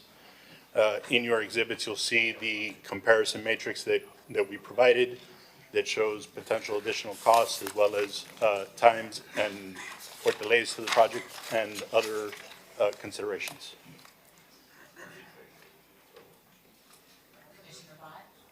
Thank you. Kristen? Yes. Oh. Thank you for starting this conversation. So this has been a contentious topic of conversation for a number of years. We clearly need a new, up-to-date fire station. The one that is contemplating being replaced needs to be replaced. So that's not the issue. The issue is not whether or not we find a new fire station. For various reasons, which we won't go into here, the previous administrations ruled out a number of options that could have been pursued but weren't. My goal in this effort was to go through the process with an incredibly diligent team of staff who gave an enormous amount of effort and enthusiasm and fair play to the process, to look at anything that we could consider, even if it meant buying something. And my colleagues on the commission, a resident, all suggested sites for us to look at. Lots of residents actually suggested sites for us to look at. So we had 7 additional sites in addition to the South Shore Community Center that we looked at to determine if there was an option.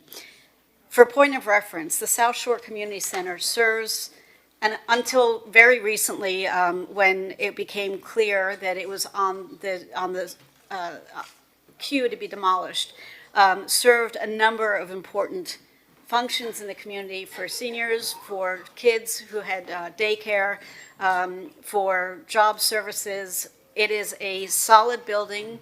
It is a building that is historic in terms of what its import is in the development of Miami Beach. PJ, if you could pull up that item that I sent you a moment ago. In 2021, the Florida Trust announced that the South Shore Community Center was on its 11 sites to save. Somehow that detail did not make it into the final consideration when this was determined, but this is not done lightly. For those who are interested, I can share more about why this is a site that needs to be saved.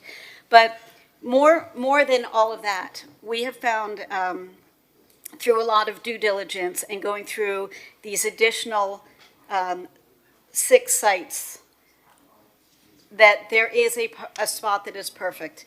It is taking a small 3% of park space away from its current use, but it is park space that is currently underutilized. It's not smack in the middle of the park. There's no playground on it. There's no passive park there. Both the former chief Fernandez and the current brand new shiny chief Abello and the fire union are supportive of this location in Flamingo Park. We have an item on the county-wide ballot for August, to ensure that we get approval to put this site on the park site, because that needs to be approved by voters county-wide.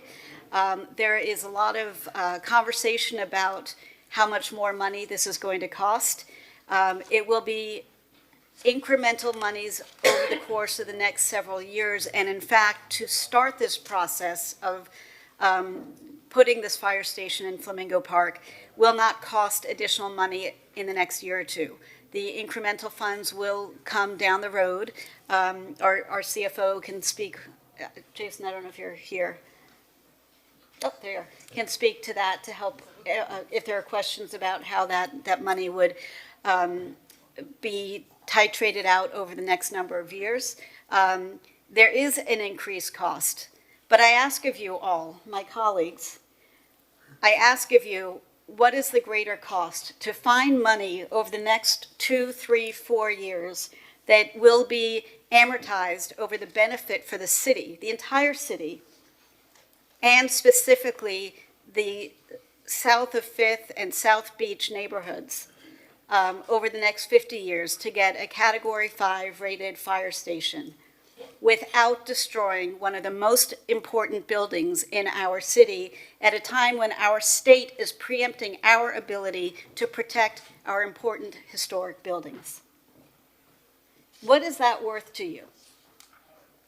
Once it's gone, it's gone. We can do both things. We can get the fire department the facility they need. We can get residents the response times they require and demand, and rightly so. And we can protect our legacy. And that is what I'm asking you to do.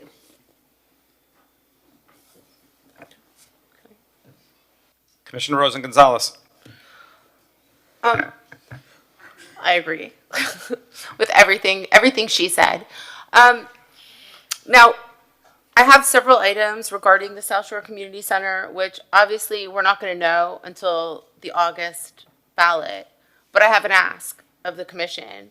I think that we're going to have to, because I know that 4 of us, definitely a majority, are approve this site.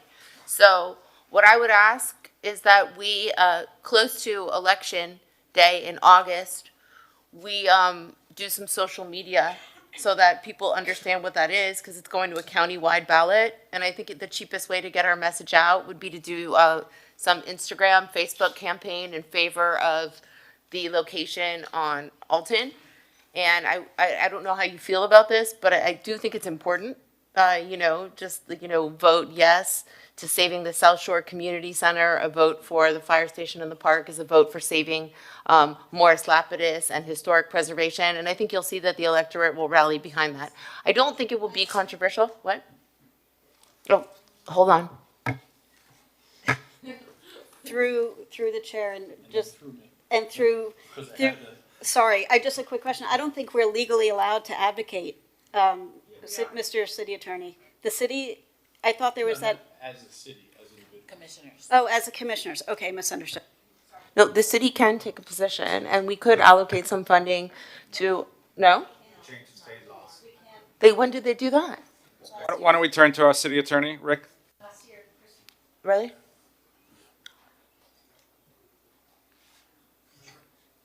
Oh. Agreed. The city cannot use public resources to advocate for or against any particular item on the ballot.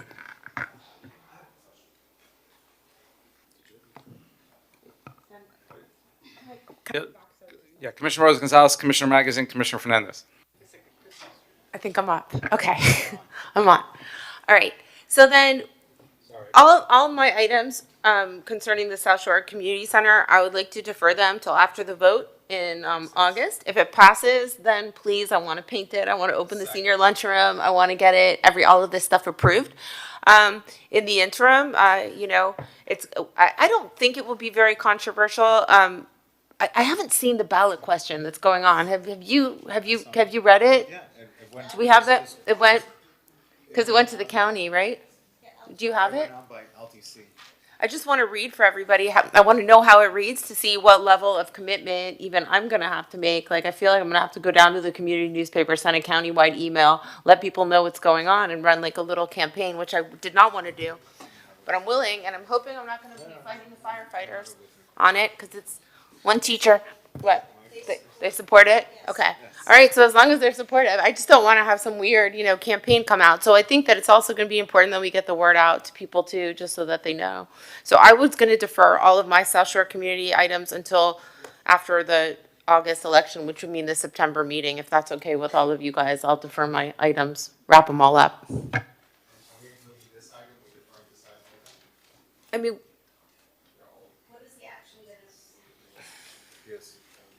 And if I may, Mr. Mayor. Commissioner Fernandez.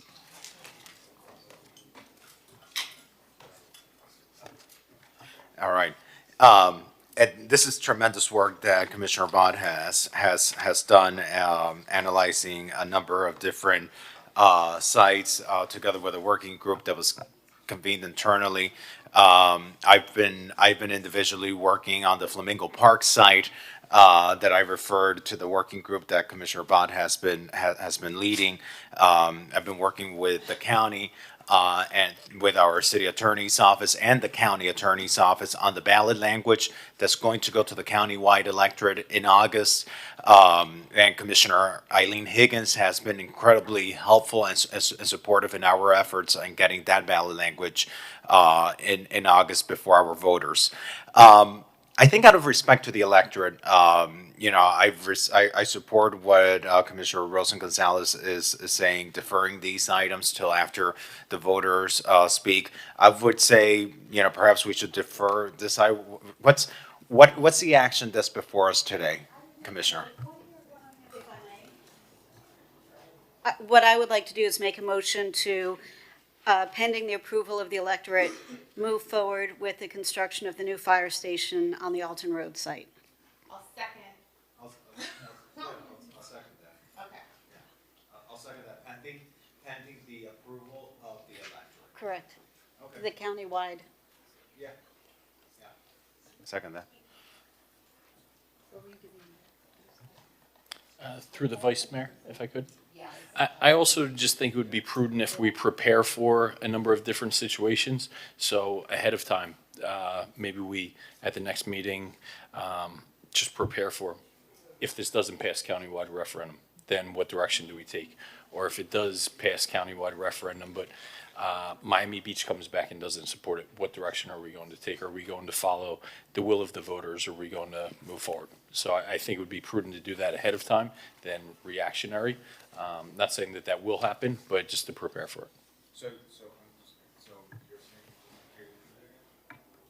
I just think it would be prudent to have Yeah, I think it would be prudent if we have discussions ahead of time, preparing for scenarios.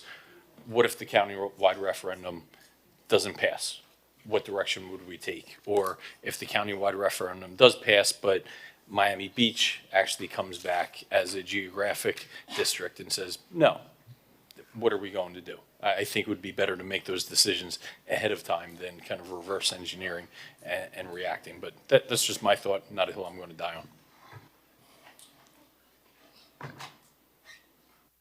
City Manager. Thank you. So I think one of the goals of the sponsor, and correct me if I'm wrong, is to have this conversation so that we can prepare from a budgetary perspective. And so while, yes, I think we would wait to see the outcome, I think we probably have to start thinking about options from a budget perspective, as we'll be heavy into the budget process by August, and we'll be bringing budget for first reading in September. So I just want to make sure that you're aware that if this does go forward, we're going to be thinking about options from a budgetary perspective. Commissioner Bott. Thank you. My commitment when I started this project in January was if the South Shore, if the new alternative site does not get approved, then we are not going to go back to square one and start this project process from scratch. Nobody wants that. I did not commit to that. So it's either one or the other. It's a binary choice. To the second point that the city manager just raised, Jason, if you don't mind, explain to me what you and I talked about, that it's not going to affect our 2025 budget because $30 million are already allocated towards the building of the fire station regardless of which site is chosen. So the monies to start the project, on September 1st, we can go forward and start this if that would be our will. And it's the funding for 2026, 27, 28, depending on when those monies would need to flow through. Thank you, Commissioner. Yes, so from a budgetary perspective, and I won't speak to process and procedure about scopes of service as we amended and coming back to Commissioner vote, just speaking about the numbers. Approximately $30 million-ish has already been appropriated towards this project. If there was a determination to cancel the existing contract and to move the location to Flamingo Park, and discussing with the implementing department, we would have sufficient funding to begin a new permitting and design site layout phase that would incorporate the new location plus all of the renovation work that would have to happen at the Flamingo Park Stadium. So the design phase, which might take 12 to 24 months, and that'll have to be determined after negotiations with the existing design firm, but there would be existing dollars there. In talking to the implementing department, they have a back of the cocktail napkin estimate, very rough, of $15 to $20 million impact for the actual monies for the fire station, and then obviously for the new stadium, the work that would have to be done. Also, and I was discussing with the commissioner, was also just, for everyone's radar and transparency, if we save the South Shore Community Center and talk of the facilities, I believe that they're able to, probably not a lot of money to get it reopened and restarted, but I believe there was a facility condition report done that in the medium term, and I don't know if it was 3 to 5 years, there would probably need to be around an $8 million capital project to renovate that. But that's not necessarily needed right now. But my understanding is down the line that would be needed at some point, but not necessarily right away. So you would be able to, we would have to, a couple of years, just on the $15 to $20 million that we spoke about, would have to fund that. Now, those would be primarily pay-go dollars, and as we had spoke about, the primary source of that more likely would be the rollover that we do every November. There'll be the surplus dollars that are not expended through our general fund. Last year, there was, I think, around $15 or $16 million, and by commission resolution, the commission's policy, those dollars would be rolled into the capital reserve, but often we request a waive of that to split it like we did this last year, where half, $8 million, went into capital reserve and $8 million went into the pay-go. So we would have to come up with a funding scenario over the next couple of years to ensure that when the final design is done and we're ready to put that out for construction, that we have that 15 to 20 million. Now we, at some point, let's say 12 or 14 months from now, will probably have a better decent cost estimate, which will get updated as you go through 30, 60, 90% design and then actual bid. And I will work very close hand in hand with the implementing department to ensure we do everything in our power to make recommendations to the commission over the next couple of years to set aside as many dollars as we can so that we hit that mark when those dollars are needed. Because I would assume that this would be the top capital project priority of the commission. I walked the South Shore Community Center with our facilities management team a few months ago, and they said that it was fine. And we looked at water intrusion. There was no water intrusion.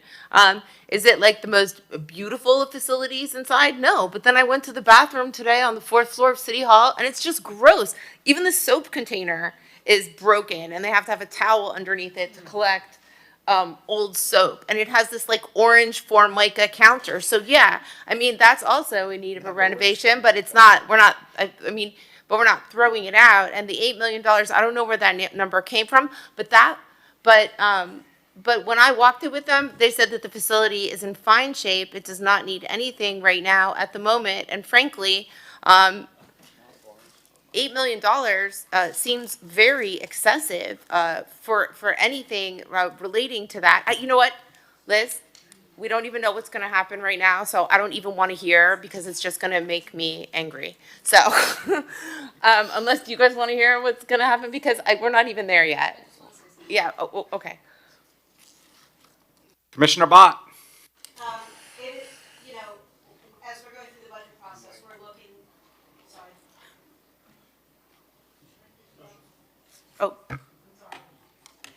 As we're going through the budget process, we're looking at our facilities overall, and we're spending $800,000 for some garage doors, and we're spending a couple $1 million on our old City Hall, well, quite a few millions of dollars on our old City Hall.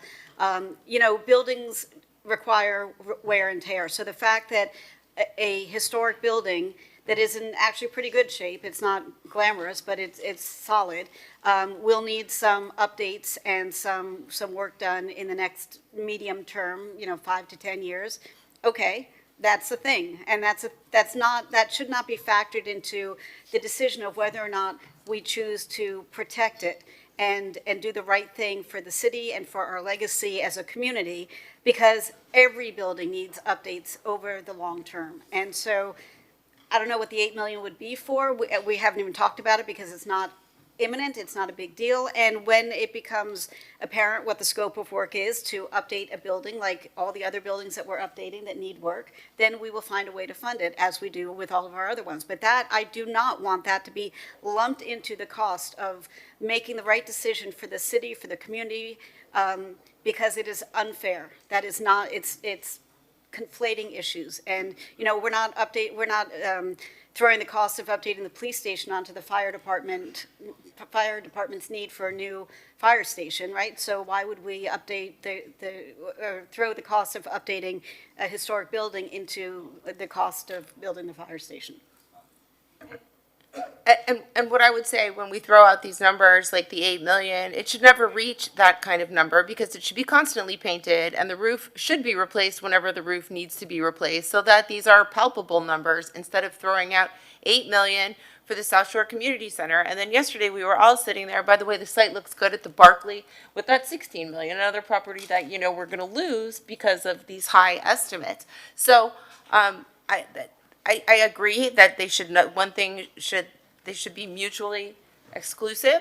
But those kind of numbers are very frightening. And what's happened in the past with those types of numbers, when you throw out 8 million, 10 million, then everybody says, oh, we can't afford it, we got to get rid of it. And this is an asset. And I think you're seeing up here that the will of this body, hopefully this referendum will pass. And you know, we can begin to, in the next budget cycle, do things little by little. Once we save the South Shore Community Center, which I'm feeling very confident that we will, you know, don't let it get to a massive number like 8 million. It should never be like that, in my opinion. You know, because it's.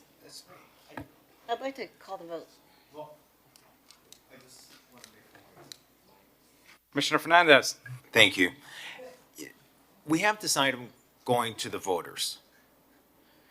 I think we should let the voters decide on this site before we say that this is the site. I mean, what if the voters say we want to preserve the green space in the park? I think we need to, you know, we've already approved for this question to go on the ballot. We've already indicated an inclination towards that. It's now, from like how I see it, it's not in our hands anymore. It's now on the voters' hands. If the voters selected, then, you know, we ratify that here at the dais. But if they don't select that, then we have to make a decision. Do we want to go with an alternate site, or do we want to continue at the South Shore Community Center? I just feel that right now, like, it really falls squarely on the hands of the electorate. We've already voted numerous times. You know, we already, you know, studied the possibility of putting it on the ballot. We then, you know, directed to put it on the ballot. We then had a ballot question that we approved to put on the ballot. And so now it's on the ballot. And now the ballot goes to the hands of the voters. And I think that that's, after the voters speak, I think it's the time to then take the action that you're suggesting. Commissioner Bott. So what I'm proposing is, as I stated before, pending the approval of the voters, that we can start moving forward with the Alton Road site, because I don't want this to get picked apart after the fact. Obviously, if the voters say no, then that's the end of the conversation. And as I said before, just a few minutes ago, I don't think there is any agreement among most of us, and certainly not the residents in the community, to start this process from scratch, right? So I'm not willing to say, you know what, it won't be on Alton Road, but we're not doing South Shore either. Let's start from zero. So I want to just say, pending the will of the voters.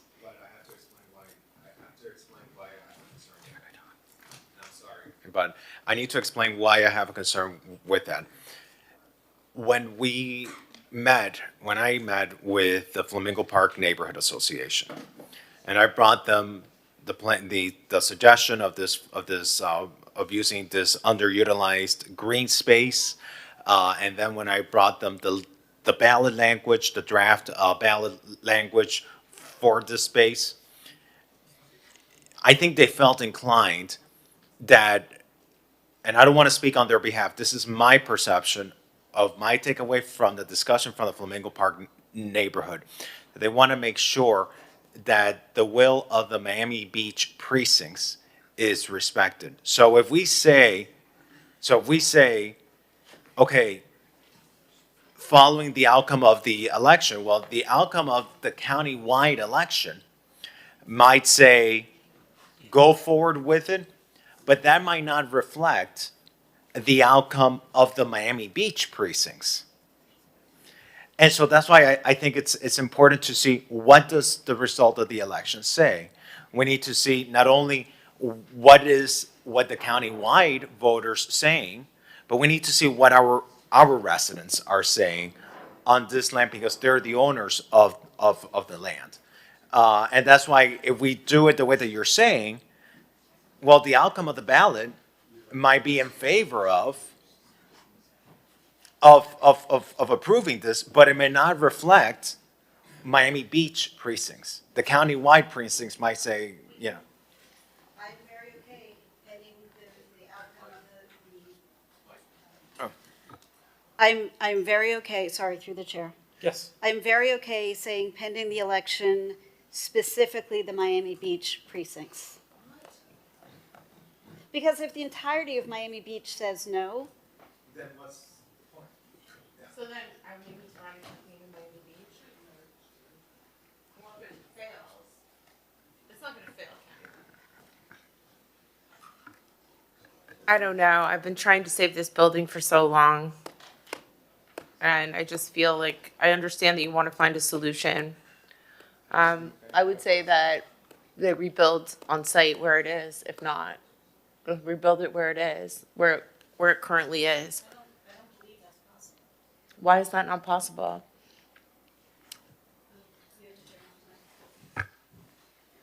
without getting into a whole rabbit hole on this, that is also a Morris Lapidus building. That is also a protected building. The site itself, from my understanding, is that the site itself is too small for the facility that needs to be built. And it is undoing years of work. One of the benefits of this site, the Alton Road site, is that it is basically taking the project as it is and retrofitting it onto a different piece of land. But you're not reimagining the entire project, right? I mean, had this been done differently 15 years ago, we might have had 2 smaller stations to service the service area, which would have obviated the need to destroy any historic buildings. But that ship has sailed, in my view, because I don't think the community has the will to go and spend another 5 or 7 or 9 years trying to find an opportunity. And I don't believe we would continue to enjoy the support of the fire department and the fire union. And I think the residents who are being served by the fire station would be really frustrated. Now, mind you, the residents are still being served by an existing fire station, so they're not being put at risk. But we have an excellent location, an alternative location. And look, if the county and the city voters say, no, don't do it, then okay, I'll listen to that. But otherwise, you know, if the vote passes, let's move it to the Alton Road location. I mean, I think it's gonna pass.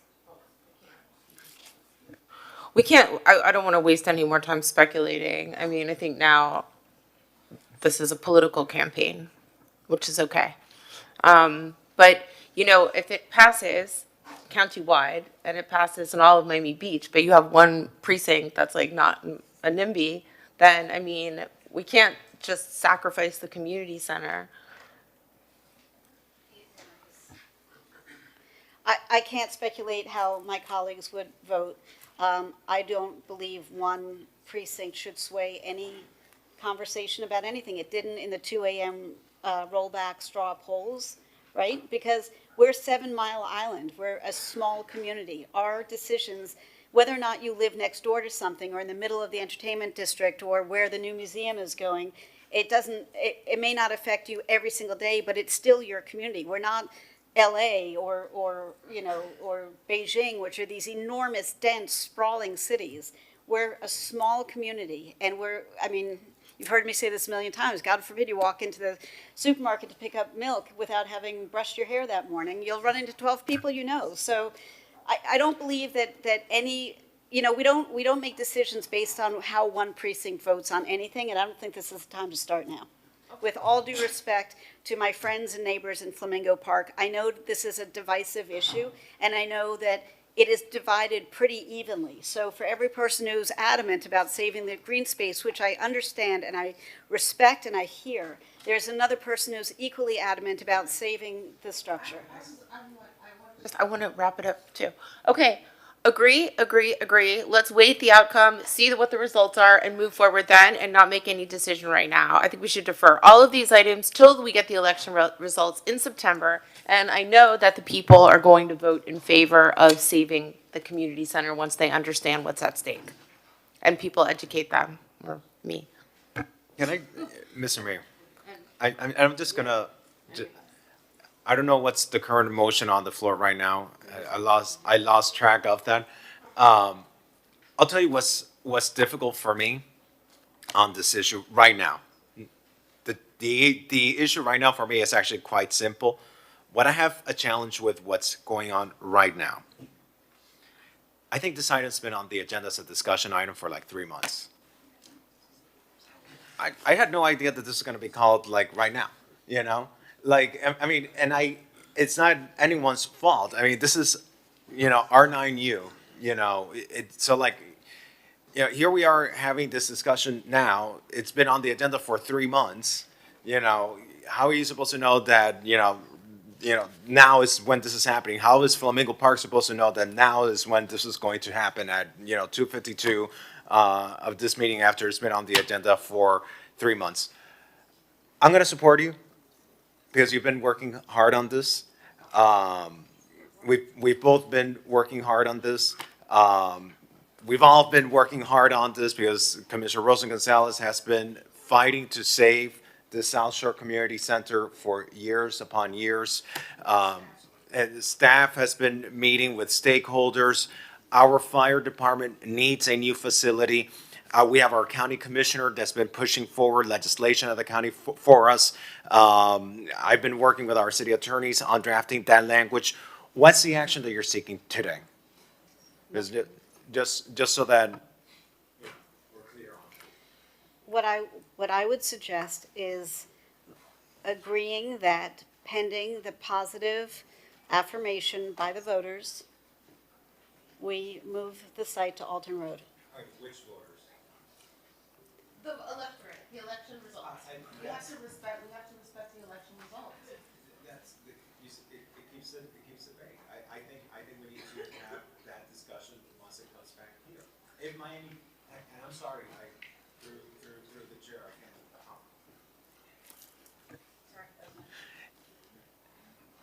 Mr. Attorney, who owns the land that is going on the referendum? Is it the taxpayers of Miami-Dade County or is it the taxpayers of the city of Miami Beach? City of Miami Beach. And right now, if this goes to the voters that are voting on this are the countywide voters. Is that correct? The county charter requires that the county voters approve this transaction. So you could have the county approve, but the city not approve. Thank you.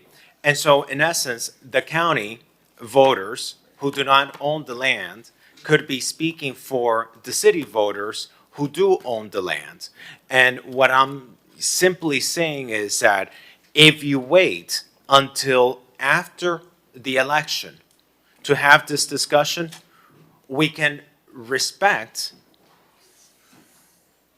the will, the voice of the people who own the land, which is Miami Beach taxpayers, not the countywide taxpayers, not the electorate in Kendall, not the electorate in Miami Shores or in Golden Beach or Miami Gardens or Cutler Bay or Florida City or Homestead, but the voters who are paying taxes in the city of Miami Beach. We can, if countywide voters say yes, we can then go in September and then take a more narrow look. Okay, what did Miami Beach voters say? Did Miami Beach voters say yes? Well, then move forward. But if Miami Beach voters said no, those Miami Beach voters, I think we should be listening to them because they're the taxpayers who own that land where that park sits.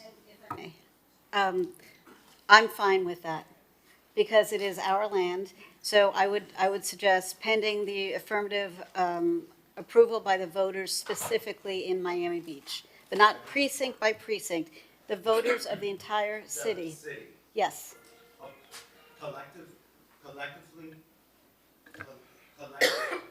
Collectively of all the precincts in the city. That I can support. Because that is consistent with the discussions that at least that I had with the Flamingo Park Neighborhood Association, what I think they were expecting of us, and I think it's what is most fair to the taxpayers of Miami Beach. It wouldn't be right for someone that lives, 30 miles away from here to be saying what's happening with our green space. Can I clarify the motion? The voters of the county will have to approve it regardless. The voters in the city, you just said all precincts, so is it a majority of all the precincts, or is it a majority of voters in each precinct? No, it's in the aggregate. In the aggregate. Thank you, just wanted to clarify. Electoral college here, and we'll have a faux slate of electors, and we'll have. Yeah. No, in the aggregate, the popular vote, no electoral college, no faux slate of voters in its entirety. Yes, simple majority.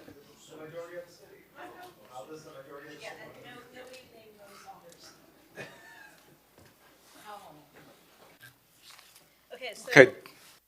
Bott, let's wrap it up. I think it looks like we're deferring, so. No, we're not. You missed. Well, 3 of the items. So, Commissioner Fernandez, if you would like to make that up. I'll second your motion. It's fine. Okay, then I make the motion. We've got a second. Let's rock and roll. Can you repeat the motion, please? Got to make sure we got this right. Yes. Yeah. I only stepped away for 30 seconds. Yeah. Actually, we're going to have a king now. So, the motion is to pending the affirmative approval by Miami Beach voters within the, and obviously the countywide voters, but specifically the Miami Beach voters, we will move forward and accept the Alton Road site as the site for the new fire station so that we can begin work immediately. Yes. That's my motion. That's what I said. I just want to call Chief Fernandez, just to get your quick thoughts from the fire department standpoint. Thank you, Mr. Mayor, Commissioners. The fire department fully supports the alternate site. We worked with Commissioner Bott, with Commissioner Fernandez, and we had multiple meetings, and they either meet or exceed, the alternate site meets or exceeds the expectations that we had for response times. So we support the new site, and we just look forward for the county saying that it would be okay, that our city residents say it's okay, and go ahead the building of the new fire station. Great, thank you. Call the vote? All in favor of this item, R9U? Aye. I'm voting twice. It carries, it's unanimous, R9U.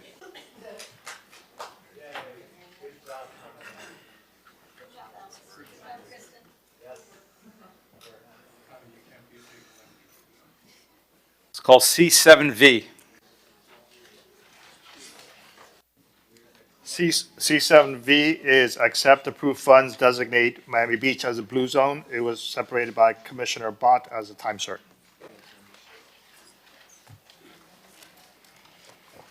So I am doing the unusual thing of pulling my own item, and I'll tell you why. Mayor, I don't know how you're going to vote on this, but in the two committees that it went to, this was unanimously approved. The reason I'm pulling it is because we had identified it as a budget priority for 2025.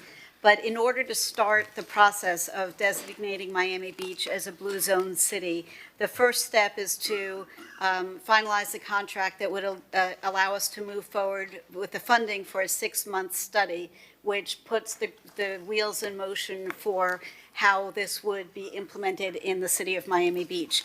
From there on out, that's basically our only real expenditure unless we choose to do, something above and beyond. But from there on out, any expenditures become part of our regular programming. We just do the programming slightly differently, or we enter into we get partnerships with private enterprise who is looking to support this for their own benefit as well as the benefit of the residents, in that people don't get sick as often, people make more money at the restaurants because they're serving food people want to eat. It makes a tremendous statement about the type of tourism we're migrating towards and the kind of branding we're migrating towards. So this is really the only big expenditure that is foreseen for this project. And I would like to request my colleagues to not only support doing this, but also to fund it now so that we don't have to wait until the end of the year when the budget is approved to start negotiating the contract, which would basically delay this whole thing by a full year. Who's this contract with? With the Blue Zone Cities organization. Dan Buettner is the man who created this, and actually we've got Sid Stoltz on the line on Zoom if you have questions with him. It's a full business that has done this in cities in Hawaii, in California, in other cities around the country, including other cities in Florida. It's incredibly successful. Well, I do have two questions. One, what does the $220,000 that we'd be expending go to, and what does, if you can name some municipalities, you just mentioned a few that have been successful, and what is the definition of success? What could we see here as Miami Beach that would be considered? Gentleman on. Sure. PJ, could you let, or Ralph, could you let Sid Stoltz on? So while we're getting Sid on the line, it generates healthier outcomes for residents, more sense of community, better longevity, better crime statistics in that they're lower, better outcomes in school because people are connected to community. It generates millions and millions of dollars in positive publicity. It attracts investment and infrastructure and new development in terms of not new buildings, but people coming to embrace this kind of quality of life. And it fits really beautifully into the mission that we all have as a unified commission in making this a stronger resident-friendly community where people are living healthier and better and more connectedly. Sid, go ahead, please. Yeah, I'm here. Thank you, Commissioner Block. Blue Zone's purpose is to empower everyone everywhere to live better longer. The 6-month assessment would review all of the policies, peoples, and places to evaluate the well-being of the entire population of Miami Beach. The two big cities and counties in Florida that have worked with us with great results are Naples has been a partner of ours for 17 years. So just across the way. And we've been working with Duval County, so the largest geographic landmass city in America with Jacksonville, and they are 2 years into their process. And we would do a full assessment and develop a blueprint to create Miami Beach as a certified blue zone city. Did you hear Sid's answers? Sorry? Did you hear Sid's answers? Yes. Okay. Thank you. You're welcome. Fernandez. So is there a recurring cost with this? Because I see that it's a cost recurring. Is there, after we got a blue city designation, we don't have to continue paying for anything? Explain that to me. Depending on how the blueprint comes out, Commissioner Fernandez, we would present a roadmap, and as Commissioner Bott mentioned, we would seek private funding for that from entities that would be aligned with improving the well-being for the population of Miami Beach. We would not expect the city of Miami Beach to fund that. So Commissioner Fernandez, for instance, Baptist Health, Mount Sinai, some of the big hotels, big employers, people who do business here already, hotel groups, restaurant groups, et cetera.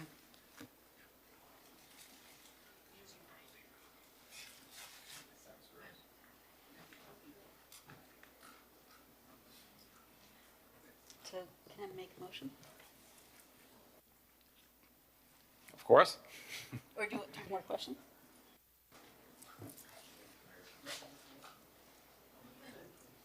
I'm thinking. Go ahead. I would like to make a motion to get the support of my colleagues to not only approve adopting, moving forward with the Blue Zone City program, but also funding it out of this budget year, so that we can get this process rolling. 220. And finance, Jason, I don't know if you're still here, but Jason said that it was okay. I checked with Dad, and he said it was okay. Yeah. Oh, I'll move the item. Actually, I have a motion from Commissioner Bott, so I'm going to make the second Commissioner Dominguez, Vice Mayor Dominguez.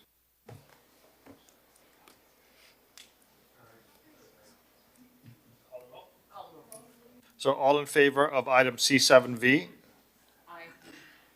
Aye. Anyone opposed?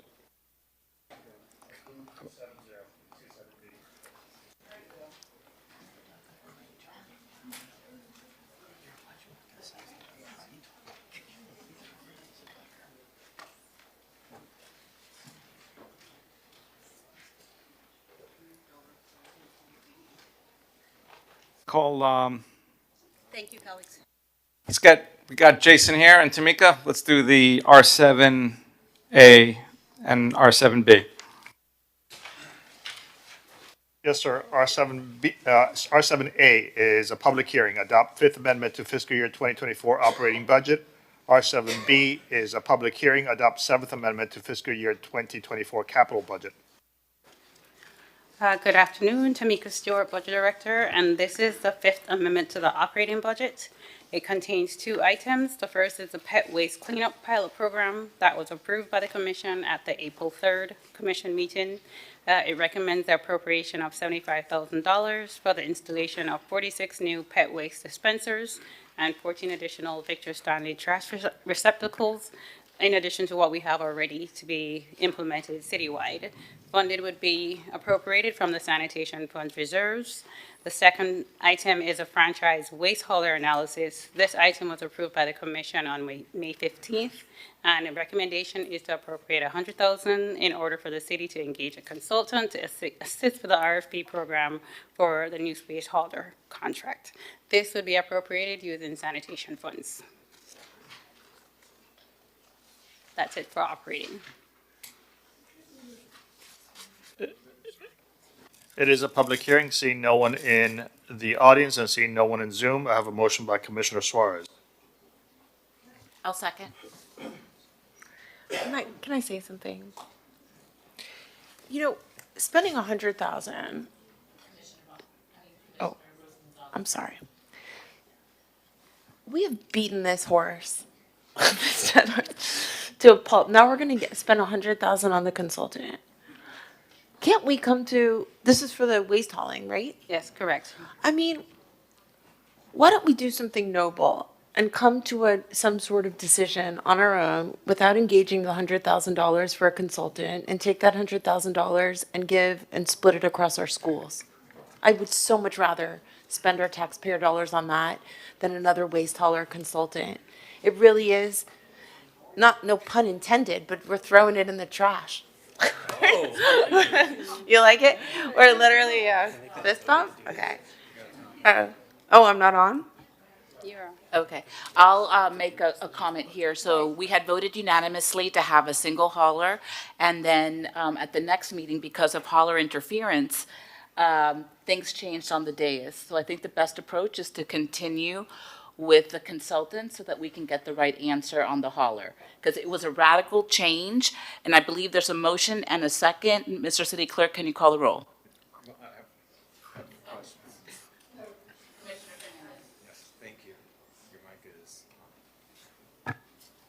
Thank you. And I agree. I mean, I think we need this consultant study, and there was a resolution passed by the City Commission 2024-33070, which authorized for that to take place. So we need to do that consultant study. I just have a question. Is there a debt within our sanitation enterprise fund? Do we currently have a debt? no debt.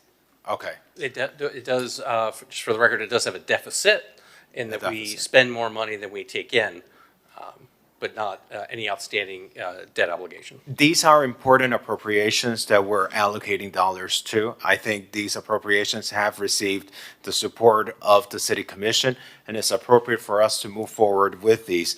But, you know, at some point, I need to know how we plan to address the existing deficit within the sanitation enterprise fund. You know, because other initiatives will come forward, and I don't know if you have a short answer for that.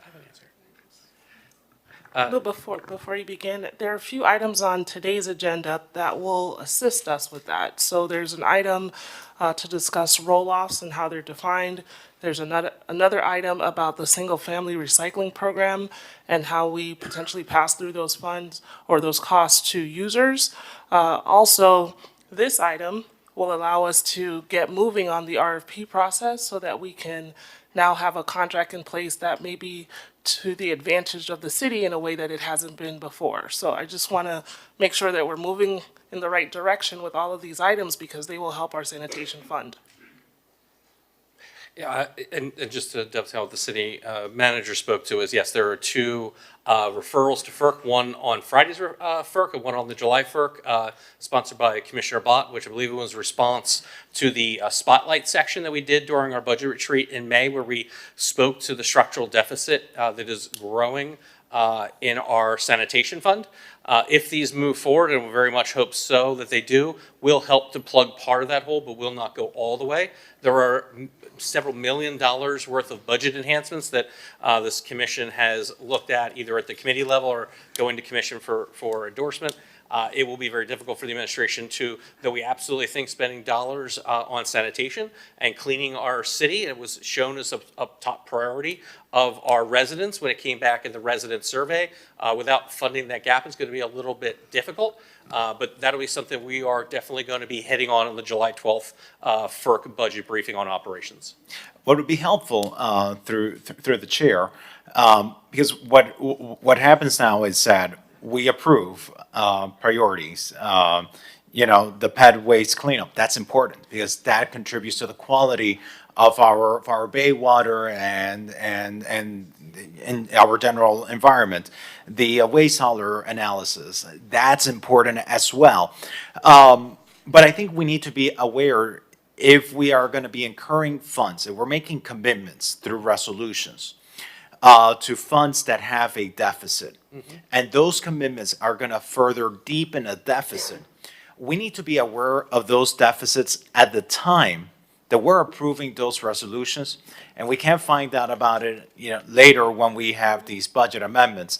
And somehow, if the administration could help us through the process, so that when these items come forward and we have some of these funds that we're going to be tapping into that already have a deficit, and we're going to be deepening those deficits, I think we all can make better policy decisions when we are aware of those going into it, rather than afterwards when it comes time to adopt an amendment.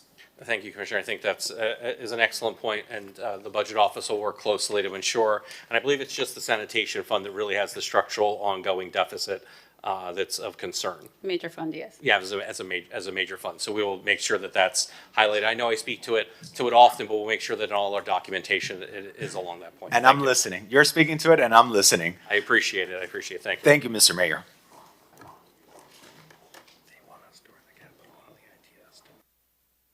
We have a motion and a second? Let's take the vote. Yes, sir. So on R7A, the budget amendment, it is a public hearing. No one in the audience, no one in Zoom. All in favor? Aye. Item is approved 7-0, R7A. Okay, so the next item is the seventh amendment to the capital budget. We are requesting if we could hear two other items which are tied to this budget amendment, and it's for the Intelligent Transportation System project. If possible, one of the elements of this capital budget is tied to items R7K, R7L related to the ITS. So there was a request from the implementing department that when we get through this budget amendment, if they could be heard, because it's kind of tied to the part of it. But I think we'll let Tamika maybe start on the GEO bond. Sure. So this actually has 7 items, 5 of which belong to the GEO bond, but the first 5 are basically the first set of tranche 2 appropriations for the GEO bond that was approved by the voters in 2018.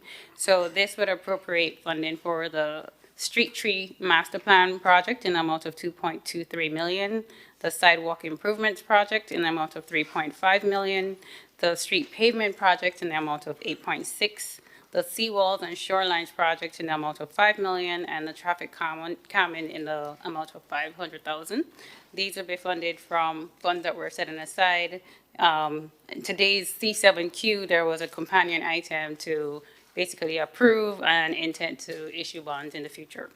The 6th project is the Intelligent Transportation System project, and the recommendation is to appropriate $5.4 million to this project. This project actually has money funded for phase 1 and 2, which is in progress right now, under construction, and this would be funding phases 3 to 6, which are the last phases of the project. Funding for this would come from the concurrency management and parking funds. And then the last project is the water and wastewater mains and rehab project. And this is located on 41st Street between Pine Tree Drive and Indian Creek Drive. The recommendation is to appropriate $306,000 in order to cover the cost of police off-duty services to help with the proper management of the project and traffic. This would be funded using water and sewer funds. I'll take any questions if you have, and then there's two companion items. Through the chair, was R7K one of them? The R7K and R7L, both ITS related. Okay. And it was originally funded at 12 million? The ITS project right now has 18.776 million. Okay, and is it complete? Is the first phase complete? So phases 1 to 2 are under construction now and will be completed in 12 months. And then they're asking for additional funding? For phases 3 to 6. Okay. This is for like parking garage counters, right? Where you see the number of spaces are available. It includes, yes. Yeah. When you go outside City Hall and City Hall garage, it's not working. Is there any reason why it's not working? That's correct. So the digital message boards that provide that real-time parking information have been installed in all the garages and are being installed in the larger parking lots, but they're not fully online yet. They're being installed, and then once it's checked, then it'll go live. It hasn't gone live yet. Okay, and so what's the total budget for this program, Jose, where we're spending, I think, close to 20 million? Yeah, it's 24 if this is approved. For all 6 phases. And most of it is digital counters of the parking spaces? Can you be able to just explain a So little bit more? there are various components, including cameras throughout the city, digital message, permanent digital message signs throughout the city, sensors at strategic locations throughout the city to gauge travel time along our major thoroughfares. The traffic management center, which has been completed and is operational, was an integral part of this program as well. That's part of the 20 million that Yes, the room that we have in the county? at the DOT Okay. in District 6. Can I go? Commissioner Rosen Gonzalez. To be fair, it sounds like a lot of money, but Jose's been working on this since like 2017, 2016. This has been a long time. How many years, Jose? It's been a few years. I don't It's think been that like a far, but decade, it's- so it's- you know we have to fund it. It's citywide. It's going to. I mean, I really do think it's going to be transformative, and you know, I'm happy to fund that. I do have a question about the trees, the 2 million extra in trees. Is this for the existing tree planting program? Because I don't want to keep planting trees in parks and swales where we already have them. What is this is this $2 million for the parking lot trees, or is this like where is this These are 2 million? this is for the voter geo bond amount. So remember, we voted as voters for Yeah. certain dollars be set towards our program. This wouldn't be the parking lot ones, Oh, as an example. I have a problem with spending more money on this because what we've been doing so far with that money is planting them in parks and swales where we already have canopy. Any money that, we wanted to do something transformative with tree planting, I would rather keep this money, that $2 million, and have like a serious plan that I think we directed the commission, did we not? Because I would like to see us cutting through concrete and doing something transformative. To give $2 million to keep doing it in the swales and parks doesn't make sense. Hi. Amy. Hi, good afternoon, everyone. Amy Knowles, Chief Resilience Officer. So there are various plans for the future remaining funding for the trees. The next big project is the beach walk, and you'll be seeing a lot of communications coming out to that. The beach walk is very hot. There's a lot of extreme heat issues, and there's a need to put trees that's been presented to the GEO bond, and that will be happening this summer. So that procurement is already underway, and so that is like a huge portion of the final So funding. that's what this is for? Okay, then that's fine. But there's additional projects too, and we're happy to share them with you. There's additional planting locations that are really in need. If there's a need for tree funding, for example, for the parking lot you're referring to, we can use GOB tree funding for that. We will have enough money. For the trees, not necessarily the underground infrastructure, because that's not how it was approved. Okay. But So- it can help with those trees. So there's a total of 5 million that was approved from GOB funding for the trees, or this is just, okay, so this is just allocating that extra GOB exactly. funding? It's This is not the new remainder funding. of the 5 million. Okay, no, I'm glad that you're planting trees on the beach walk. I was upset when I saw so many palm trees when we initially did it and no shade trees, but you're gonna put shade trees.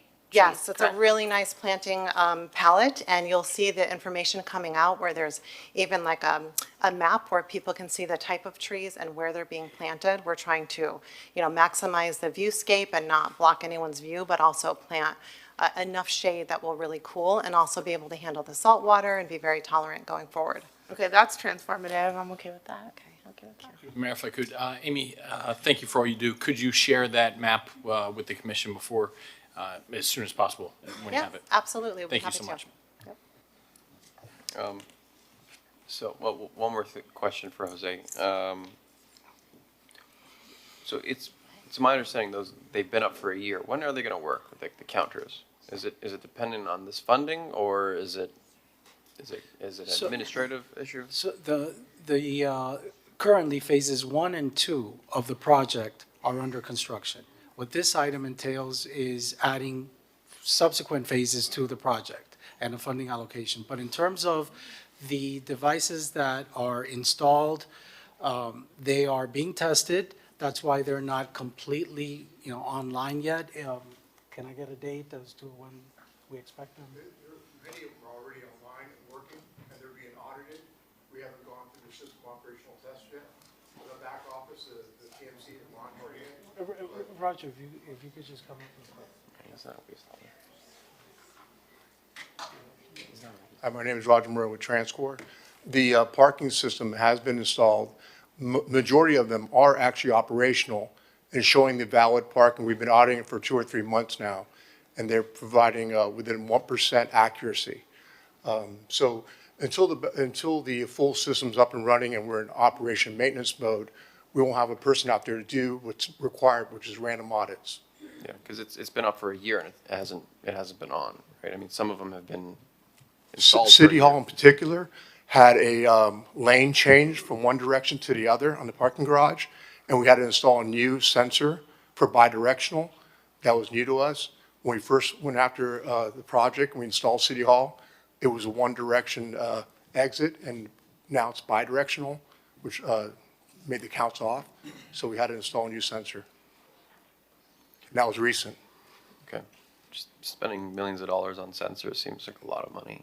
We are going to have that City Hall up and running, and it'll be under audit very soon.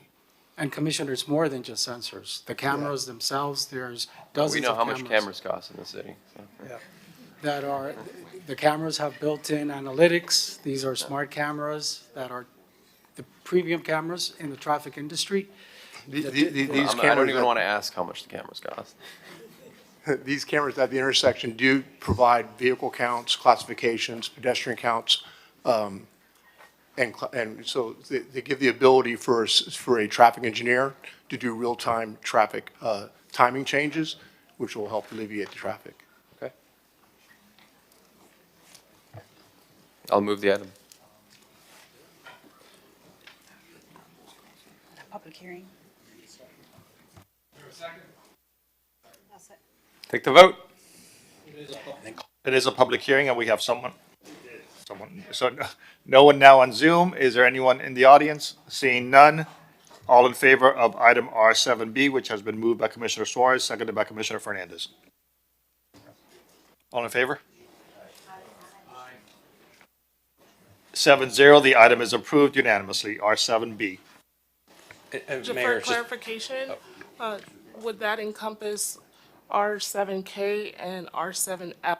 We have to do those items next, yes. If you want, Mayor, may we do those two items that are related to the budget item? Yes. So item R7K is Amendment 2, Transcore Agreement, Intelligent Transportation Smart Parking System, and R7L is Amendment 4, Kimley Horn PSA Intelligent Transportation System. May we take a vote on one vote on both items?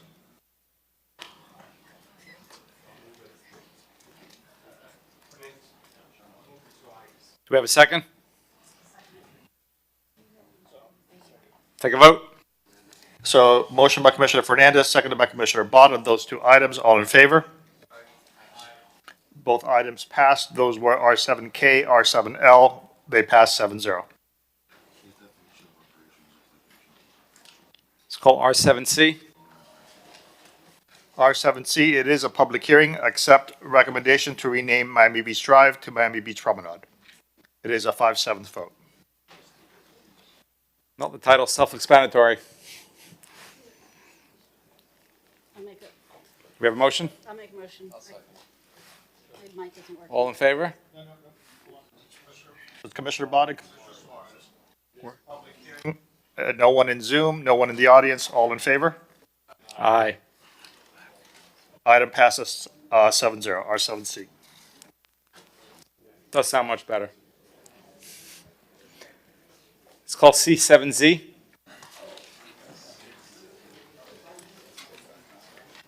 Yes, sir. It is accept recommendation, proceed with Phase 1 and 2 of First Street project. It is a separated item by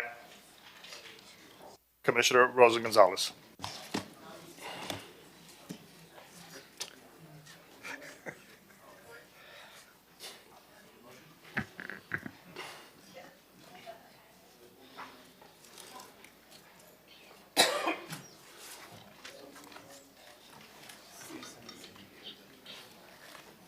Hey, Joe. Hello, Commissioner. How you doing? I'm doing all right.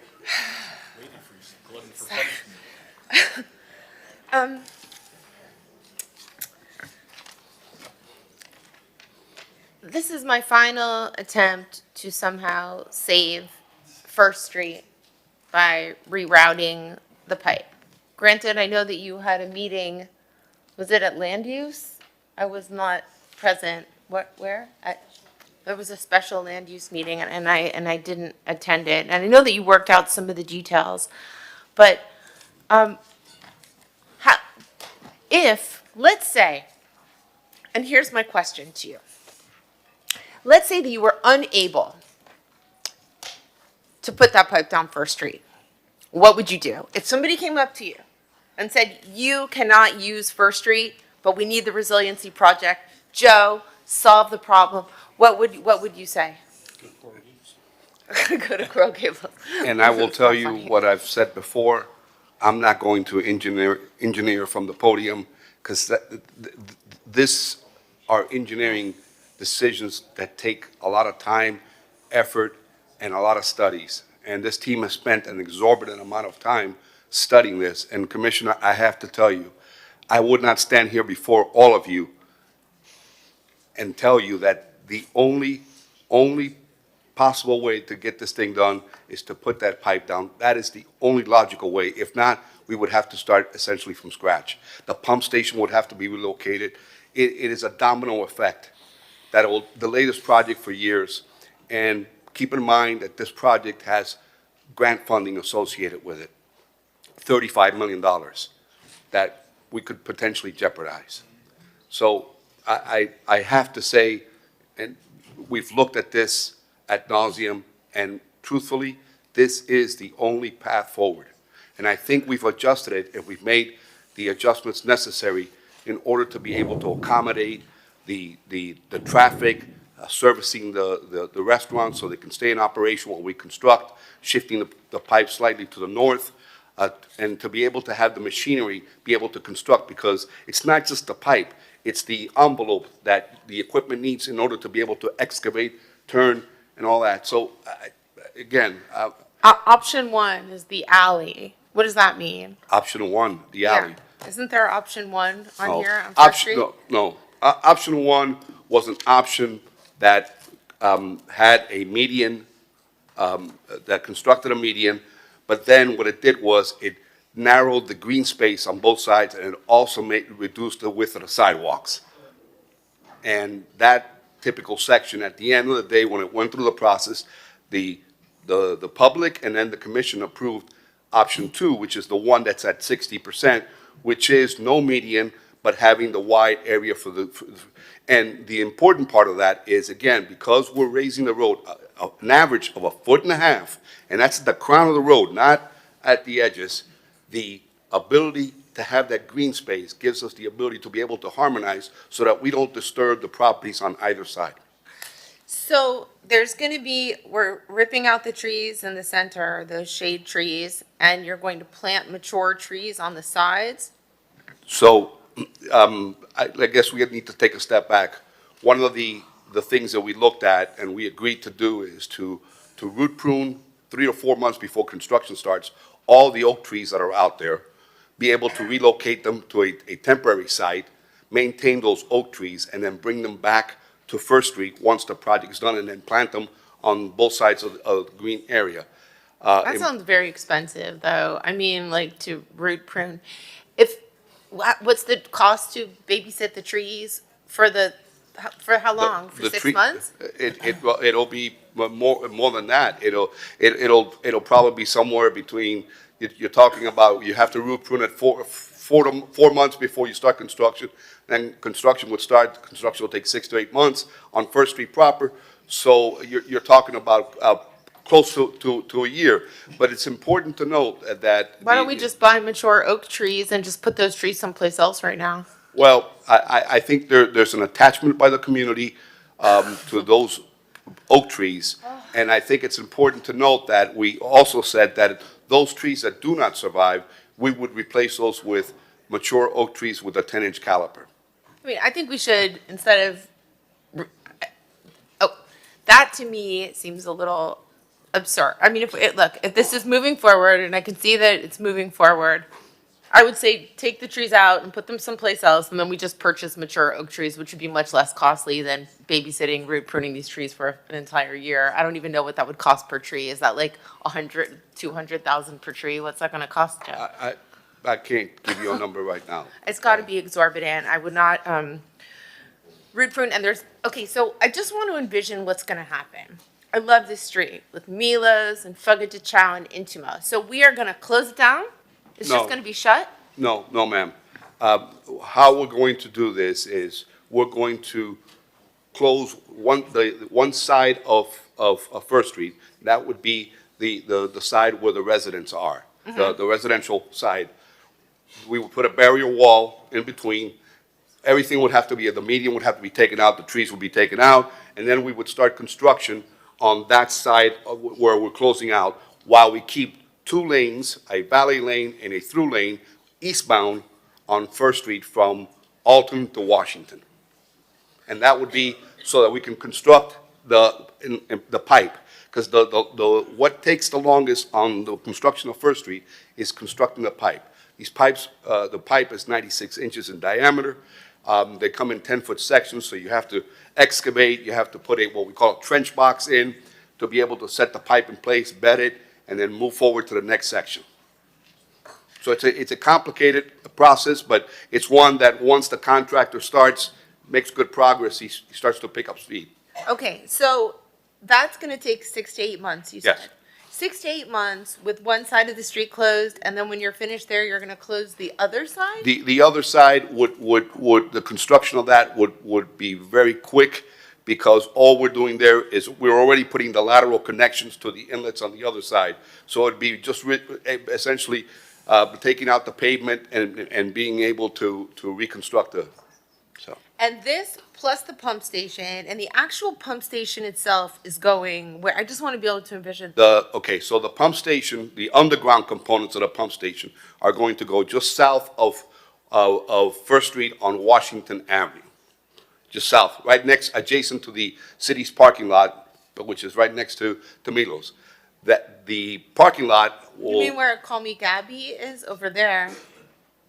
The pump station is, so we're sacrificing, that lot's gonna be gone. That is correct, because that's where all the equipment, the above-ground components of the pump station, the electrical equipment are, and it'll be screened, and it'll have landscaping around, and we have renderings of it that we've shown the public. Okay, so the pump station in the parking lot where Milos is right Yes. now. And then the massive pipe coming, the 96-inch pipe coming down First Street. And then and then that's phase 1? No. Phase 1 is the pump station and the outfall. The outfall is a pressurized force main, 96 inches also, that goes down Washington Avenue, goes through South Point Park, and makes its way out into the bay. So phase 1 is just the pump station and an exit for the water. And then phase 2, which is not funded right now, is First Street. We have funding, we have a shortfall between phases 1 and 2. I believe the number, I believe somewhere slightly above 10 million. 18 million. That's the shortfall for phases 1 and 2. But I think we're pretty confident, and that funding will not have to be ready until 2026 at the earliest, which is when we start construction. So you're not gonna, okay, so you're gonna start construction in 2026, and what we're getting is the 96-inch pipe down First Street with a pump station and an outfall all the way to the beach? Through South Point Park. Through South Point Park. And that's phase 1, and that's phase 2. That's phase 1 and 2. And that's what we're voting on Phase 1 today. is the pump station and the And when we do outfall. that, that's assuming that that entire area is going to remain dry. That is part of the backbone of the system. Eventually, we'll have to do phases 3 and 4, which are Washington Avenue and Alton Road, because those are the trunk. Remember, this system that we're designing is for the entire South Point neighborhood, from Fifth Street all the way down to South Point. I just don't understand why, if all you're doing is putting a pipe and a pump station, why you just can't move it over. I wish it was that simple, Commissioner. I really do. It's a pipe going through the park. You just can't move it to a different, you just can't move it over? It has to outfall into the bay. So, I mean, that's the only real estate out there, is for me to be able to go out there, is South Point Park. There is no other place to go. And I have to discharge. Okay. Commission- Vote against it because, let me just finish and then I'll be quick. I want to vote against it. In my heart of hearts, I feel like we're ruining a very beautiful street but I can't vote against the resiliency project right now because I'll get attacked at some point because of it. At the same time, I think it's throwing common sense out the window. I think sometimes we're reactionary. I mean, the idea of babysitting trees for a year per oak tree is a waste of our money, but I understand that Joe was trying to attend to the emotional attachment that certain people have to these oak trees. You know,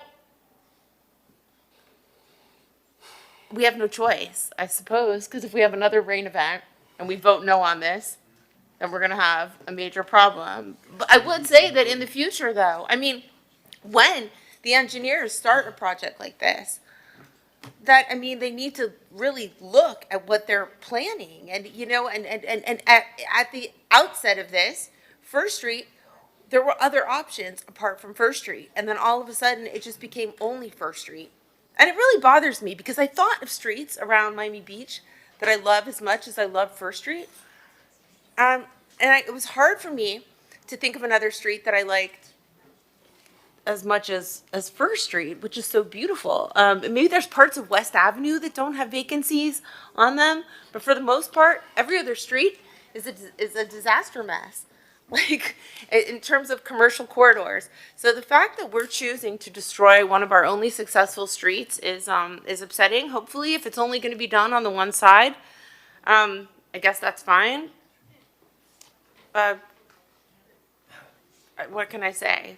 And so, I guess if you guys want to move it, I don't know. Commissioner Dominguez.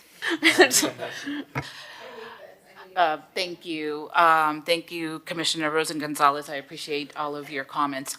So this particular project has been a very complicated one, and it's been complicated for a number of reasons.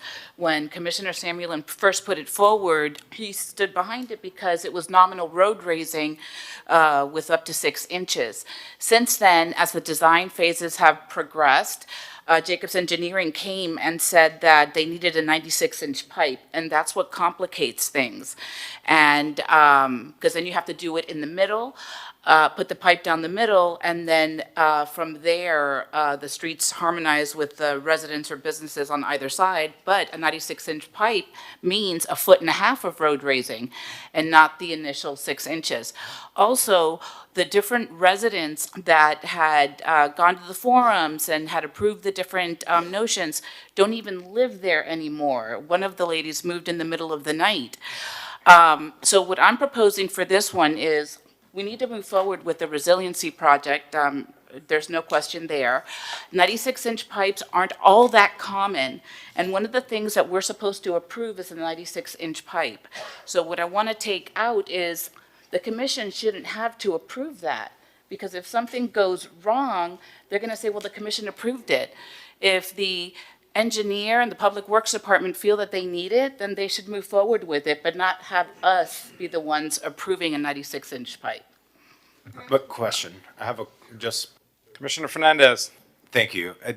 Through the attorney, because I'm looking at the item that's on the agenda.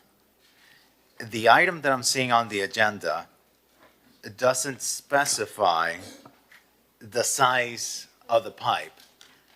And so if I could get some clarity on that on the record, Mr. Attorney, when we look at item C7Z, because what I'm seeing is we're authorizing to proceed with phase 1 and 2 of the First Street project, maintain the previously approved typical section for First Street with parallel parking in lieu of the previously proposed diagonal parking, identify additional parking for use by residents in existing public and private lots, to work with the Housing Authority to establish reduced parking rates at the garage located at Alton Road and 5th Street for persons providing health care and related services to older adults, to maintain the 60% design trunk line alignment through First Street shifted to the north as possible to allow for 2 lanes of eastbound traffic during the installation of the pipe, and to preserve as many of the existing oak trees as possible and relocate them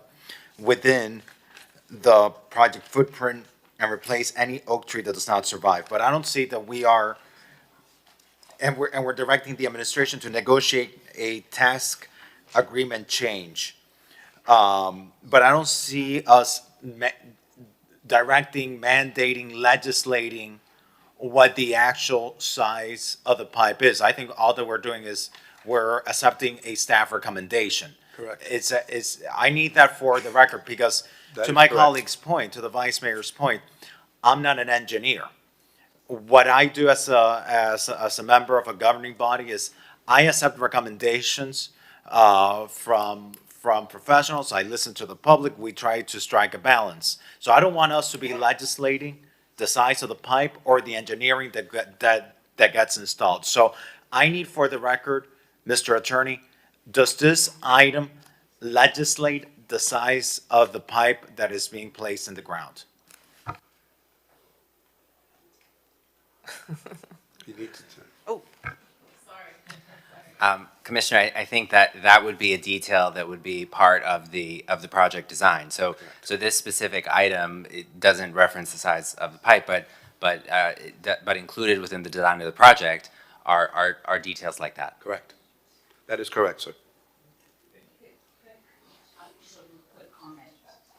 Brought up the size of the pipe is because at the land use meeting where you're the chair and I'm a member, one of the items in the presentation that was given to us that we were saying okay to was the pipe. I'm like, why are we saying that? So that's why I brought it up.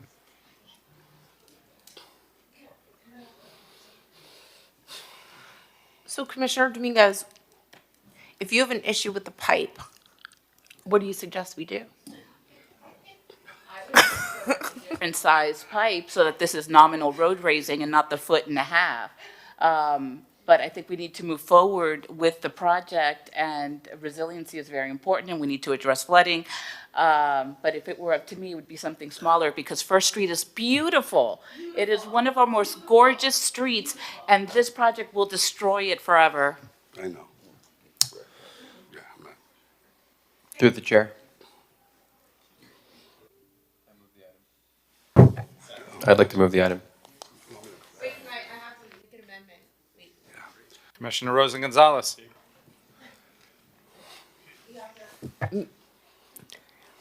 I would say that, where's Amy? Is Amy Knowles here?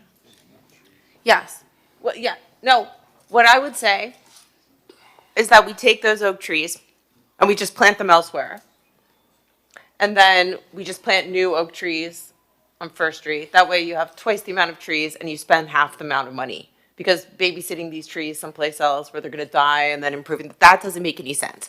You take the tree, we're not traumatizing these trees, Joe, that's tree abuse.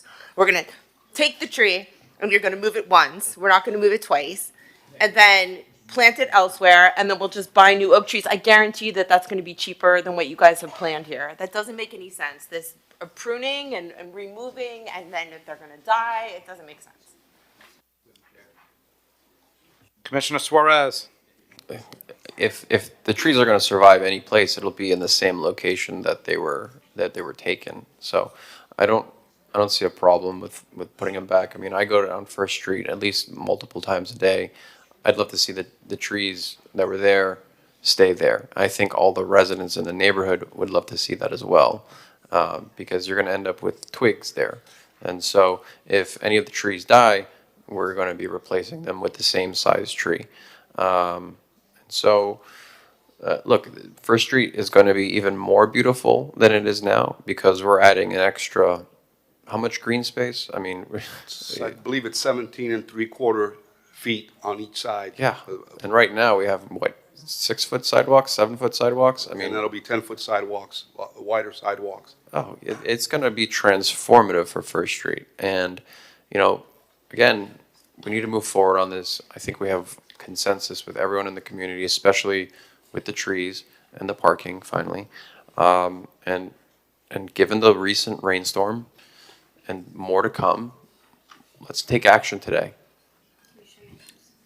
Oh, and look, and for this is for Michael Greco. He brought his shoes here. I brought my kids' little Crocs for the water. Last committee meeting, he brought that. So, Greco. So If I may, Mr. Mayor, I'd like to second the motion on the table. I just want to make sure that the record reflects that the recommendation of the Land Use Committee was not only to work with the Housing Authority to establish reduced parking rates at Fifth and Alton for the caretakers, but we wanted to, make sure that they would be able to negotiate for at least 15 parking spaces. I don't see that here in the conclusion of the memo, and I just want to make sure that we mention it as part of the motion, and so if the maker of the motion would approve that amendment to specify 15 parking spaces for the Housing Authority. Because the number was not listed there, but I wanted to clarify. It's part of, okay, it's in there? Okay. Yes. But I just want to include it in the motion, just for clarity's sake. It's in the rest. Okay, perfect, thank you. Mr. Mayor, 1 second, I think Commissioner Rosa Gonzalez add something. Okay, I will second your motion and vote for this if we take those oak trees and plant them in the parking lot next to North Beach Elementary, and then purchase new trees. That way, it will lower the cost of the corridor that we are going to create next to the elementary school. Now you've got grown trees. We can move them ASAP into the parking lot. And Amy and our tree expert, where's our arborist? Would this be a possibility? Could you take those trees and put them into P lot 63? Is that what it is? P lot 63? Yes, we could. Look, I've got CIP. He's shaking his head. Yes. David Martinez, I saw that. Oh, okay. Would you consider, please, why wouldn't you do that? Why do you want to babysit the trees for a year when we could just put them in P lot 63 right away and have mature shade trees and then just we could purchase them now and babysit them where they are right now for a year. Look, the trees, the canopy in South of Fifth on the First Street is unique to First Street, and I think moving it to a parking lot where the soil's different. I mean, it's a completely different geography. It has a less likely chance of surviving. At least here, the soil is going to be relatively the same, and it has a much higher chance of survival.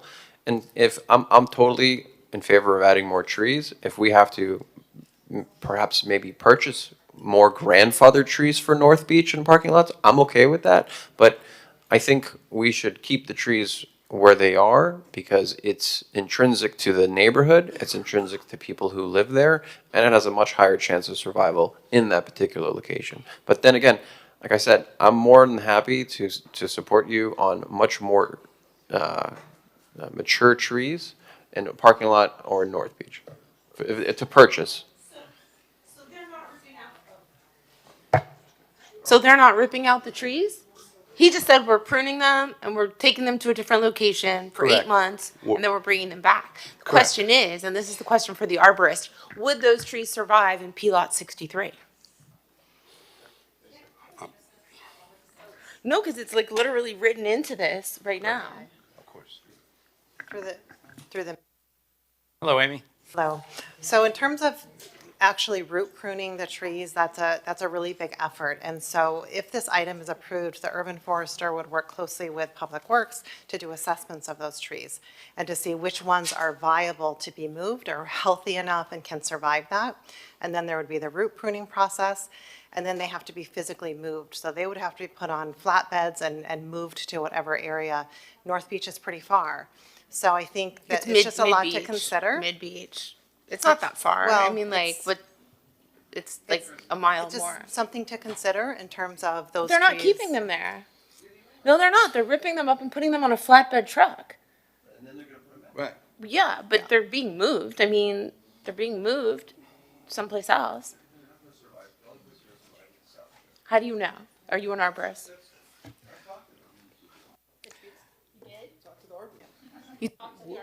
We have a motion and a second on the floor. I just wanted to clarify something for the record, Mayor, if I may.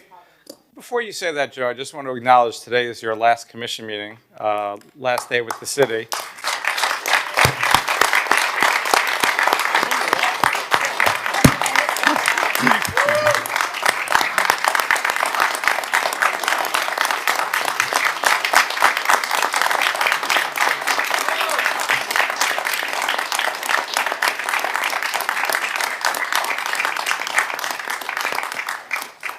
I'm going to speak about you for a minute. Yes, sir. It's okay. You are a true public servant. You answer the call. You are you know how you always say they're go-to people? You are a go-to person. You get things done. You do it with a great temperament. You work hard, always willing to not only speak with me, but residents when necessary. So thank you for your service, and you're going to be missed. And Raquel, you have a big job to fill Joe's shoes. Thank you, Mayor and Commissioners. Thank you. The past 3 years have been the best years of my professional career. Of the almost 48 years that I've been in this profession, they have been the most rewarding. And I thank you for the opportunity. I want to acknowledge former city manager Alina Hudak, who gave me the opportunity 3 years ago to join the city. It's the best decision I ever made in my life. And it was a tough decision, but it's time to move on. I know I'm leaving this department in really good hands. I've got an incredible team. I think you've seen them out there in action, and they're committed public servants. And I'm just grateful for having had the opportunity to be part of the city of Miami Beach. It'll always be home for me for the past 3 years, and I thank all of you. And Eric, your friendship and your mentoring has been exceptional. Thank you.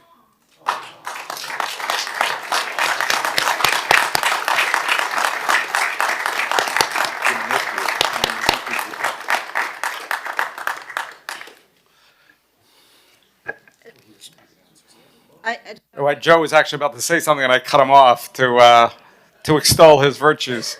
Yes, sir. And I just wanted to clarify something for the record. The issue of the 96-inch pipe has no relation per se to the road raising. The road raising is part of the resiliency. So whether the pipe is 96 inches or 84 inches, 72 inches, the road raising is a component for us to be able to elevate the road to stay up because of the king tides and the raising of sea level. That pipe is going to be very deep, so it really doesn't matter whether the pipe is 84 or I just wanted to clarify that for the record. Thank you, Mayor.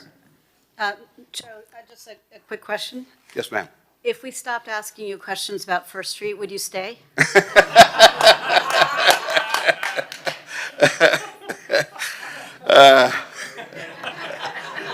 You put me on the spot. No. I already gave my word. But thank you.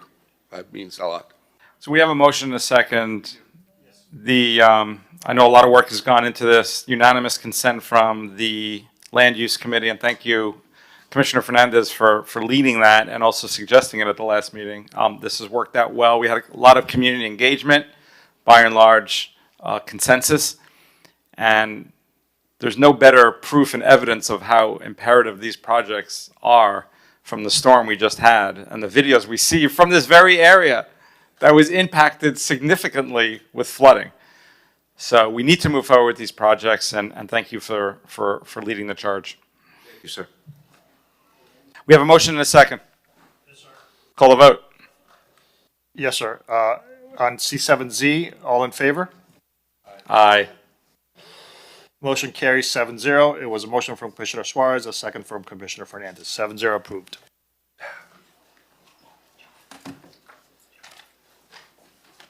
Bit of a housekeeping item, but let's call R5Y and R5Z.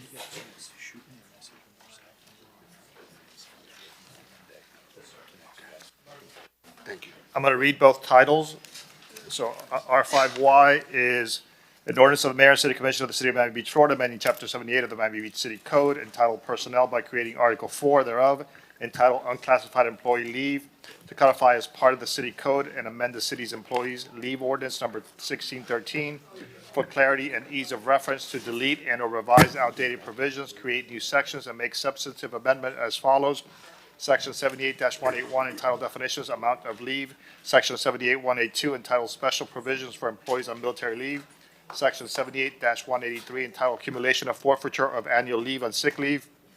Section 78-184 entitled Conversion and Transfer of Annual Leave and Sick Leave. Section 78-185 entitled Use of Annual Leave. Section 78-186 entitled Use of Sick Leave. Section 78-187 entitled Charges against Annual Leave and Sick Leave. Section 78-188 entitled Timing of Vacation. Section 78-189 entitled Payment for Annual and Sick Leave. Section 78-190 entitled Other Leaves with Compensation. Section 78-191 entitled Workers' Compensation and Supplemental Injury Pay. Section 78-192 entitled Use of Annual or Sick Leave for Purchase of Pension Time. Section 78-193 entitled Donation of Annual Leave and Sick Leave. Section 78-194 entitled Paid Parent Leave. Section 78-195 entitled Leave Sellback. Section 78-196 entitled Use of Sick Leave for Retiree Health Savings Account. Section 78-197 entitled City Manager's Authority to Adopt Administrative Procedures and Regulations. Section 78-198 entitled Domestic and Sexual Violence. And Section 78-199 entitled Donation of Annual and Sick Leave for Humanitarian Disaster Relief. Repeal Ordinance Number 1613 in its entirety and providing for repealer, severability, codification, and an effective date. That was item R5Y.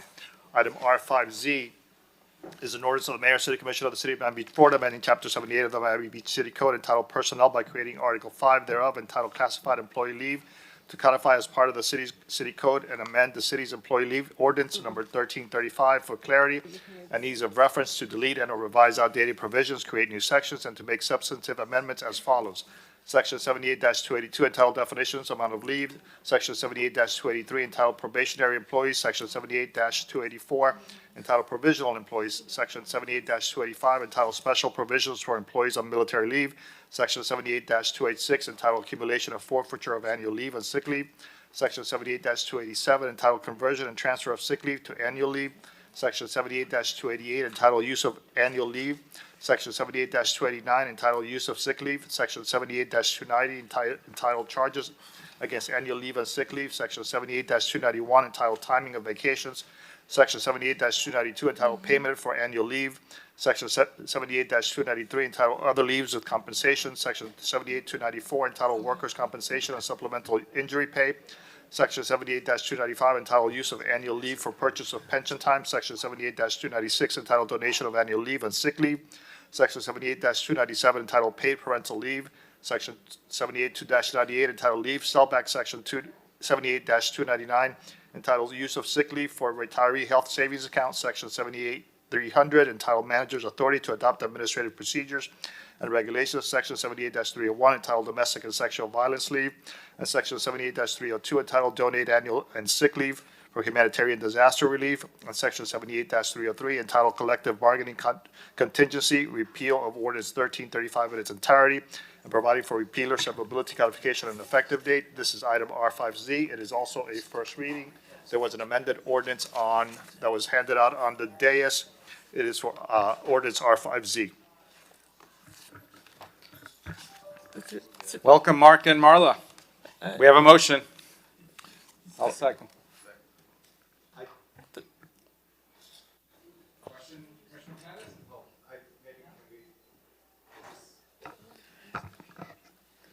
I want to understand the item a little bit better, so I don't know if maybe the manager could just explain the item a little bit, just so I can understand fully.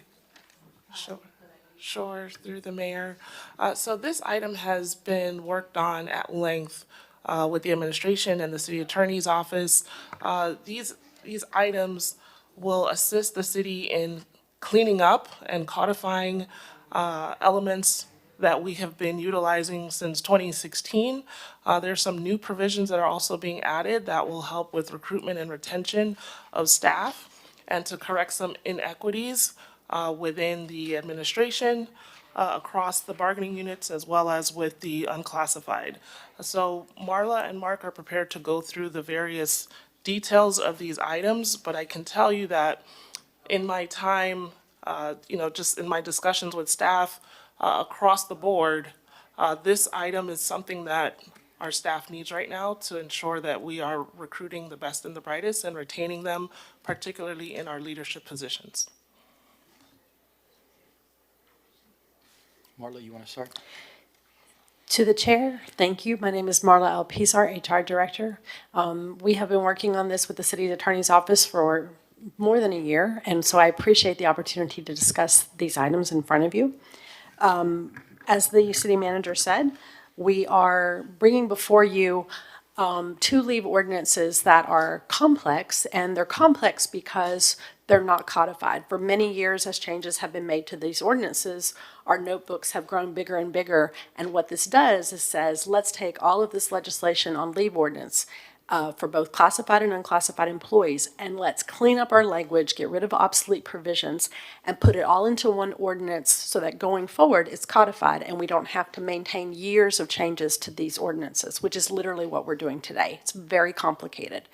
It brings our military leave in line with state law. It gives us the opportunity to provide, for example, as the manager said, a domestic violence leave that the county has provided an ordinance for up to 30 days. It provides us the opportunity, in particular, to do some cleanup to bring our practices in line with what our ordinance in line with our practices. For example, paying our leave out with it to clean up and make our practices clear. But at the same time, the opportunity for the future, as we work with our employee groups and as we bargain, it gives the manager the opportunity to provide a parity in our leave values as well as possibilities of future benefits such as retiree health savings and sellback programs. And to discuss, just very briefly, one of the inequities that the manager mentioned and Marla addressed as well is we have issues within our police department, for instance, where police officers will recruit up, become part of the management staff, the executive staff in the police department, and then to do that, they lose benefits. Their benefits are greatly reduced to go up into the management staff. And then what they end up doing, we've had it in the past, is they self-demote towards the end of their career so that they can get those benefits back. So it's creating an issue within the equity of the police department, and it's discouraging people from wanting to recruit. The same thing within the fire department. So we've had both those issues, and we think that this will clear up a lot of things. We're in the middle of collective bargaining with all 5 unions, and this will, I think, give us additional tools to be able to negotiate and hopefully bring back a positive contract. And just to add a little bit more color, one of the elements that I think is truly needed relates to our domestic violence and sexual violence leave, where this would provide employees with up to 30 days of leave, and they wouldn't have to worry about losing their job during that very stressful time in their lives. So I think that's one of the major elements that we incorporate here, and I just wanted to highlight it.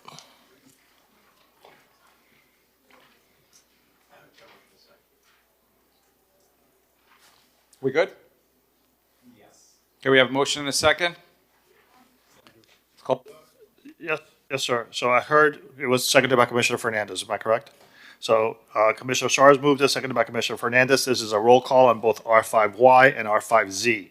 Commissioner Magazine. Yes. Commissioner Fernandez. Yes. Commissioner Suarez. Yeah. Commissioner Rosa Gonzalez. Yes. But then she can't. She won't hear me.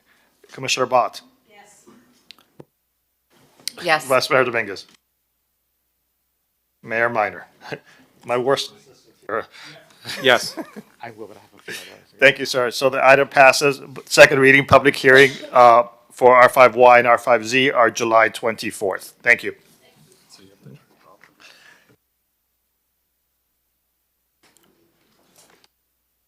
Ralph, if we can call, we'll call the, we have several items relating to the storm and emergency responses. We have R9AN,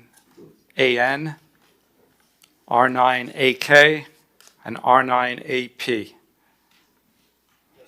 So R9AN is discuss enhancing flood response strategies and infrastructure resiliency. AK is discuss take action steps MIAB can take to mitigate flooding. And AP is discuss take action June 2024 flood preparation and response. Great. I'll I'll lead it off. I have one of the items. Commissioner Magazine has another. Commissioner Suarez has another. They're all fairly related. The city administration has an item that was referred to committee. If I missed one, please let me know. Referred to committee. Oh, and Commissioner Bott has one. I know we're all on the same page, so you've, okay. I think all of us, we're all in this together. I think we all have the same goals. I gave you a little break, Joe, after the first street, figured you need a breather. So, but you're back. I'll just tee up my item. So I guess a couple of things that we'd want to look at. One is sort of just the immediate storm response, the timing of opening parking garages for our residents to park cars, whether that could have been done a little earlier. I'm also looking at something that would bring a permanent sandbag solution, because I feel like every time we go through one of these big storms, we're sort of in rush mode to try to make them available. So this would be something that our city wouldn't have to rush and residents wouldn't have to rush. It would be available all year round. Also wanted to discuss, there was a lot of talk about the technologies and the pumps, and what we saw is that where the areas that were equipped with modern pump stations, we saw some great results, but in areas like North Bay Road that rely on gravity-fed small pipes, not so good. And what we've had is a situation where, I mean, this precedes actually my term as an elected official, but we had a project for North Bay Road that ended up getting canceled. Yes. And now we see the problems. The way I view it, and we're not going to resolve this all today, but these are things that I'm going to start highlighting front and center, is we need to have the updated technologies, but we need to examine whether the road raising or the extent that we were proposing to raise the roads needs to be a necessary component of that. Because as we've seen in areas such as Lakeview, North Bay Road, other areas, the residents legitimately are concerned that their homes are going to be flooded if the technology doesn't properly work, if the roads are raised above their homes. So I think we need to get these projects done with the technology, even if we don't raise the roads to the maximum extent we had been looking at. So that's kind of teeing it up. You can why don't you respond, and then I'll let Commissioner and anyone else speak as well. Mr. Mayor, thank you. And you're absolutely correct. Really, the only way to counteract these storms is through a robust stormwater system that has pump stations, pipes, large diameter pipes, to be able to convey and carry the large volume of water that has to be discharged. What we experienced in those 2 days was an incredible amount of rainfall, 22.5 inches in a little bit over 2 days. That's unprecedented, at least in my recollection, I can't think of. And what made it worse was that we, as the first day we got bombarded with over 10 inches of rain, we had maybe 3-4 hours of reprieve, and then by noon of the second day, we got slammed again. The system was overwhelmed. What happens is, in Miami Beach, from 47th Street south, we have the majority of our stormwater pump stations. North of 47th Street, there's only 2 pump stations up in the northern end of the beach. Everything else works by gravity. A lot of the drainage system that's in place, it's older drainage system, so it's been kind of piecemeal together over the years. So you have pipe sizes that are 12 inches in diameter, 8 inches in that. Those aren't even used anymore because they're too small to be able to convey. The inlets are smaller inlets, so the system itself is not set up to receive the incredible amount of water that we received. North Beach is a perfect example because North Beach is mostly by gravity, so it has to wait until the water makes its way through the outfall. Well, when you get that amount of water, the water's just building up. Eventually it'll recede, but it takes time. So the only way to really address this holistically is to continue on with these large-scale projects that have a very strong stormwater component. And just to give you a frame of reference, when we do our neighborhood improvement projects, 50% of the cost of those NIP projects is only related to stormwater. The 40% is water and sewer combined, and then 10% for the above ground. So that gives a sense of the importance and of the vastness of the systems that we have to incorporate. Thank you, Joe. Can you also address some areas in Miami Beach have new drains, others do not, and the impact that has and the differential between the two?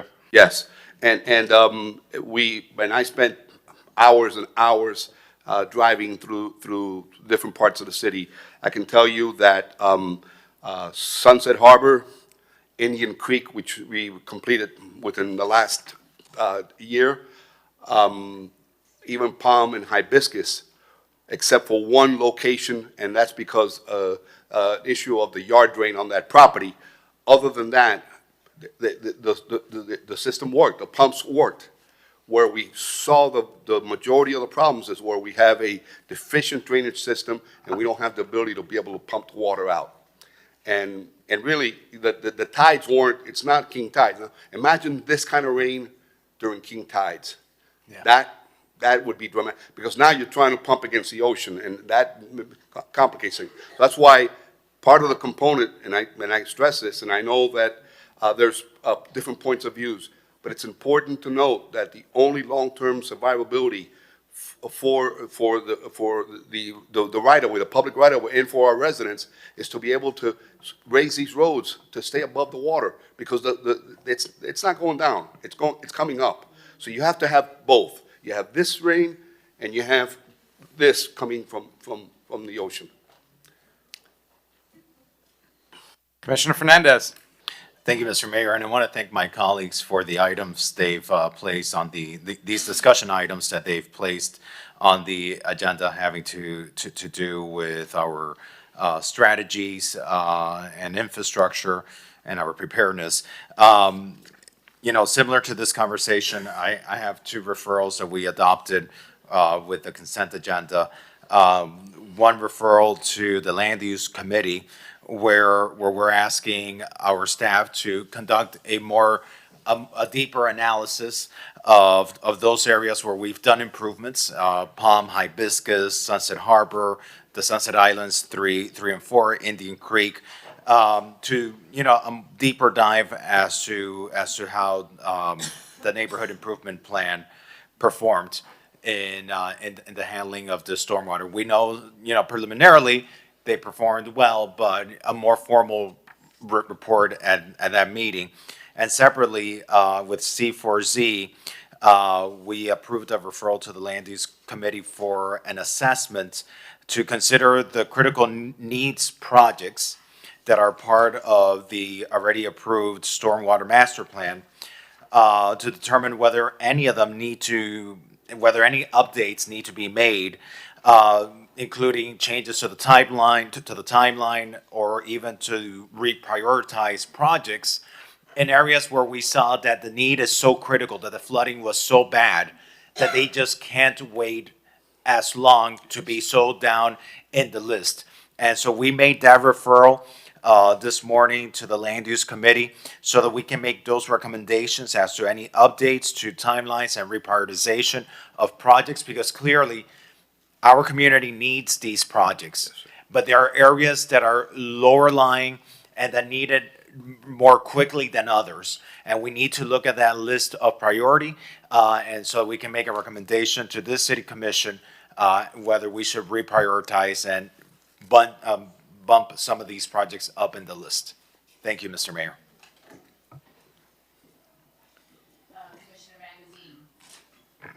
Do I have it, or, okay, excellent. Joe, thank you. Thank you for all staff, all the electeds. This was all hands on deck effort, but certainly we need to learn and better prepare for the future.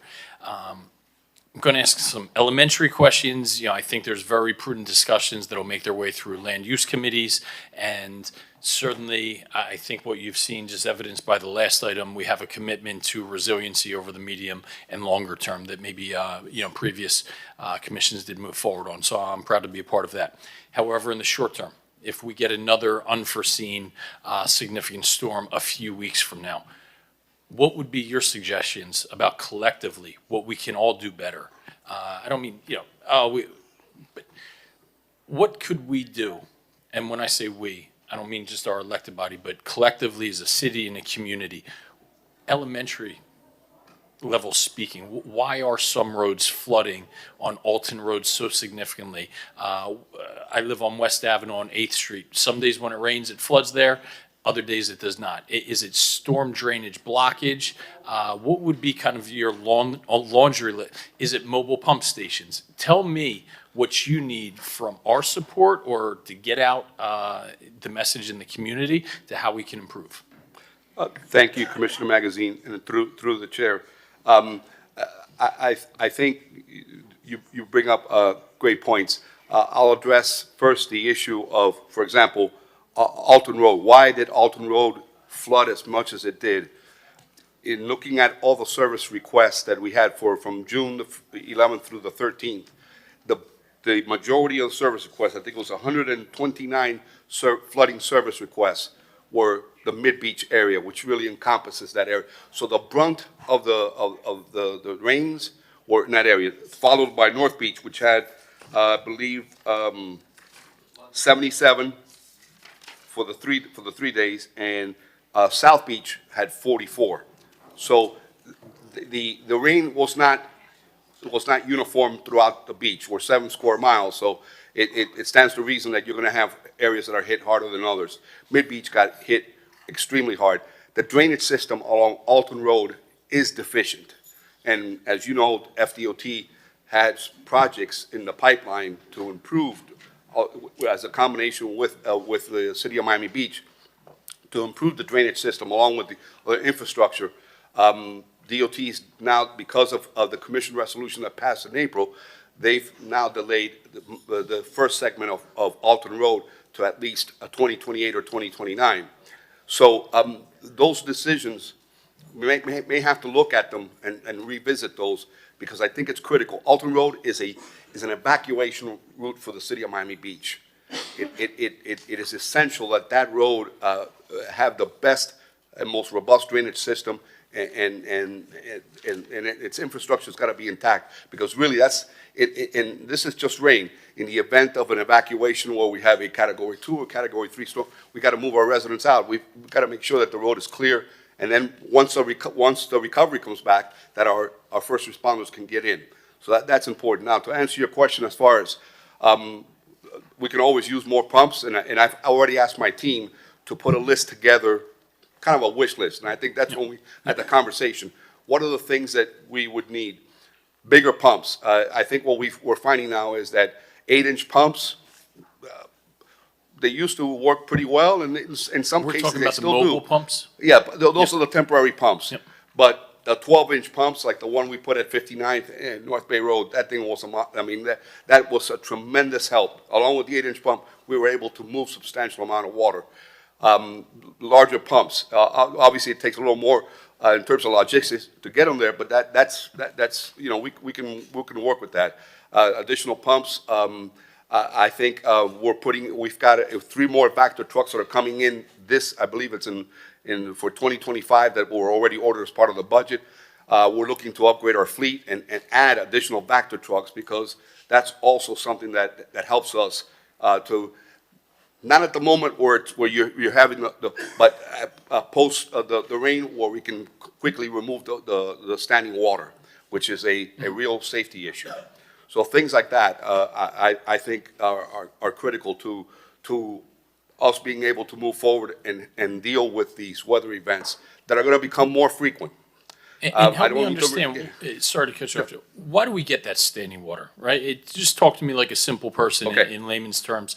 We get standing water there because the underground drainage isn't flowing properly, it's getting clogged up, or the system is just at a capacity because the pipes are only have so much capacity and the rainfall has exceeded that level? It's a combination of things. So if the volume of water that's falling exceeds the ability of that pipe to be able to receive the water, it's like a funnel. Think of a funnel. You pour water in a funnel, but there's only so much that's coming out. the rest is all stacking up. Eventually, it'll make its way through because the head or the weight will actually push it through. In a gravity system, that's kind of how it works. So it pushes its way through. But what happens is in these older systems, you have a hodgepodge. So you may have, let's say, a 24-inch pipe and then all of a sudden, instead of usually downstream, you have larger pipes as you go, you may have a smaller pipe. So now you're creating a constraint right here. So that tends to back up into the system.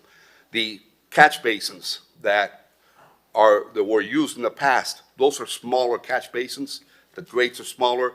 The newer generation, they're more sophisticated, they're larger, they're able to hold more water, things like that. So and then also just the slope of the road. If it's not properly graded, the water will tend to not be able to move as it should down the gutter, and then it'll stand there. So that's why even on a sunny day sometimes after the rain, you'll see standing water because that gutter, that grade is not set right.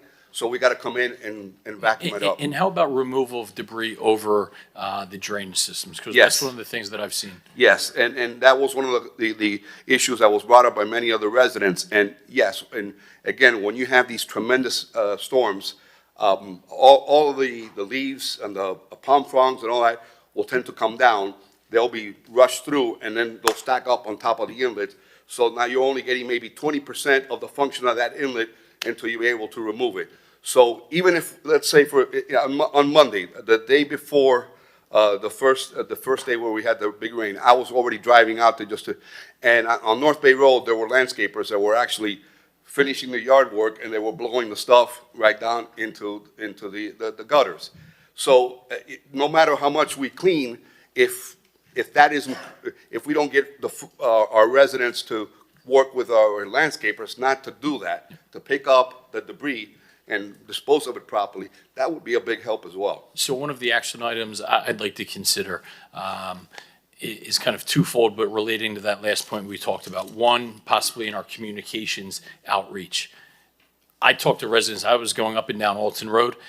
They actually didn't put two and two together to actually clear the debris from their drainage. And perhaps some of it was just assuming city staff would get to it eventually. And that sounds great in theory, but in practice, that's just impractical for us to expect. So in part of our communication, I think it would behoove everybody to say, it is incumbent upon residents to go out and make sure your drainage is cleared. And then I think we could do a better effort with kind of the entirety of our city staff, not just our Public Works Department, in making sure a lot of this drainage is clear, even if it's incorporating some of our first responders, our fire department. I know that's not maybe listed in the roles and responsibilities of them right now, but if we'd be able to have their assistance, a lot of hands on deck there to go out and help us clear, that would actually free them up and not have to go out and perform some of these road rescues earlier. So you take some of those preventative measures and you save things in the longer term. So thank you very much for this. Commissioner Suarez. Thank you, Mr. Mayor. PJ, can you pull up my PowerPoint, please? You know, I think it's important that we learn from our mistakes, okay, as a city, and that, you know, we address the pink elephant in the room as far as, you know, how we reacted to this particular storm, because because residents right now, their homes are still damp from this storm. And so I've had numerous emails and complaints, and I wanted to address them here. So if you can go to the next slide, this basically gives a basic timeline of the series of events. Sunday, June 9th, it was forecasted 7 to 10 inches of rain. Monday, the flood issue was issued for South Florida. Tuesday, flash flood warning. That's when we had the beginning of the storm. The next day, that's when it continued. The day after, when the rains were pretty much gone, was a state of emergency. And the day after, our city ordered a report. If you go to the next slide, please.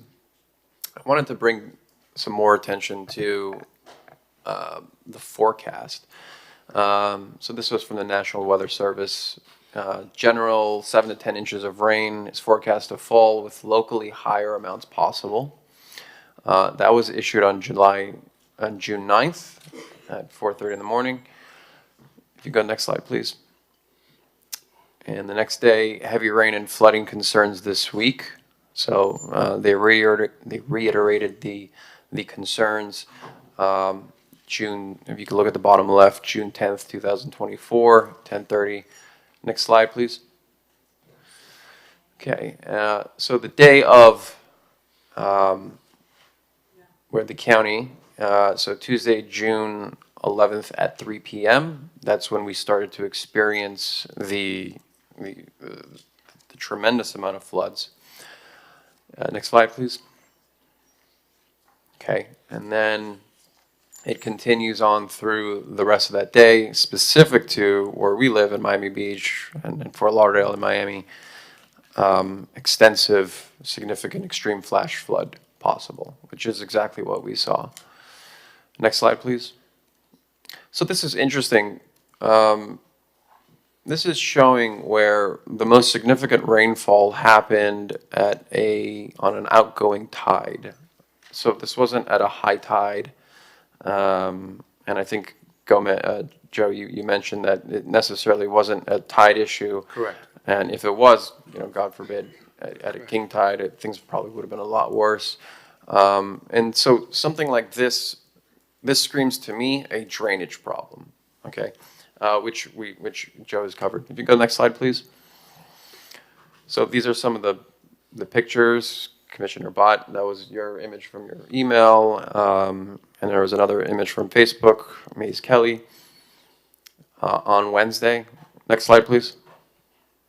And you can see the significant amount of flooding in these areas. Next slide, please.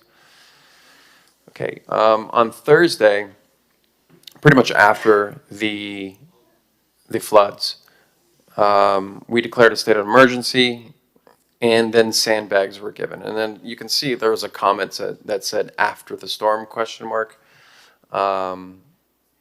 Clearly, we sort of dropped the ball on being proactive on this. This might have saved, single-family homes or businesses if we would have been a little bit more proactive,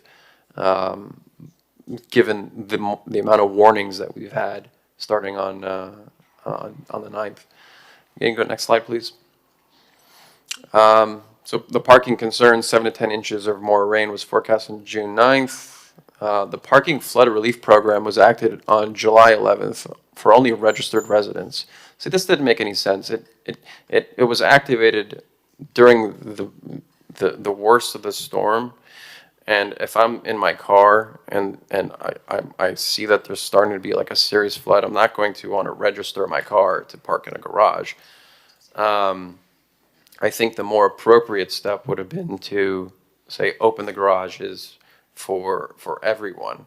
And I do mean everyone, because if you're a worker in Miami Beach and you don't live in Miami Beach, I don't want to let their cars get stalled and totaled. I mean, it would have been nice to have the garages open for everyone, preferably, with a mass message that says, hey, look, our garages are going to be open in case of a flash flooding or significant flooding, which did happen. Not until June 13th were parking garages open to all residents. A state of emergency is declared and sandbags distributed. And you can see some of the residents here that, this should have been tested. And, what about North Beach? Next slide, please. So there were a lot of questions that residents emailed out, and we got a response. So why were portable pumps ordered after the start of hurricane season? And the answers we got was Tuesday, June 4th, the city ordered 5 portable bypass pumps for the rainy season. 2 of the 5 pumps arrived on June 13th, the day after flash flooding. So a question I have is why, and I'll have a series of questions, hurricane season already started. It doesn't seem wise to order a portable pump, well into hurricane season. I would assume that we would want to order these before hurricane season. 7 to 10 inches of rain were forecasted for on Sunday for June 9th. Wire and drains cleared and stormwater system service on Sunday, Monday, and Tuesday before the storm. The Public Works Infrastructure Division cleans the entire stormwater system annually. We ensure that hotspot stormwater areas are serviced before heavy rains and drains are cleared of debris. So I understand we clear it out annually. I don't know if we want to do it, quarterly, if that would makes better sense. And so I think we need a little bit more attention to that, because on that curve graph of the tides, it clearly shows that this is a drainage issue, and I don't think annually is going to be enough for something like. And I was out. I think Commissioner Bott saw me on the road. I mean, I was literally pulling out tarpon off the bay, off Alton Road, and putting them in the bay. And one thing I realized is that they were all congregating near the manholes. And when I would go and I would open up the manhole to get these tarpon out of there, I mean, there was all this debris in there. I mean, it was like leaves, mostly leaves, and just a bunch of random debris in there. And that was on Thursday.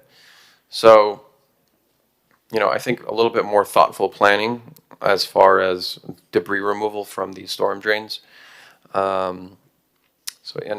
addressed the sandbag issue. Sandbag distribution was up and running on Thursday, June 13th at 2 locations, 21st Street and 79th Street.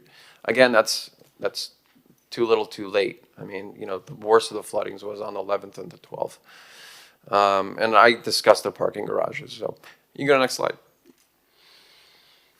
So these are the communications that went out, and it started on June 11th. Heavy rain is expected to move through our area today. That's at 8:30 in the morning, so that was the morning of, which was good.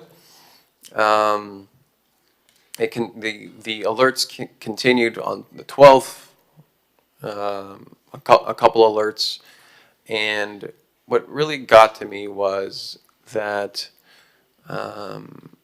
The sandbag distribution text message came out obviously after the fact, and that there really was no text message about the garages being open prior to this significant flood. Because again, if you remember the first couple of slides, there was ample warning that this could have been a really bad weather event. Next slide, please. Yeah, look, we need to do better, obviously. We need to learn from our mistakes here, because there has been a lot of mistakes, in my opinion. And, I can't imagine the amount of property damage that has occurred from this particular event. I think one of the biggest takeaways really is drainage maintenance. And, I'm sure we're going to be fleshing this out at committees. But, I think more than anything, if we keep our drains cleared, that's going to really make or break someone's home getting flooded. And so, I think we owe it to the residents that have emailed in very frustrated and rightfully so, that we get our timeline of events right, we address their concerns, and we acknowledge that, things could have been handled better.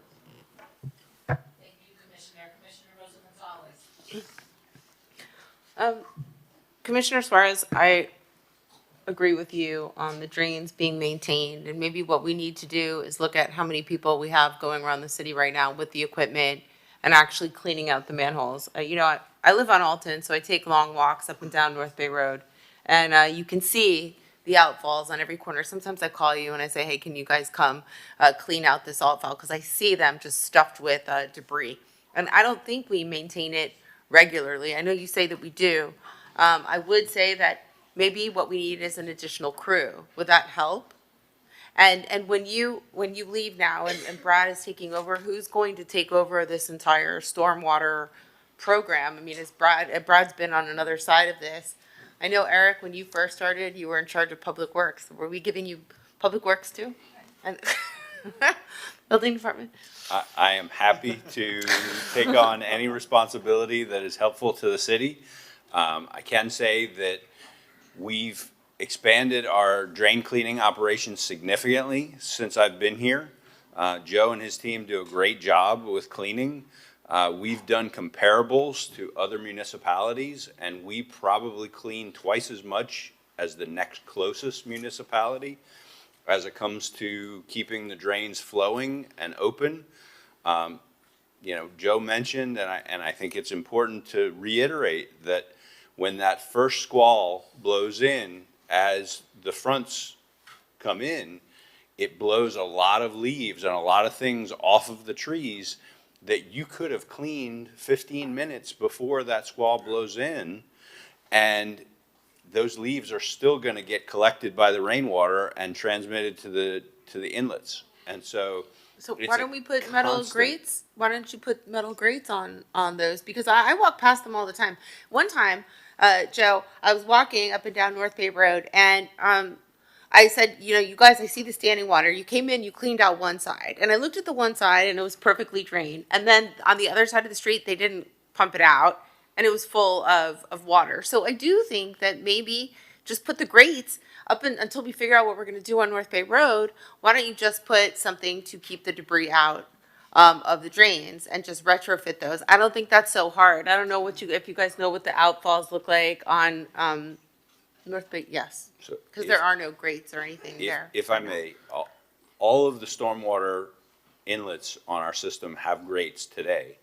There have been numerous discussions in the time that I've been here on putting some additional grates on top of the grates, but all that does is reduce the cross-sectional area 100% of the time and make sure that the leaves can blind the system completely when the rainfall does start. And so we've piloted those grates in a couple of areas of the city, and the flooding actually got substantially worse with those additional inlet grates. And so I want to be careful about creating unintended consequences with things that we're trying to put in place to be solutions. So I do think that, you know, there are plenty of things that we can work on to do better. Every storm is different. We have lessons learned from this one, just like we had lessons learned from the last one and the one before that and the one before that. We do get, you know, reports from the National Weather Service like this probably 6 or 8 times a year. This is not out of the ordinary, but obviously the outcome of this particular storm event was extremely out of the ordinary. And, you know, we were ready to respond, but we were not anticipating 22 inches of rainfall. But how many people do we have right now that are their only job is to go around and clean out these drains? Our stormwater team is comprised, I believe, of 12, or I think it's 12 team members. Plus the contractors. Plus the contractors, because in this particular storm event, we brought in Flowtech and we brought in, I forgot the name of the other company. So we brought additional Vector truck resources to help us because it was just too much for our resources. And we have them all year long. All year long, helping us clean the with system. cleaning operation. So basically, we have 4 people for South Beach, 4 for Mid, and 4 for North, or it doesn't work like that? It really doesn't work that way because there are some areas that we have to maintain more frequently than others. We clean our system by permit requirement. You're only supposed to clean, municipalities are only supposed to clean their system once every 4 years. That's the NPDES program. Required. I didn't say that some municipalities, you know, rarely clean them. We clean our system annually as an average. There are areas that we clean on a quarterly basis simply because we know those are problem areas. Okay.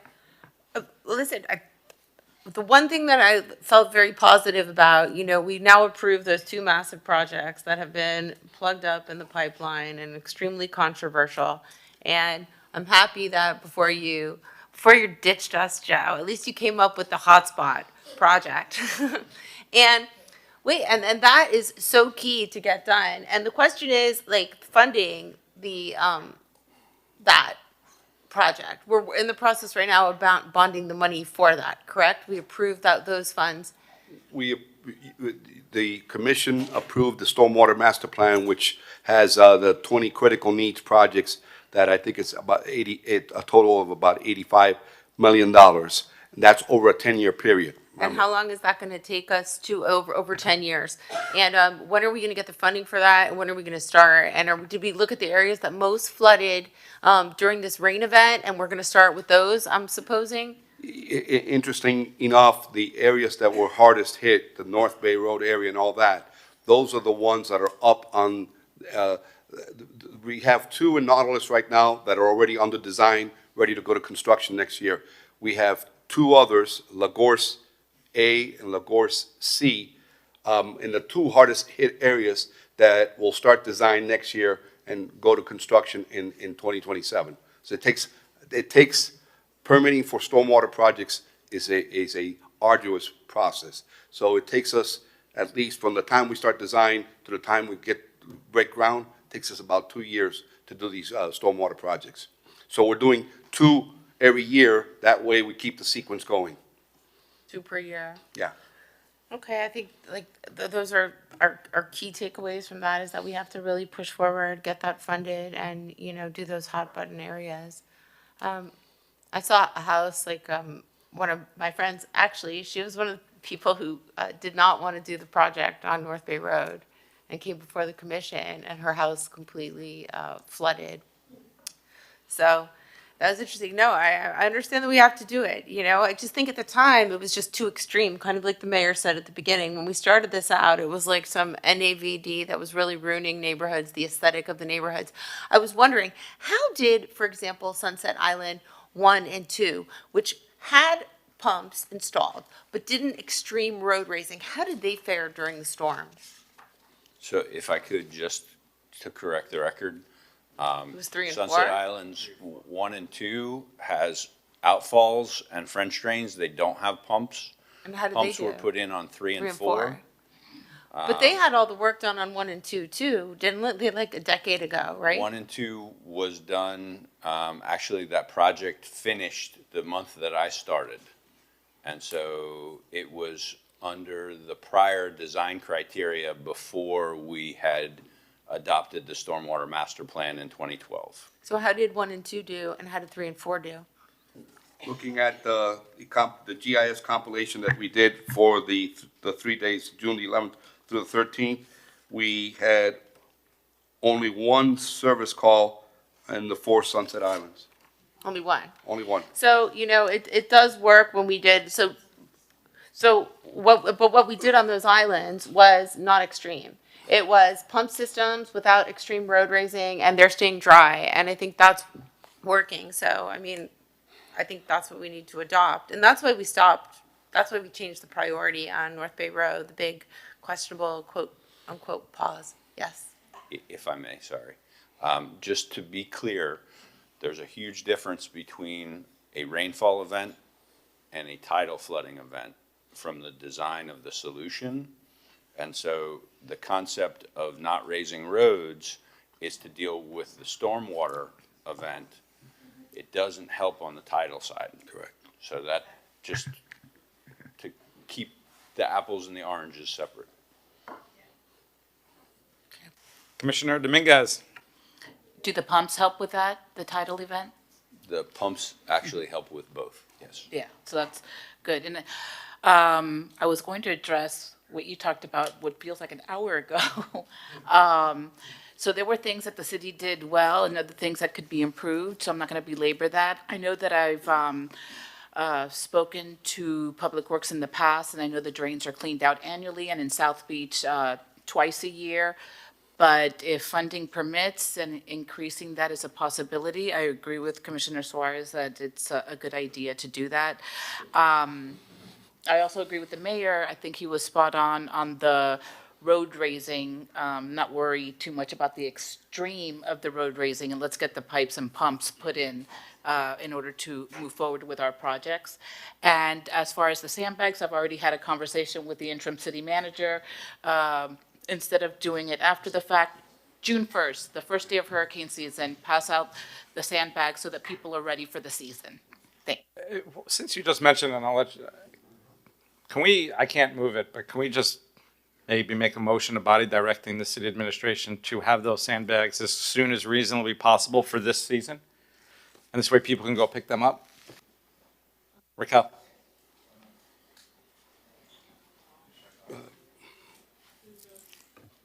Through the mayor. So we are planning a sandbag giveaway for July, but annually we can certainly do that before the start of hurricane season. We've already had an after-action meeting, and I appreciate the unanimous approval of our referral to the Neighborhoods Committee to discuss lessons learned and what we could potentially do for the future.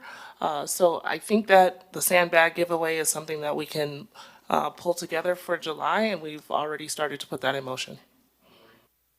Would this body be amenable to sort of codifying that going forward? Yes. Somebody want to move it? I can, procedure like it. Okay. Yeah.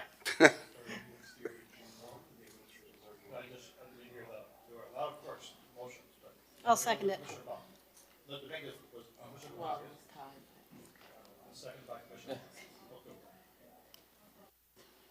So you want to take a vote on this, directing the administration to start next year on prior to June 1st, the distribution of sandbags? So all in favor? Aye. Motion carries 7-0. It'll be an after-the-fact resolution. Commissioner Bach. I just wanted to point out to my colleagues and to the administration and to anybody who's listening online, one of the items on referral on the consent agenda that was referred was to codify the way other cities in South Florida do to make sure that anybody who's employing a landscaping company has them remove the grass trimmings and the palm fronds and the leaves and anything that gets blown out, because right now it's perfectly fine for people to blow all that stuff down into our street and down the sewers, but other cities, Coral Gables and Miami, don't. And the way we proactively adopted a measure phasing out leaf gas blowers in favor of electric gas blowers, I think this is something we need to do as well. It'll help with drainage even in minor rainfalls, but it will certainly help alleviate the pressure put on by major ones.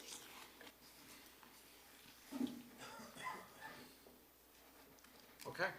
This is, oh, Commissioner Magazine. And also wanted to gauge from the body if they thought it would make sense after what we just heard. I think maybe if we would direct the city manager to possibly look into expanding the emergency management team of some sort. We talked, what is it, 16 people, I think you mentioned, Joe? That's the stormwater team. I believe the numbers, it's somewhere between 14 and 16. Yep, but if we would essentially look to, in the declaration of a state of emergency, or prior to that, if we would have some other term that says we're expecting large amounts of rainfall, if we would essentially have a mobilized team on standby pulling resources from other departments that would essentially be able to provide an all-hands-on-deck effort, people that may not be their primary responsibility, but have a profound sense of community, and they want to have an all-hands-on-deck effort. I do want to point out, Commissioner Magazine, that in cases like we experienced the 2 weeks ago, we have people in our sanitary sewer team and water team. We move them over to all hands on deck. So the stormwater team is just, the regular team that does the regular work. But when we have situations like this, it's all hands on deck. So we pull everybody, our pump mechanics, everybody. I mean, yes, sir, that's correct. Yes.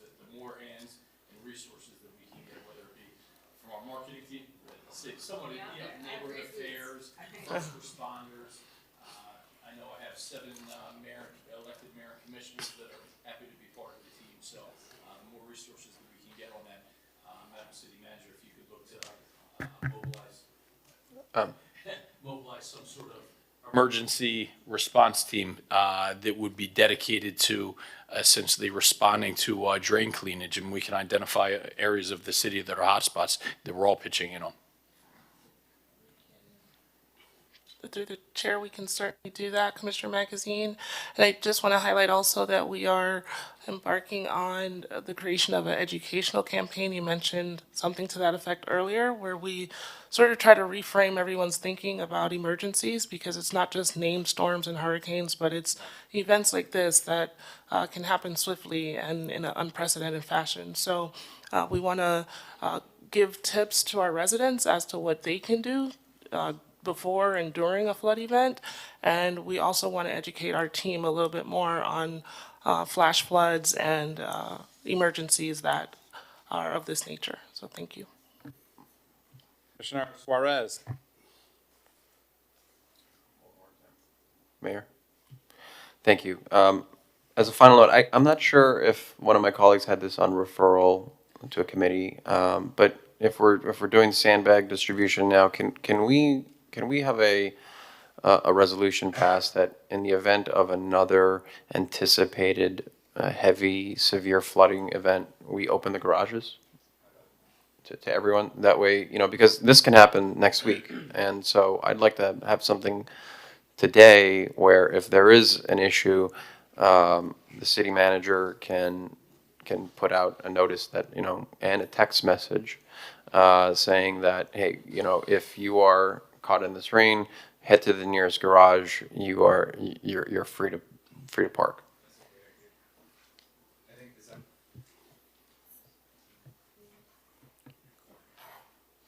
Commissioner Fernandez. I think that's a great idea. Clearly, people needed this. They found out about it too late.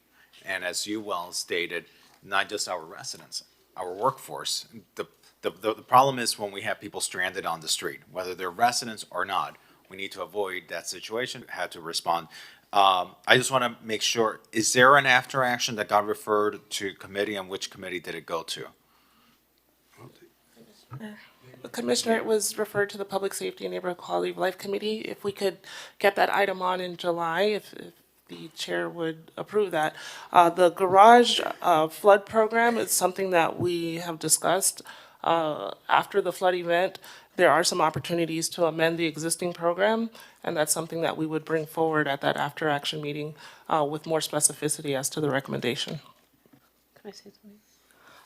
I think we should add the convention center garage, because we're gonna need it. Too many cars were totaled this time, so you're gonna have to just use all of our garage capacity above, sea level. I would open up the convention center. And when we have the kiosks and when we install the $20 million transportation information system across the city, we will be able to get the message out better. I think this was really just like something that took everybody, just throwing that in. No, but I think that, once now that we understand, and I don't think it was just Miami Beach, I think everybody was in shock, right? Municipalities were unprepared and the county was unprepared, even the state of Florida. I'm sure that this legislative session, there's going to be funding available. While we need to be more prepared, I also don't think we need to be not extreme, just have a plan. And, I think that now, I don't think this is ever going to happen again. I mean, not that we're not going to have a rain event, that we're not going to be prepared and we'll do these things after the fact. So, it was an anomaly. I mean, we've seen this before. We've seen severe flooding, but we've never seen anything like what happened this time, correct? It's the worst I've seen in my 11 years here, plus the 11 years before that I lived in the city, so. Okay, so now we know, and now we're going to be monitoring these rainstorms as they come in and look at the level of inches. And, it said we were going to get 7 to 11 inches. We got 22 inches. The question is, how many inches do we start to react and implement the plan? And that's something that nobody, that we have to now do, that we never did in the past. So maybe when we know that we're going to have 5 inches or above, that's when the plan goes into effect and garages are open and text messages sent out, sandbags handed out.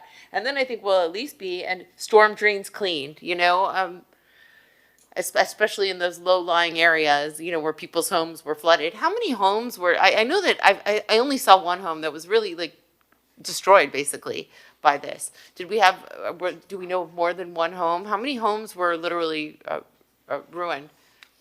I don't know. I don't know that we have a number I've personally been told of at least 3. It was and the there one are- area near, at the top of North Bay Road, Right. around like 63rd Street. Yeah. Right there at the entrance Yes. to LaGuardia Island, I think that got hit the worst, and Mhm. homes were literally, basically destroyed. I mean, I saw like a home that had almost a foot of water in it. One final thing. We've been putting off the project on Alton Road, not wanting it to come north and kind of like not pushing it back. But I would say that, on Alton and 47th where I was, the water was like encroaching. I was out of town and my kids were filming and they're like, the water is getting, very like dangerously close to where my front door was. So, we also need to, I was trying to save the trees on Alton Road but at this point, I mean, what? It's going to start 2026. So we do know that that's not even our purview. I mean, Alton is going to be, they already have a plan, right? With pumps and drains in place. They're going to take care of Alton Road, right?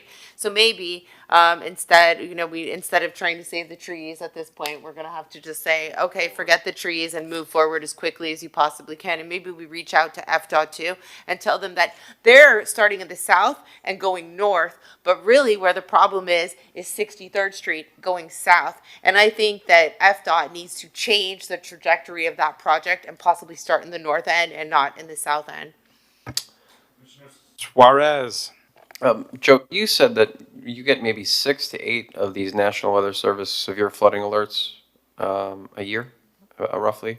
I think it was I that said that. Yeah. Yeah. I mean, look, I want to make sure that, if this happens again between now and the next committee meeting or commission meeting, I think a simple resolution would be like whenever the National Weather Service issues a severe flooding event, all our garages are open immediately. I think it's prudent. That way, if this happens again between now and then, we have our residents and our workforce, not stranded in the middle of the streets and their cars get totaled. May I offer a friendly amendment to that? So I echo that sentiment, and I would also urge that it gets communicated by text, as well as any other ways that it gets normally communicated. A motion and a second? Motion by Commissioner Suarez, seconded by Commissioner Fernandez. But then we got to wrap it up. I know that there were a lot of people out there that literally needed to be rescued, something we'd never seen before, and people were wading through this water. This sounds ridiculous, but were we out there with canoes or something trying to help people? How many boats did we have that can work in shallow water like that? Do we need to purchase those? Yeah, I mean, well, you know what? If our fire department was out there, I mean, I do think maybe we need to also consider well, not an airboat, but what do you use? What? John boats? Yeah. How many did we have? Did we have enough? Do we need to purchase more? And thank you for the question, Commissioner. We had 2 John boats that we deployed with our special operations team, and we have on order elevated high water vehicles so that in the future, instead of having to deploy our fire trucks to actually go in there, we're going to have vehicles that are strictly dedicated to that, where the John boats will actually sit on those trucks and be able to use them to evacuate residents if they need or people that are stranded. And how much are those cars? How much are those high water vehicles? They have been ordered and Oh. we were able. Is coming with, and they predict. Can we call the Army Corps prior to that happening? And because of the spatial variation in the amount of rainfall that you typically, their resources, the hardest hit areas, and they typically don't. And so it's a little bit harder to get the equipment repositioned outside agencies. Thank you. One last comment I wanted to make is how unprecedented this storm was. That There's going to be a 2-month educational campaign, flyers placed on vehicles, okay, no citations during this time, and in-person assistance at the North Beach Building Department office. Next slide, please. Here are some of the safeguards that we're going to do so it's not onerous to the residents. 1-year pilot program. After a 2-month education period, citations will be issued $36 per citation. There's going to be no towing during this pilot program. There's going to be temporary permits can be issued for 90 days to allow residents to switch to their vehicle registration to Miami Beach. We'll be very lenient on the citations. Their first citation can be dismissed.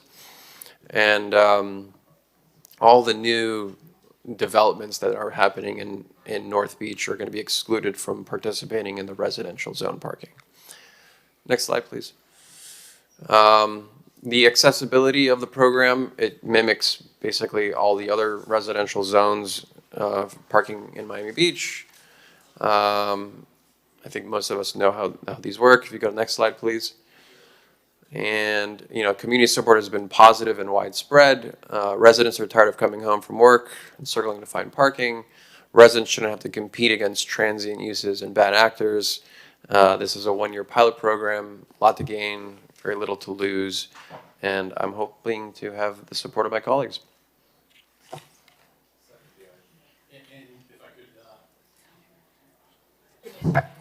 Thank you, Madam Vice Mayor. If I could add another usage I've become aware of, because this is so lax and just the Wild West up there.